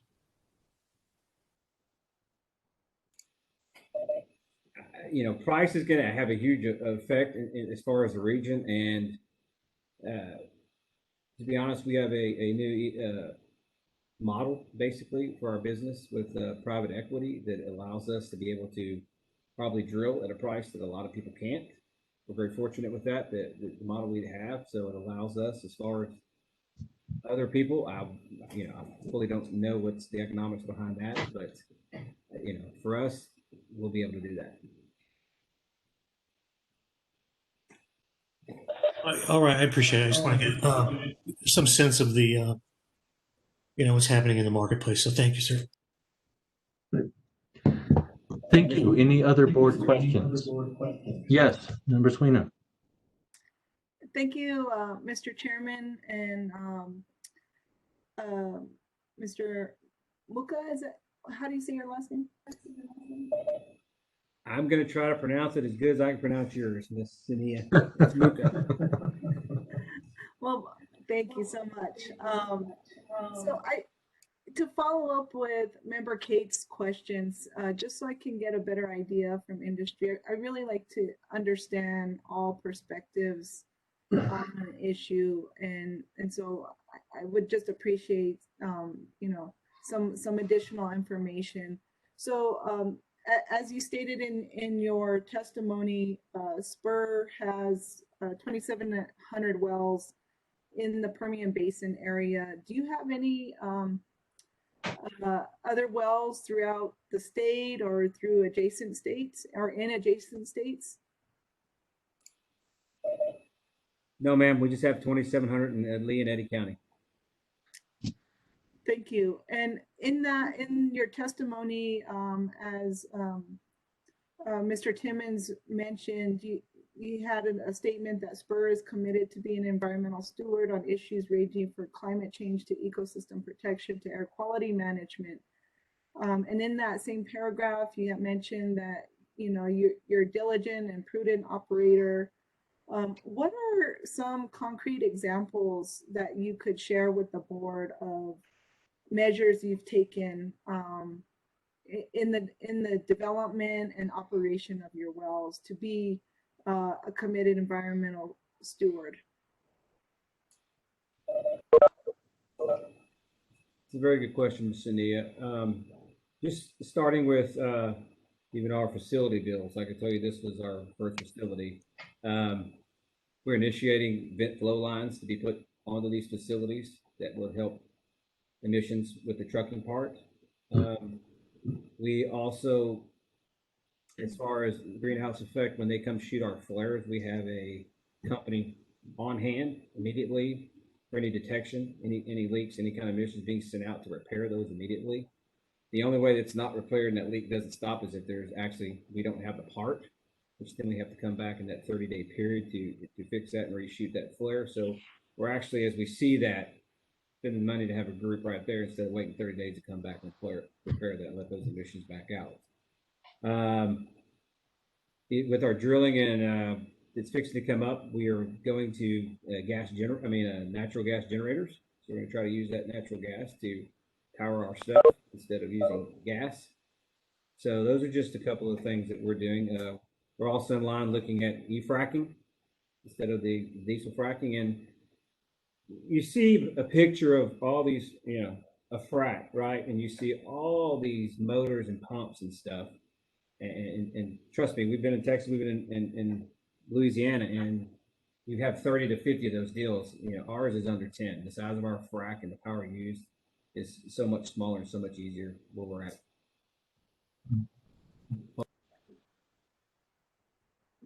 Thank you, Mr. Chair. And I want to follow up question. So in that you've implemented some of these safety, environmentally conscious mitigation measures, if I may classify it like that, how has that affected any budget issues in terms of economic efficiency? Have you seen perhaps some economic benefits to implementing those measures? Yes, ma'am. I mean, like I stated in my testimony, our EH&S is a pillar of our business. So, we don't mind spending the money where we need to spend the money to make sure we're following guidelines and trying to reduce emissions. It's important to us. It's important to our CEO. It's important to our entire company. So my follow-up question to that is, you had just mentioned in your previous response some discussion about Louisiana and Texas. Again, I'm just trying to, like Member Cates was saying, get an understanding of the industry. I really like to hear from industry on these matters from your perspective. So given, the operation or maybe some experience you or your company members have had, is there an increase in operational costs and development costs here in New Mexico because of the regulations versus, say, Texas or as you mentioned in your previous response? I think, coming from Texas, where we just came from too, they pretty much have the same type of permitting that we were talking about there as far as air permitting, all three levels, where you would get to the Title V if you had to, which is the federal level. So, again, I think with the testimony you've heard today, and especially the testimony previous to me, that if this came a non-attainment deal, yeah, it would bear some economic cost on us, and we would have to figure out a way to get to that point. But again, the state's going to regulate that, and for us to operate and be a prudent operator, we're going to have to follow the regulations that the state hands down. Thank you. I appreciate your responses. Again, just trying to get an understanding from industry. Mr. Chairman, one more question. So given that response, is there sort of like a break-even point where, or do you perceive, I know you can't tell the future, but given the recent past, has there been technology and innovations that have helped the industry be more efficient, economically feasible in terms of the operations, and as well as moving forward, are there perhaps new measures on the horizon that you are currently aware of that may help in those areas as well? Well, I think there has, and you got to understand right now in a depressed market, I mean, the people who are really suffering are the people who are doing the work for us, right? The oil field service companies are in a bad situation. So they're depressed pricing, but there has been a lot of innovation. And, with the fracking, with the rig that we've had, I mean, we've been in 3 different spots drilling, and this is by far our best drilling success we've had in the past 8 to 10 wells we've drilled. So find it very favorable. We find it economically very favorable for us to be able to sustain that, and we're very comfortable with where we're at, and are happy to be in the state of New Mexico. Thank you, sir. Thank you, Mr. Chairman. That's all I have for now. Any other board? Yes, Member Trujillo Davis. Hello, Mr. Mika. Thank you for answering our questions today. I just had a couple of kind of following up on Ms. Sweena's line of questioning about the whole picture. Can you tell me how many employees you have out here in Southeast New Mexico? Yes, ma'am. We have 105 employees in Artesia. And can you tell me what type of financial investment it looks like to put one of these plants in, including permitting and kind of the background leading up to the completion of a facility like this? I guess you're asking total cost to get the permit submitted and applied and done. Is that the question, or deeper? No, I'm asking more along the lines of what kind of financial investment into the community does this type of project have?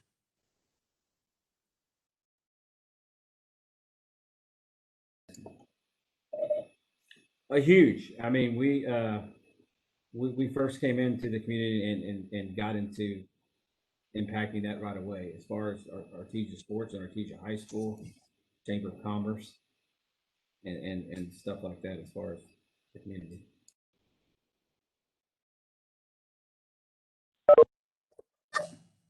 And this specific facility, what does one of these facilities cost to install?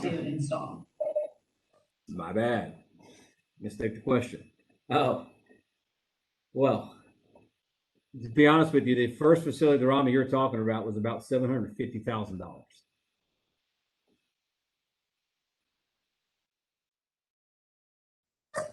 Okay, I just wanted to get an idea of what kind of financial investment these permits actually lead to. So, and we do appreciate the contributions to the community as well. I think that's all the questions I have. Thank you. Thank you. Any other board member questions? All right. Oh, Member Cates. Just a quick follow there to Member Davis and Member Swaina. So you, sir, you probably very well know that across the oil and gas industry itself, you do have people saying that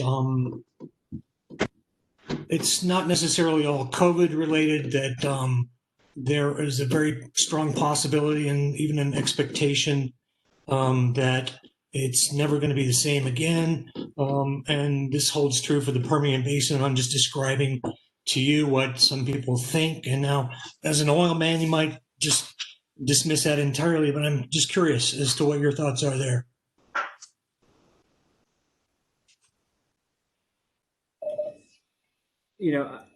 I think it will return. It'll be a slow recovery. I think you got 6 to 9 months of these prices holding where they're at.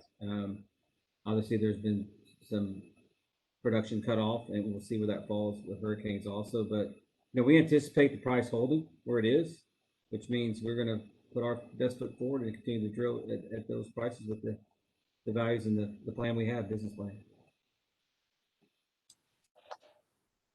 Great, thanks, sir. Okay, thank you. Any more board member questions? Okay, no.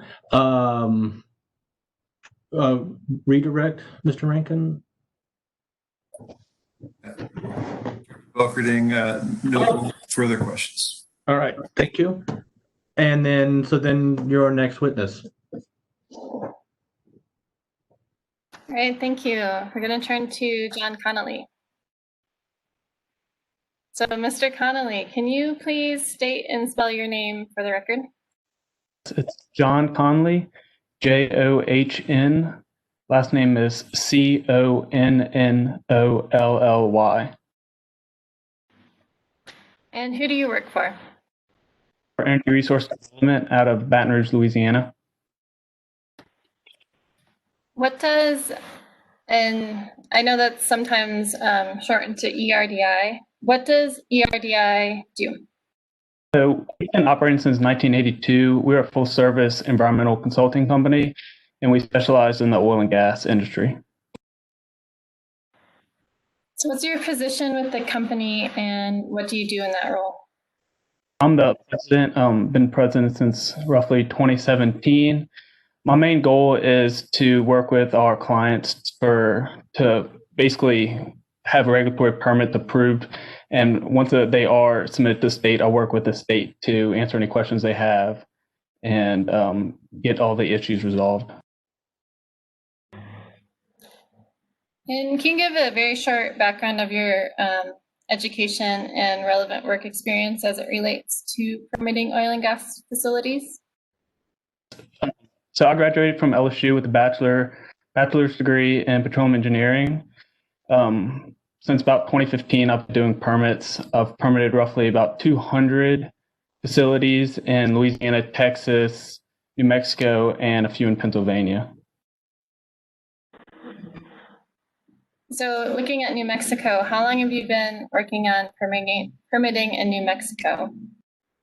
I've been in New Mexico for about 1 year. And as Todd had said, this is our first few that we've done in New Mexico. We've done multiple NOIs, but only a handful of GCPs.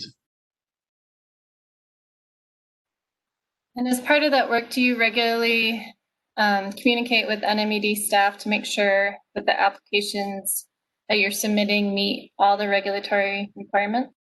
I do.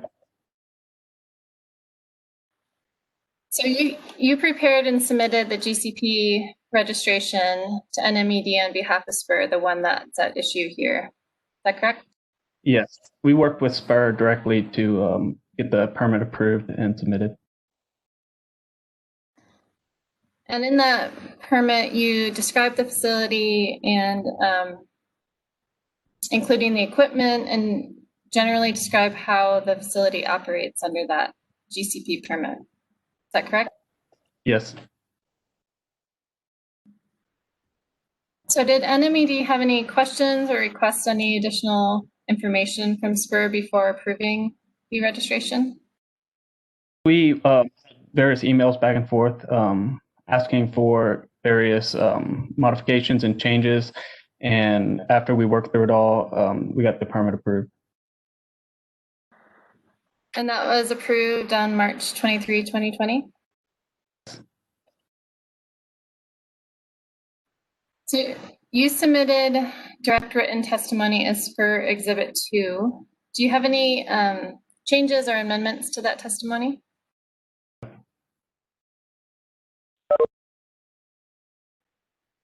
Sorry, I think you're on mute when you answered that. No, I do not. So do you adopt that testimony today? I do. All right, that is all I have for Mr. Connolly. We can answer cross-examination questions. Great, thank you. Mr. Timmons, do you have any questions for Mr. Conlon?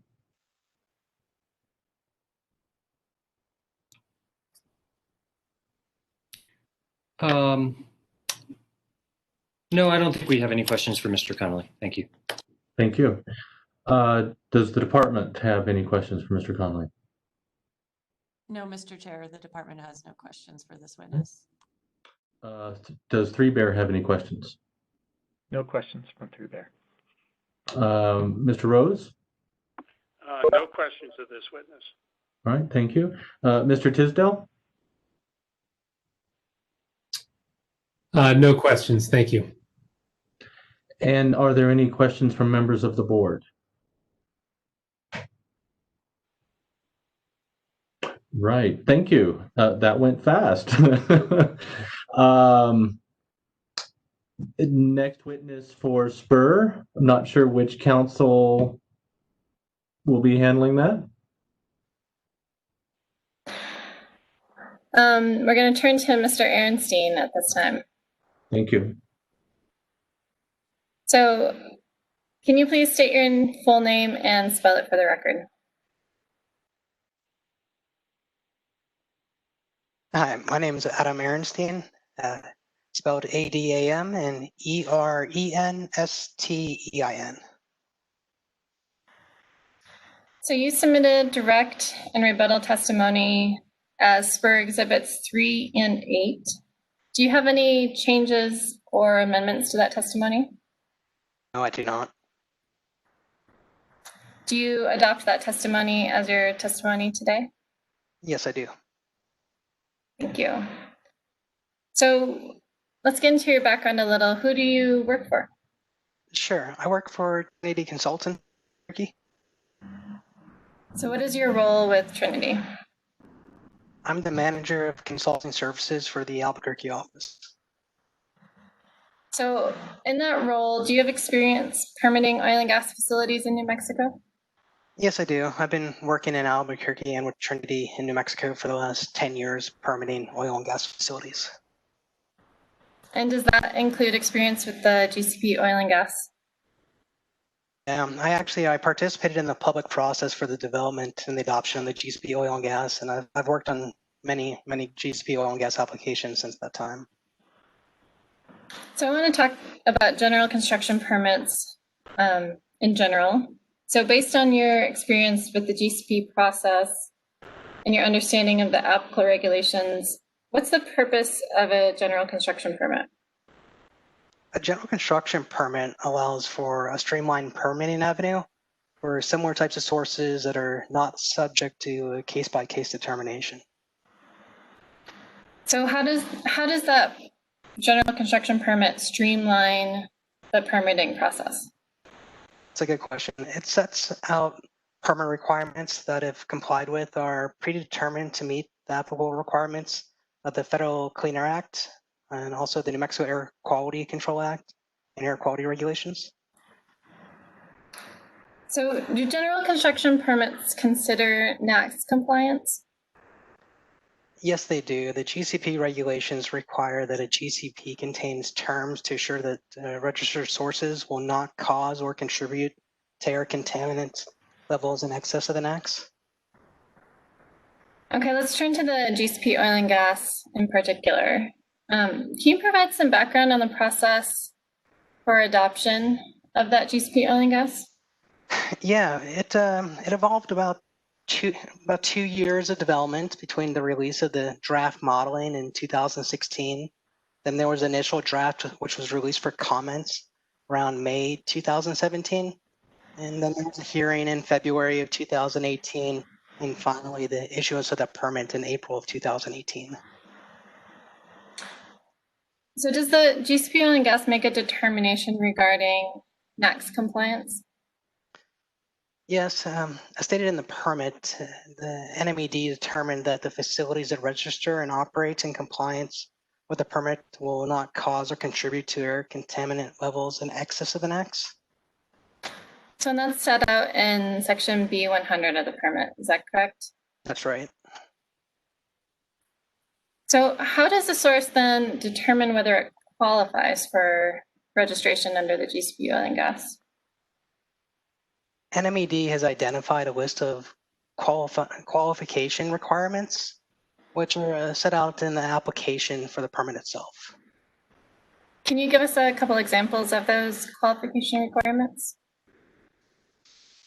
Yeah, there are several requirements, but to qualify for a source must have emissions less than the permitted emission amounts and must not be located in a non-attainment area.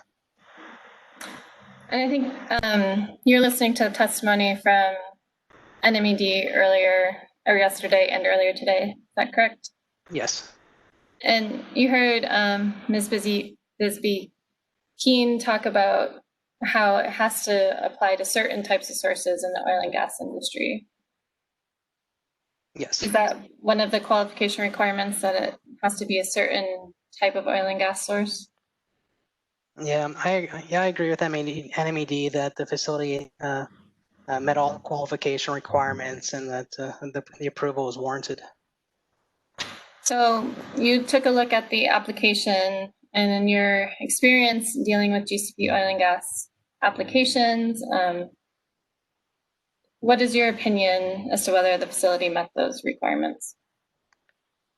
They did meet the requirements. When an application is submitted for review at the agency, they deem it complete and issue the permit. So they met all those requirements.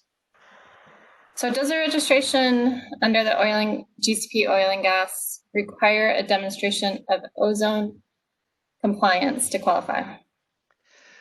No, it doesn't. This goes back to the determination that NMED made when adopting the GCP oil and gas. That sources complying with the terms and conditions of the GCP would not cause or contribute to a violation of the NACs themselves. So let's finally briefly touch on non-attainment designations.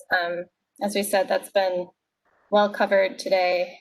I want you to touch on what it would mean for the regulated community if petitioner's interpretation that monitored values created a non-attainment area was applied. So as someone who regularly works with the oil and gas industry, what would be the impact of such a decision?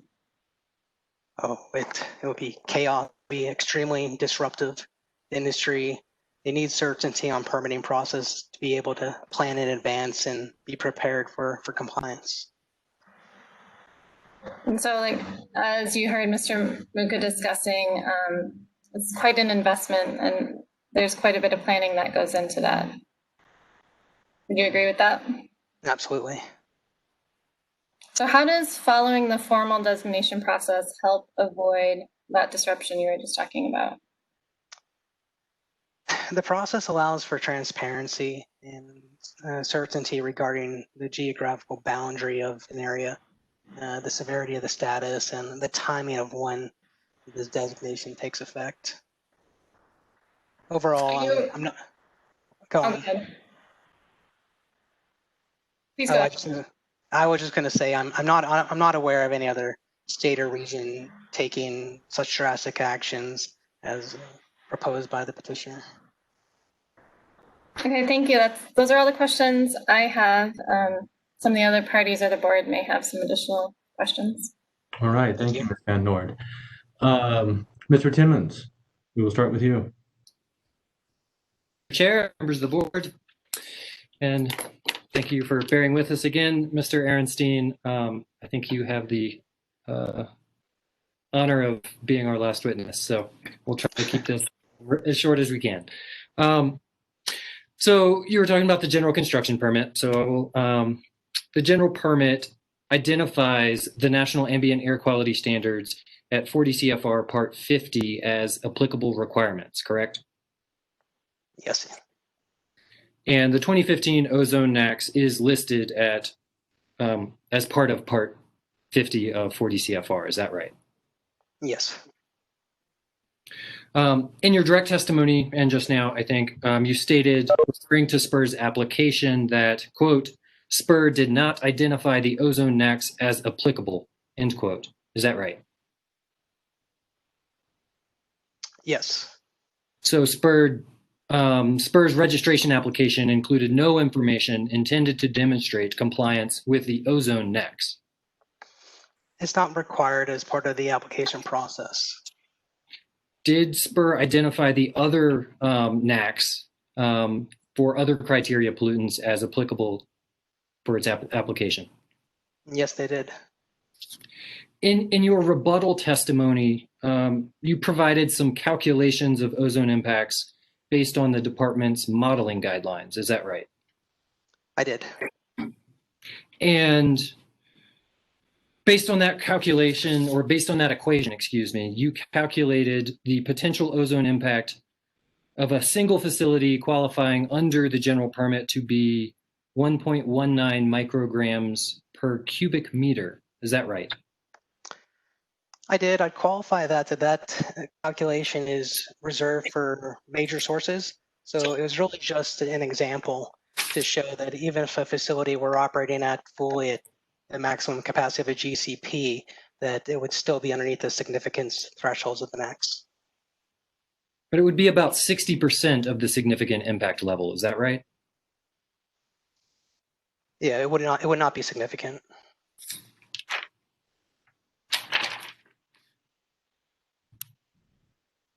So based on that math, a single individual registration could potentially increase ambient ozone levels by up to approximately 0.6 parts per billion, correct?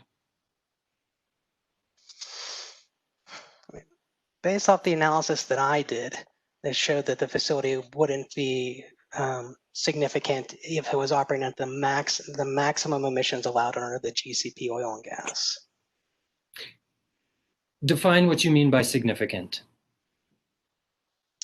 Significant is a term that for modeling, and it's in the NAC. So there is a threshold, and if the facility does not exceed that threshold, then they're deemed to not be significant. And are you assuming that that threshold is 1 part per billion? That's what it is. So 0.6 parts per billion is about 60% of that. I'm taking the head nod as a yes. Yeah, I mean, numbers, it seems like, but yes. Are you aware of how many general permit registrations have been approved in the Carlsbad area since the general permit was issued in April 2018? No, I'm not. Your office has handled about 60 general permit registrations, is that correct? Yes. You also state in your testimony that the Spur facility, the Durrami facility, is not located in a non-attainment area, right? That's correct. And you also state on page 5 of your testimony, quote, to address causing or contributing to exceedances of the NACs in adopting the GCP oil and gas, NEMD determined that the GCP oil and gas would not apply in a non-attainment area, right? Yes. Is it possible for an area formally designated as attainment to violate the NACs? It's the area is designated as attainment. Is that the question? Yes. It is currently designated as attainment. Yes. Is it possible, just in general, for an area which is designated as attainment to show monitored air pollution levels in exceedance of the NACs? I believe you spoke about the monitors for the last day or so about showing some areas that had some exceedances. So the monitors did show a couple, but the area is still considered an attainment. Are you aware of the calculation of a design value for ozone? Yes.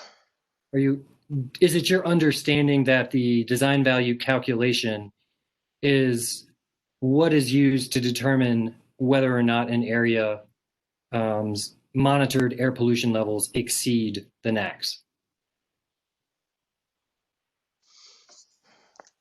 Really, I just applied the MERPS calculation as presented for that. And I didn't get into the going into the design value for ozone. Is it your understanding that the monitored data from the Carlsbad and Hobbs monitors show that the area exceeds the NACs for ozone based on the 2017 through 2019 calculated design values? I couldn't really speak to that.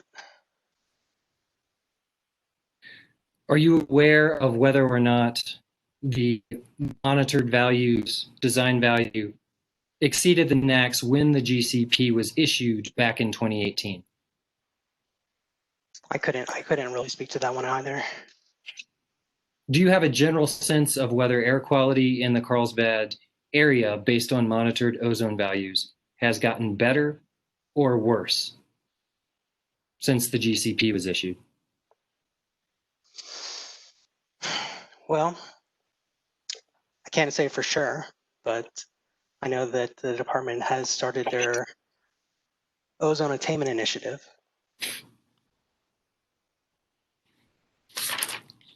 Thank you, Mr. Ehrenstein. Thank you, Mr. Chair. No further questions.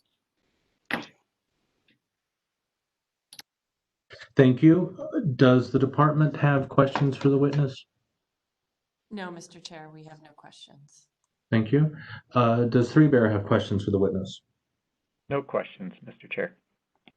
Does XTO have questions for the witness? No questions, Mr. Hearing Officer. Thank you.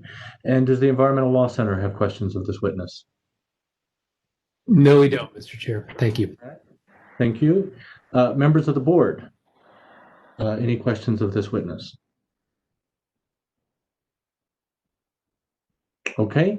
Ms. Van Noord, do you have any redirect? I do not. Thank you. All right. Thank you. So we've gotten through all the witnesses, and so congratulations to everyone.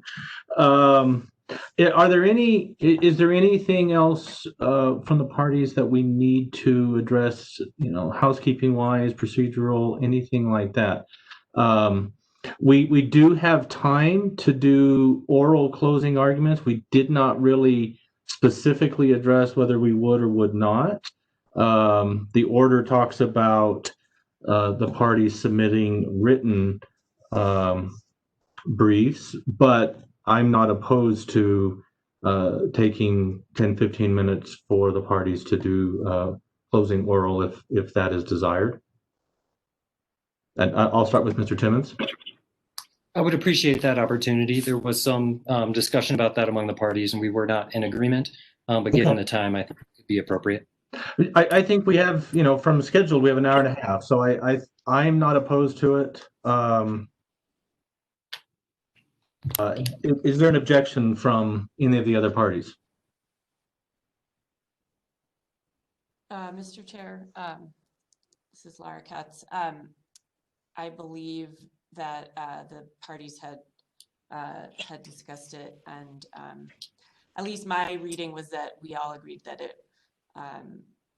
given that we would have such a that we would have the opportunity for post-hearing briefing, and that it would be quite a while before the board was actually deliberating, that the closing statements weren't really necessary or productive. But and so I do not have one prepared, and that was my understanding. But I suppose if it was actually Wild Earth Guardians, they had a different understanding, then they may give a closing statement, I suppose.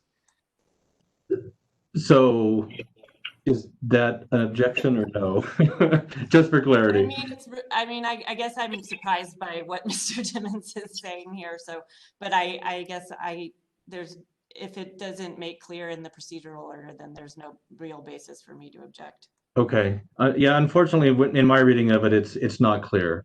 I think the post-hearing briefs is very clear, but in terms of actual oral, I think that was silent. And so I think understanding that maybe not all parties will be ready to do an oral close,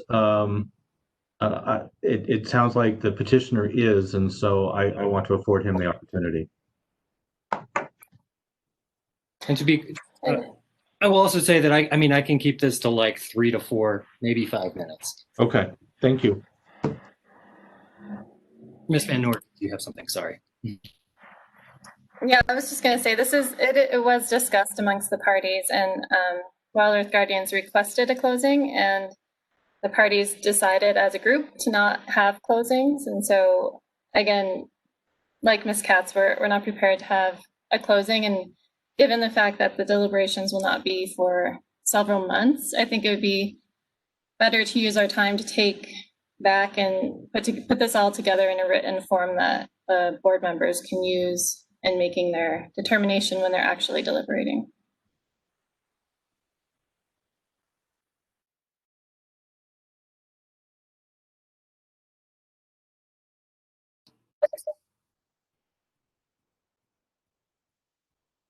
Mr. Chair, I think you're on mute.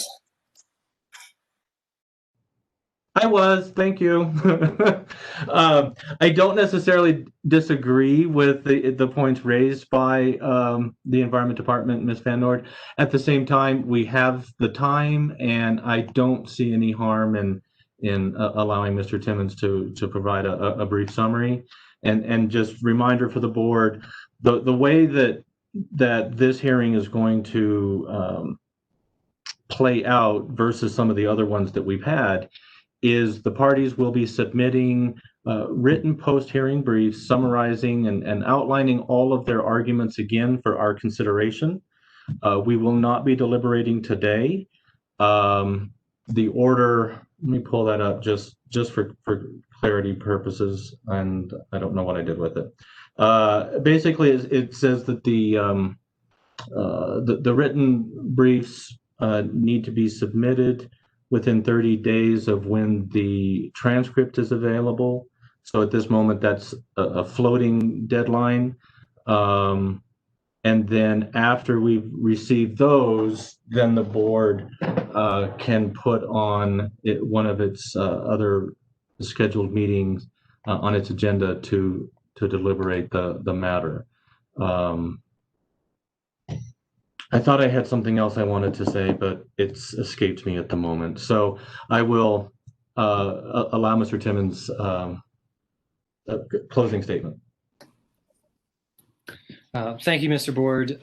Mr. Board. Thank you, Mr. Chair and members of the board. Again, Daniel Timmons on behalf of Wild Earth Garden.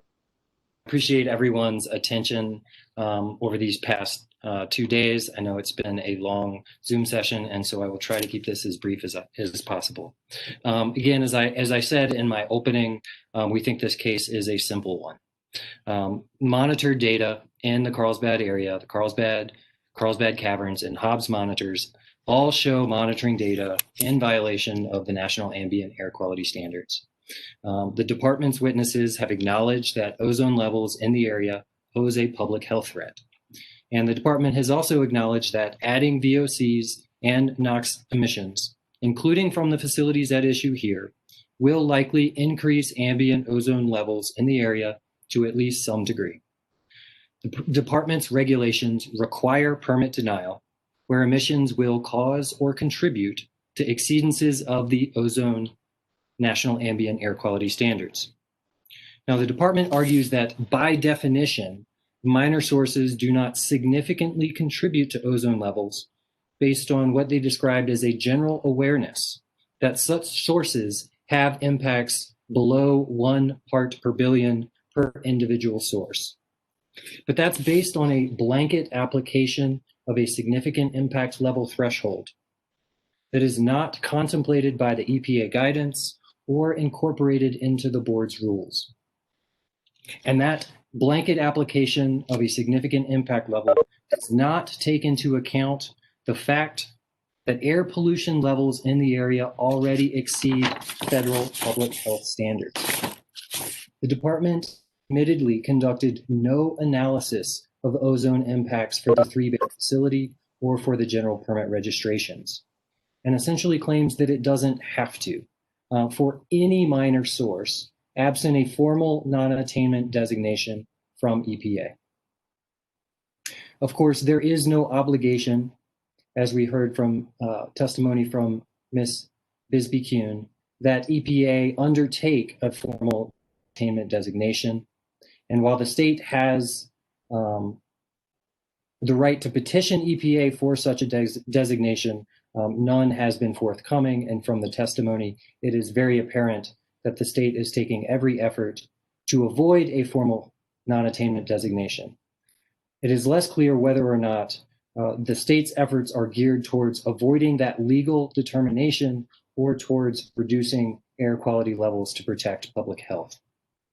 With respect to the general permit registrations, the general construction permit is by its own terms inapplicable in non-attainment areas. And non-attainment areas there is referenced a very specific regulatory definition. And the department has now argued that that definition in its own regulations is outdated.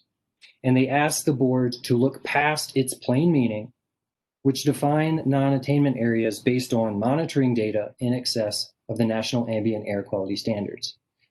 On that definition, the Carlsbad area clearly qualifies as a non-attainment area. Now, the Chair Volkerding noted that the definition of non-attainment area includes designated non-attainment areas. But it's important to note that under New Mexico's statutory interpretation, includes is interpreted as extensive and to essentially mean includes but is not limited to. So that definition is not limited to just designated formally designated non-attainment areas. Now the board could amend that regulatory definition, and the department could amend its general construction permit. But this proceeding is not the place to do that. Therefore, we request that the board vacate permit 7482M1, the Three Bear facility, permit registrations 8729, 8730, and 8733. Again, thank you so much for your time. We appreciate your attention. Thank you very much. I know what I was going to talk about. One, yesterday there was a motion by Wild Earth Guardians regarding testimony of via the panel of the Environment Department. And at the moment we dealt with most of the motion, but part of the motion was to strike some of the previous testimony that had already been taken place. Going forward from that motion, we seem to get cross-examination of the witnesses and not really as much as a panel. And so I think just for prudence, I should rule on the motion in terms of striking the previous testimony. I think probably my two thoughts on that. One is that I don't see a public harm in allowing that testimony to stand. I think it actually benefits the public and it benefits the board, and both the adjudicatory rule of the board and the Air Quality Control Act outline that the rules of civil procedure don't apply in the environmental in the board's hearings, and so I would be very reluctant to make what I would see to be as a very technical ruling on the witness testimony, and so I'm going to leave the witness testimony as it is and not strike any of the department's testimony. The other thing is the rules allow, and I am not volunteering, so let me start there. The rules do allow that the hearing officer do a report to the board with a recommended ruling. And so I want to ask the board if that is something that they want, or, as was stated just a few minutes ago, each of the parties is going to be submitting their own closing arguments, statements of reasons, however they're framing it, for the board's consideration. And so a lot of that's going to be written by each of the parties. And so I don't know if the board wants me to try and consolidate and make a recommendation, or leave it to each one of you to come to your own conclusions. And I am fine with that. I just wanted to make the offer that if the board wanted the hearing officer to write something that I would. So thoughts from the board?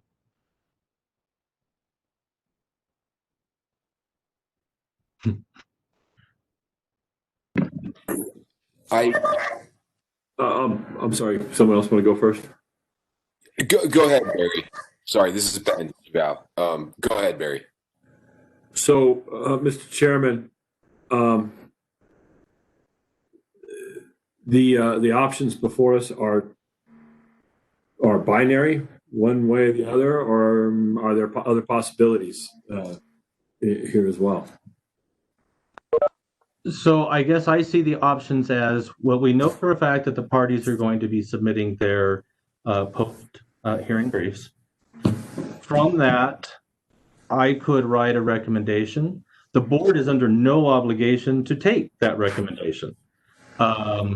that we will do a vote, and so there's no requirement that I do any sort of report recommending one way or the other. I just wanted to throw that out there, that it is in the regulation. This hearing is a little different from some of the other ones that we've done, where we're making the deliberation at some point in the future. And so I wanted to throw that out as an option, but as I said, I wasn't really volunteering. Well, I for one would like your recommendation, so I'll just leave it at that. Okay. We'll just go alphabetically. Member Cates?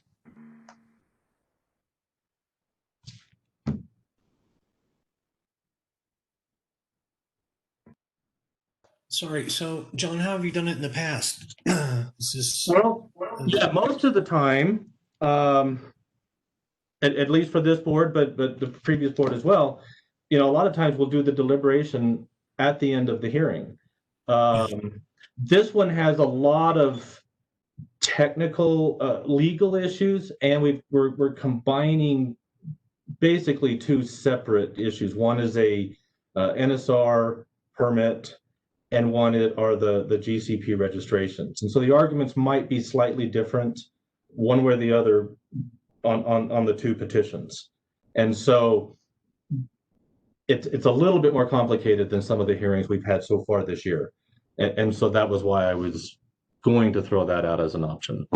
But again, the board is also under no obligation to accept the hearing officer's recommendation.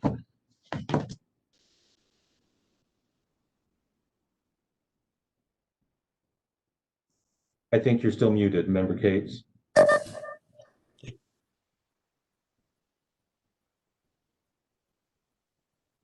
Member Cates?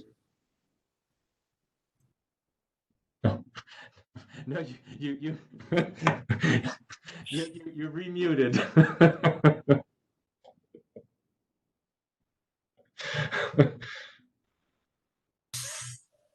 So go ahead. Oh no! Now go ahead. Now you're unmuted, please, Chair. Now I'm unmuted. Okay. All I was saying was I'm not sure I have a position. I hadn't thought of this, and I want to know what some other board members think. Sounds good. Member Duvall? I tend to lean towards what Chair Volkerding is, what I believe is describing, which is that we perhaps wait until we get the written summaries and have a more cohesive set of documents to work with from that. This is obviously a complicated issue, and I am quite comfortable in leaving it to Chair Volkerding's discretion, and that's all I have. Okay, thank you, Member Garcia.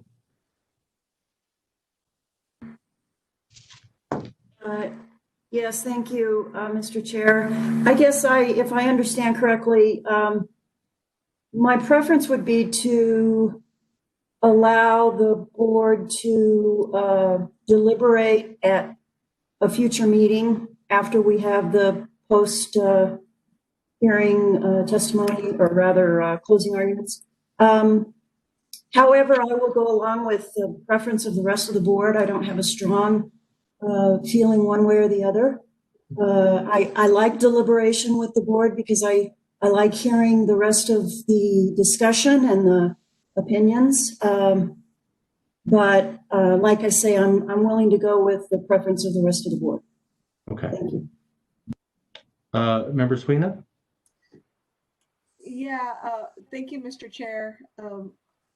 Like you stated, this is a kind of a more complex hearing than we've had in the past, and as shown over 2 days of of testimony and many pieces of paper that we've had to review. That said, I think given that some of the other other representatives haven't had a closing statement, and I just want to make sure that we include their voices as well, the legal counsels for NMED, again, just in terms of fairness. So I don't know, like, in terms of logistical processes, I would like to see those as well before any decisions or even, further discussions, given that that's a piece of the record that should be considered. That said is, as we deliberate, there's a lot of technical information, but as well as legal questions that have been brought forward to the board. And, as we all know, you can give 10 lawyers a document and they'll get 10 different answers. And same thing with 10 scientists a document, you'll get 10 different answers. So I guess in that said, I do know that we have a legal counsel as well. I want to make sure that we include maybe some legal questions that we may have as a board in our deliberations before we come up with, document or definitive conclusions or recommendations. I would just say, the deliberations, I think, to Member Garcia's point, are going to be very beneficial as we hear other board members' input as well. But like Member Garcia, I just would, of course, support my other board members' opinions as well. Thank you. Member Trujillo Davis. Well, I appreciate everybody's sentiments here. I think there's some really good points being made. I also would like to see the closing statements made by all the other parties. And I think that a lot of the issues that we talked about in this hearing are precursors to what we're going to see in the upcoming months. So I think there's a lot of value in... Excuse me, I am not getting any feed right now. Can you hear me? Yes, ma'am. I see only, I am not getting anything, if you can repeat. It's barely coming through. Okay, you want to try that again? Sure, you want me to start from the top? Please. I was saying that I think there's a lot of value in the closing statements by all the parties, and being able to read through that and see what their summaries are, and that a lot of the issues that we discussed in this hearing are precursors to what we're going to see in the upcoming months. And I think there's a lot of value in deliberating some of these issues and hearing the thoughts of other board members on them. So I very much welcome a summary from Chair Volderding, if that is possible. Can we have a summary and also deliberate? Is that a possibility? Oh, yeah. No, that's absolutely how it would be. Okay. Yeah, no, I would, if I were, and I have never written one of these, so I'm kind of winging it. But I will work with Carla on that. Yeah, no, it would be more of a summary, and then the board would deliberate using that, not using that, however each board member wants to go. Chair Volkerdig, to the extent it's helpful, could I just read off for the board the description of what your recommended decision is supposed to be for the regulation? Please. So per the regulation, the recommended decision shall contain the hearing officer's findings of fact, conclusions regarding all material issues of law or discretion, as well as reasons therefor, and a proposed final order.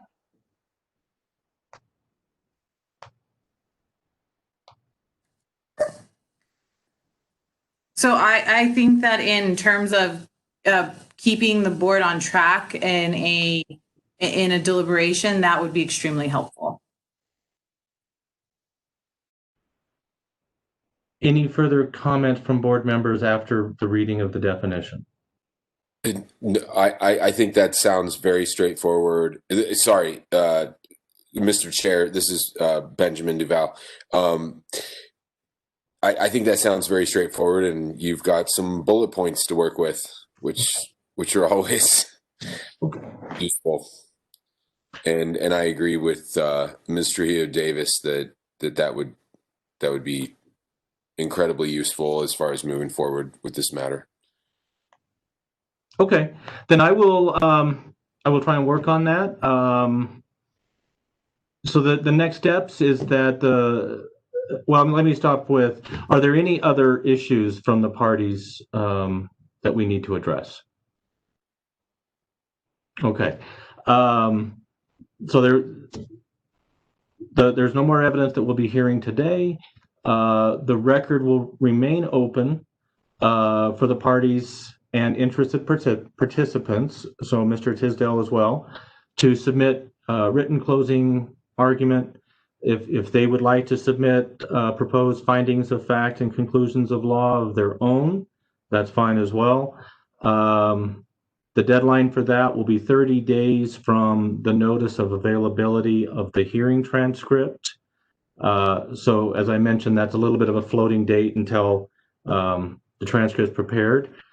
And then the board, then I will work on the hearing officer's report. I will work with board counsel, and then the board will be reaching a final decision after deliberation at some future board meeting that we schedule. Is there anything else that needs to be addressed? Yes, Mr. Colclesion. Mr. Chair, I wanted to ask, since Mr. Timmons was allowed to make a verbal closing argument, will the other parties be given the same opportunity? Well, if you would like, I've skipped over asking you. I heard from the department and I heard from Spur, but if Three Bear would like to make a short verbal closing, that would be fine. Yes, thank you for that opportunity. And board members, you have heard a lot in the last couple of days. You've heard information about a number of issues, the oil and gas industry's contribution to ozone, the design values, arguments over the legal meaning of certain terms. But I think it's helpful to just ask what you're being asked to decide and what you're not being called upon to decide. This appeal relates to 4 specific facilities, the 1 individual permit for the Libby gas plant and the 3 other permit registrations. You are not being asked to decide whether the oil and gas industry as a whole contributes to ozone exceedances in southeastern New Mexico. You are not being asked to decide whether this area should be designated as non-attainment or whether it should stick with its current designation. You're not being asked to decide if the department is doing enough to address emissions and reduce ozone concentrations.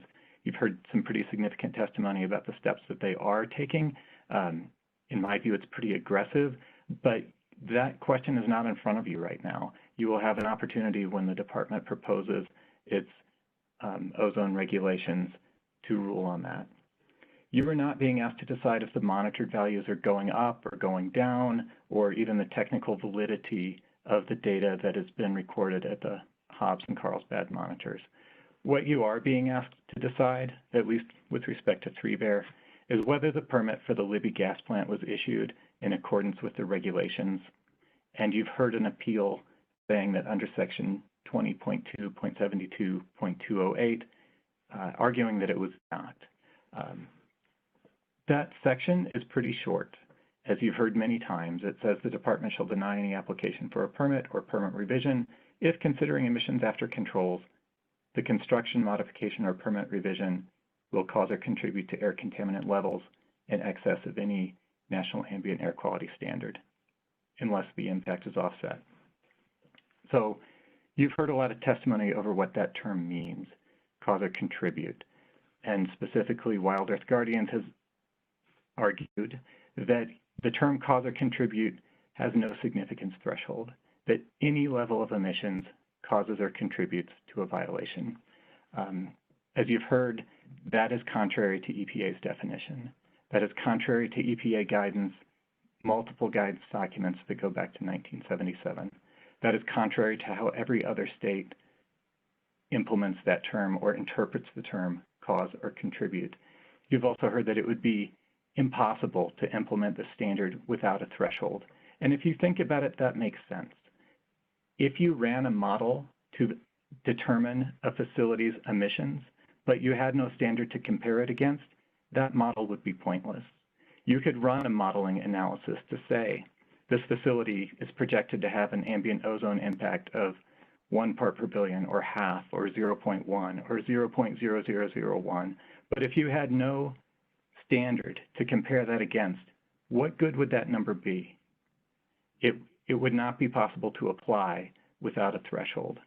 But even simpler than that, even more basic than that, if this language meant what Wild Earth says it means, if it meant that any emissions cause or contribute to non-attainment, the reg wouldn't even use that word. The reg would simply say, the permit shall be denied if the permit will allow additional emissions in a non-attainment area. If you have no threshold, it could be that simple. The department shall not issue permits for facilities that allow additional emissions in a non-attainment area unless those emissions are offset. That is the standard that Wild Earth Guardians is arguing for. But that is not what the regulation says. That is not what the regulation means, and that is not a legitimate interpretation of that rule. So the permit was validly issued in accordance with the rule that is on the books. Thank you very much. Thank you. And I would be remiss if I did not ask Mr. Rose if he would like to make a closing comment then as well. I do not, Mr. Chairman. Okay, thank you. I apologize for a little bit of weird organization there at the end. Anything else that the board should be considering? Anything the parties want to bring up? Okay, if not, then as I was saying, the board will reach its point. Yes. Sorry. Yes, Ms. Katz. It took me a minute to unmute. I just am wondering if and maybe it doesn't have to be done right here now, but if you are going to be doing a hearing officer's report and recommendation, if there can be some time frame for that to be provided, either in some kind of order following the hearing or now or whatever that may be. And that's a great question. And this is actually new territory for me. And so does board council have thoughts? Yes, actually, that was included in the party's procedural order. The first one we entered in Exhibit A, it was stated that if the board so elects per the regulation, the hearing officer shall file the recommended decision and serve copies on all parties within 30 days after the post-hearing submittals. So right for the board to clarify, we have the floating deadline of when the transcript will be produced. The parties will have 30 days thereafter to submit their proposed findings of law and fact. And then per the standing order in the board's decision today, Chair Volkerdink would have 30 days after that to furnish a recommended decision to the board. Thank you. I didn't remember if that original order had that provision. So thank you. That takes care of that issue for me. Thank you. I had forgotten that as well. So good. We have a plan forward. So with that, I have a quick question. yes, Ms. Sweeney. I just had a quick question in terms of logistics. You know, this whole teleconference forum is new. I noticed that the proceedings were being recorded. Is it possible for us to get some to see the recordings or have access to some of the recordings in areas where, like, if I step to the restroom or something, then we would be able to see that testimony? That's a question best answered by the Office of Public Facilitation. Pamela Allen? Sorry. Yes, those will be posted on the website as soon as we get the link from WebEx. Thank you, Mr. Chair. Thank you. All right. Those faces are up. Any other things? Okay, if not, thank you everyone. It's been a very interesting 2 days. I think we've all learned an enormous amount, and look forward to the post-hearing filings. And so with that, the hearing is closed. Thank you.